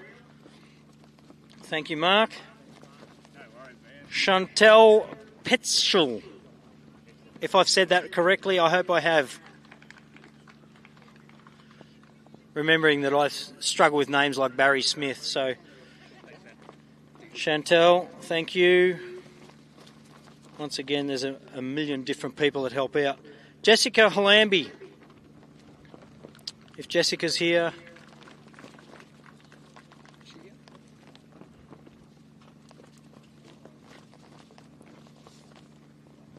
Lisa Sherman.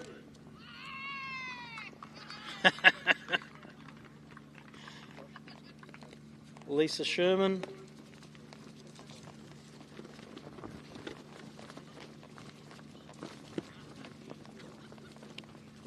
Ashley Eckerman.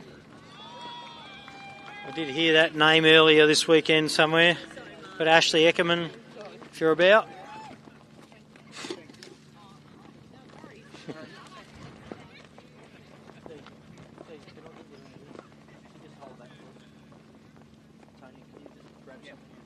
Stuff going everywhere, that's all.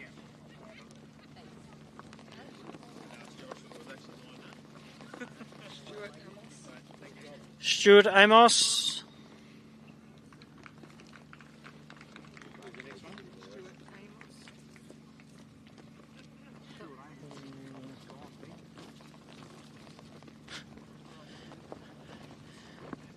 Gilly Nodson. Oh, Billy Hodson. Billy Hodson. I know this fella. Actually works down a little workshop in Kilsyth called Osfall Drive. Rowena Keller. This is literally just a little appreciation from those guys that are willing to put a little bit back in to help you guys out, because we know how much it means to off-road racing. Cowboy, you here? John Payton. Cowboy, cowboy, cowboy. John Payton. We will get you something if you're not here, so don't stress.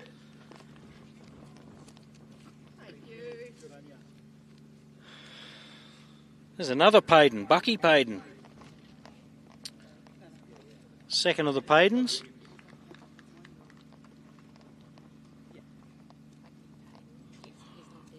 We're not too far off, folks.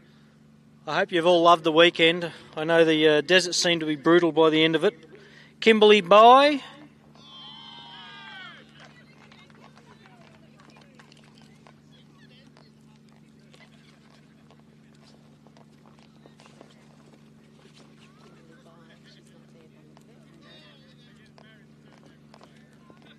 One of the Mott crew, Brooke Mott.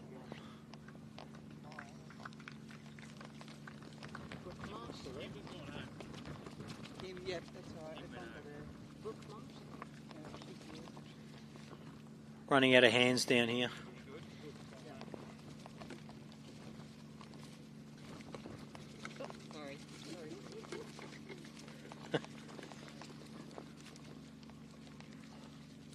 Now these are just some of the names that have helped out and get this event running. Jamie Sherman. So once again, we had over 110 volunteers this weekend. They told me earlier. We had over 2,200 people listening to the live feed yesterday afternoon. And Craig Drendel. So that was a phenomenal effort. Like I said, we know everybody has a job out here. They just pick it up and do it and get it done. Elizabeth Staples, if you're in the crowd. There's still a number of people here. There's probably still people coming in from the desert. I think most people are in now, but... Carla Griffiths.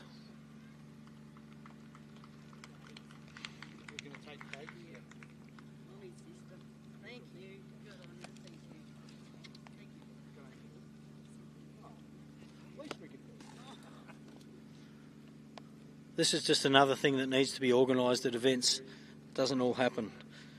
David Officer, Dinter.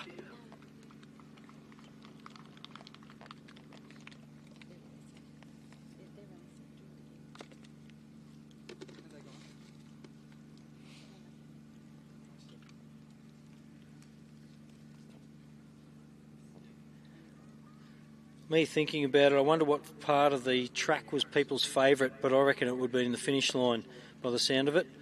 Tony Clark. We have, we know there was 480 Ks, about 77 K laps. Don't forget that we have Griffith coming up in, was it July the, I'm going to say 5th to 7th for memory. Then on to, which is up at Hillston. Then on to our Gundy round up on the border of Queensland, and our finisher down at Pines in Millicent, South Australia. Neil Bowles.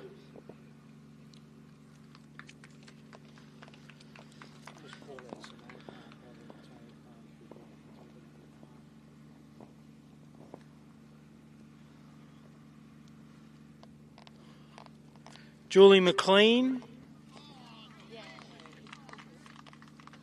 Done a lot of walking, Julie has.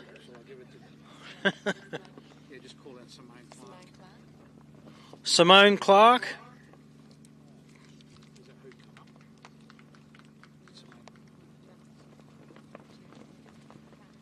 Then we've got Tarly Louise Funston.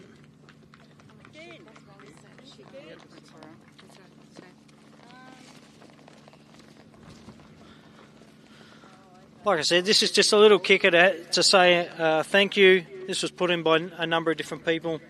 Some anonymous people put in a few different amounts. Nick Roll. Nick Roll. They keep coming. Corey Smith.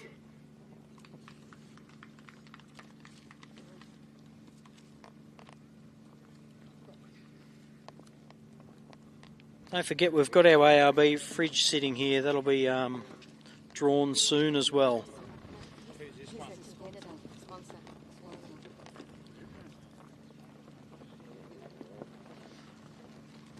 The breeze is still going, which is nice. I know we've had 0 this morning. Joe Carabot. He's gone. We'll get that to Joe.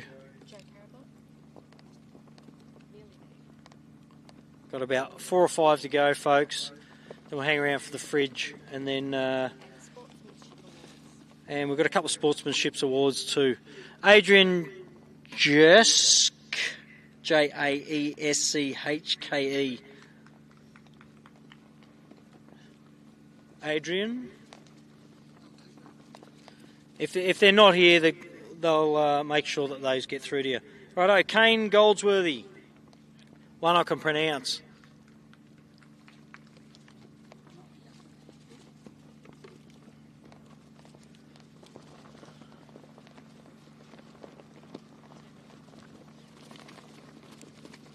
Tammy Bigham.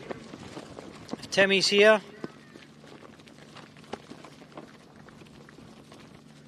Now, don't forget, we've got room for sponsorships to get this championship rolling. We all know that the live feed costs a lot of money to get going. We know that track maintenance, everything costs a lot of money to get going. So anyone that wants to jump on board for a sponsorship and help out keeping this off-road racing championship the best in Australia. Also, Angela Leah.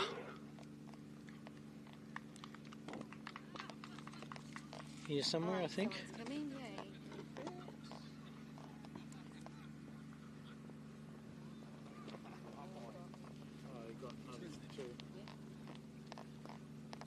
Lindsay Oliver.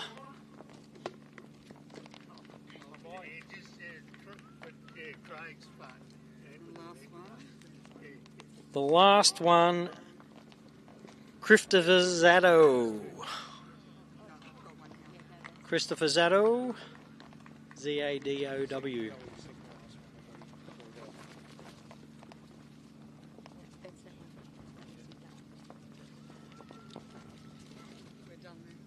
Right, that's that taken care of. I think we've got a final few little bits of business to do, which is the fridge and some sportsmanship awards, and then we're done. So just hang for another couple of minutes, and then you can all be on your safe travels home.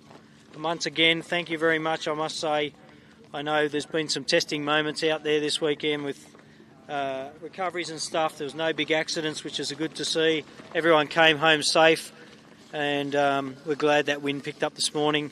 Beautiful weekend with weather. We're off to Hillston. So if you haven't organise yourself around getting your cars up to Hillston, entered, and that should be a cracker event as well.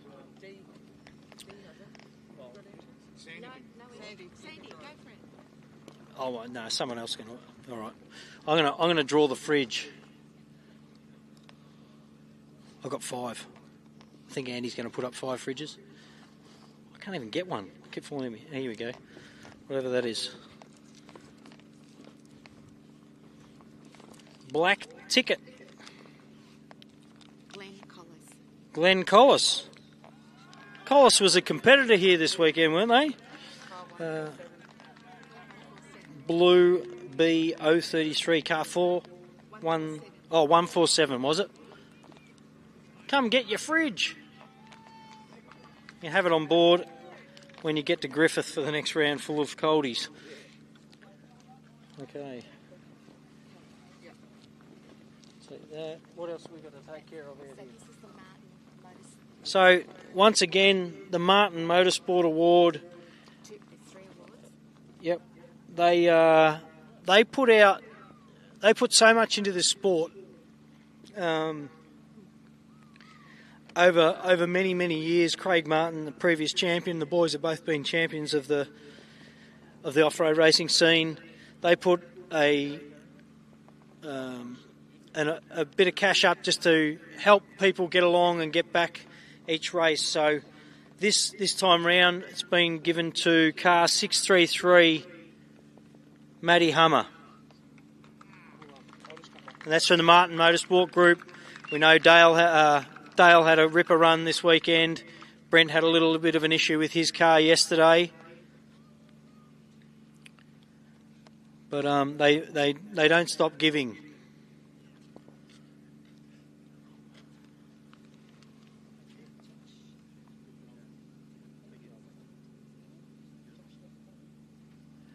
Josh McPhee is a Volunteers Award, $250 from the Martin Motorsport crew. So Craig Martin giving back to the sport.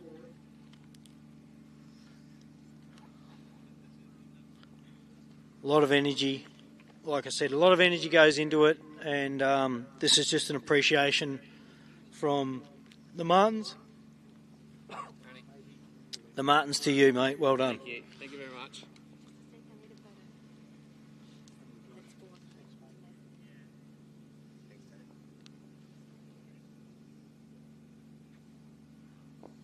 Now, Tenacity Award, which is another $250, once again from the Martin Motorsport Group, Vaughan Hogan.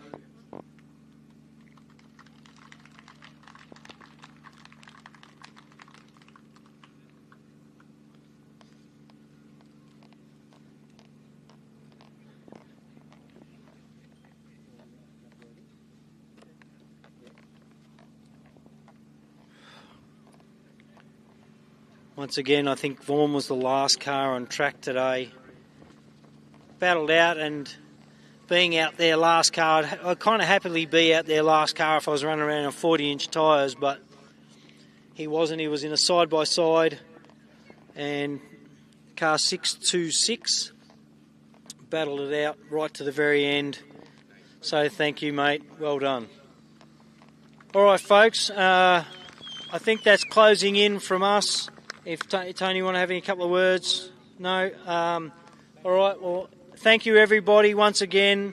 First round of the ARB Australian Off-Road Racing Championship. We got next, we have Hillston, don't forget, in New South Wales. We've got 4 rounds of the championship this year in 2024. We'll see you at the next one. Safe travels. Thank you very much to everybody that attended the Still at ARB Big Desert 480 here at Rainbow, Victoria. And we'll see you all for the next round in a couple of months. Well done.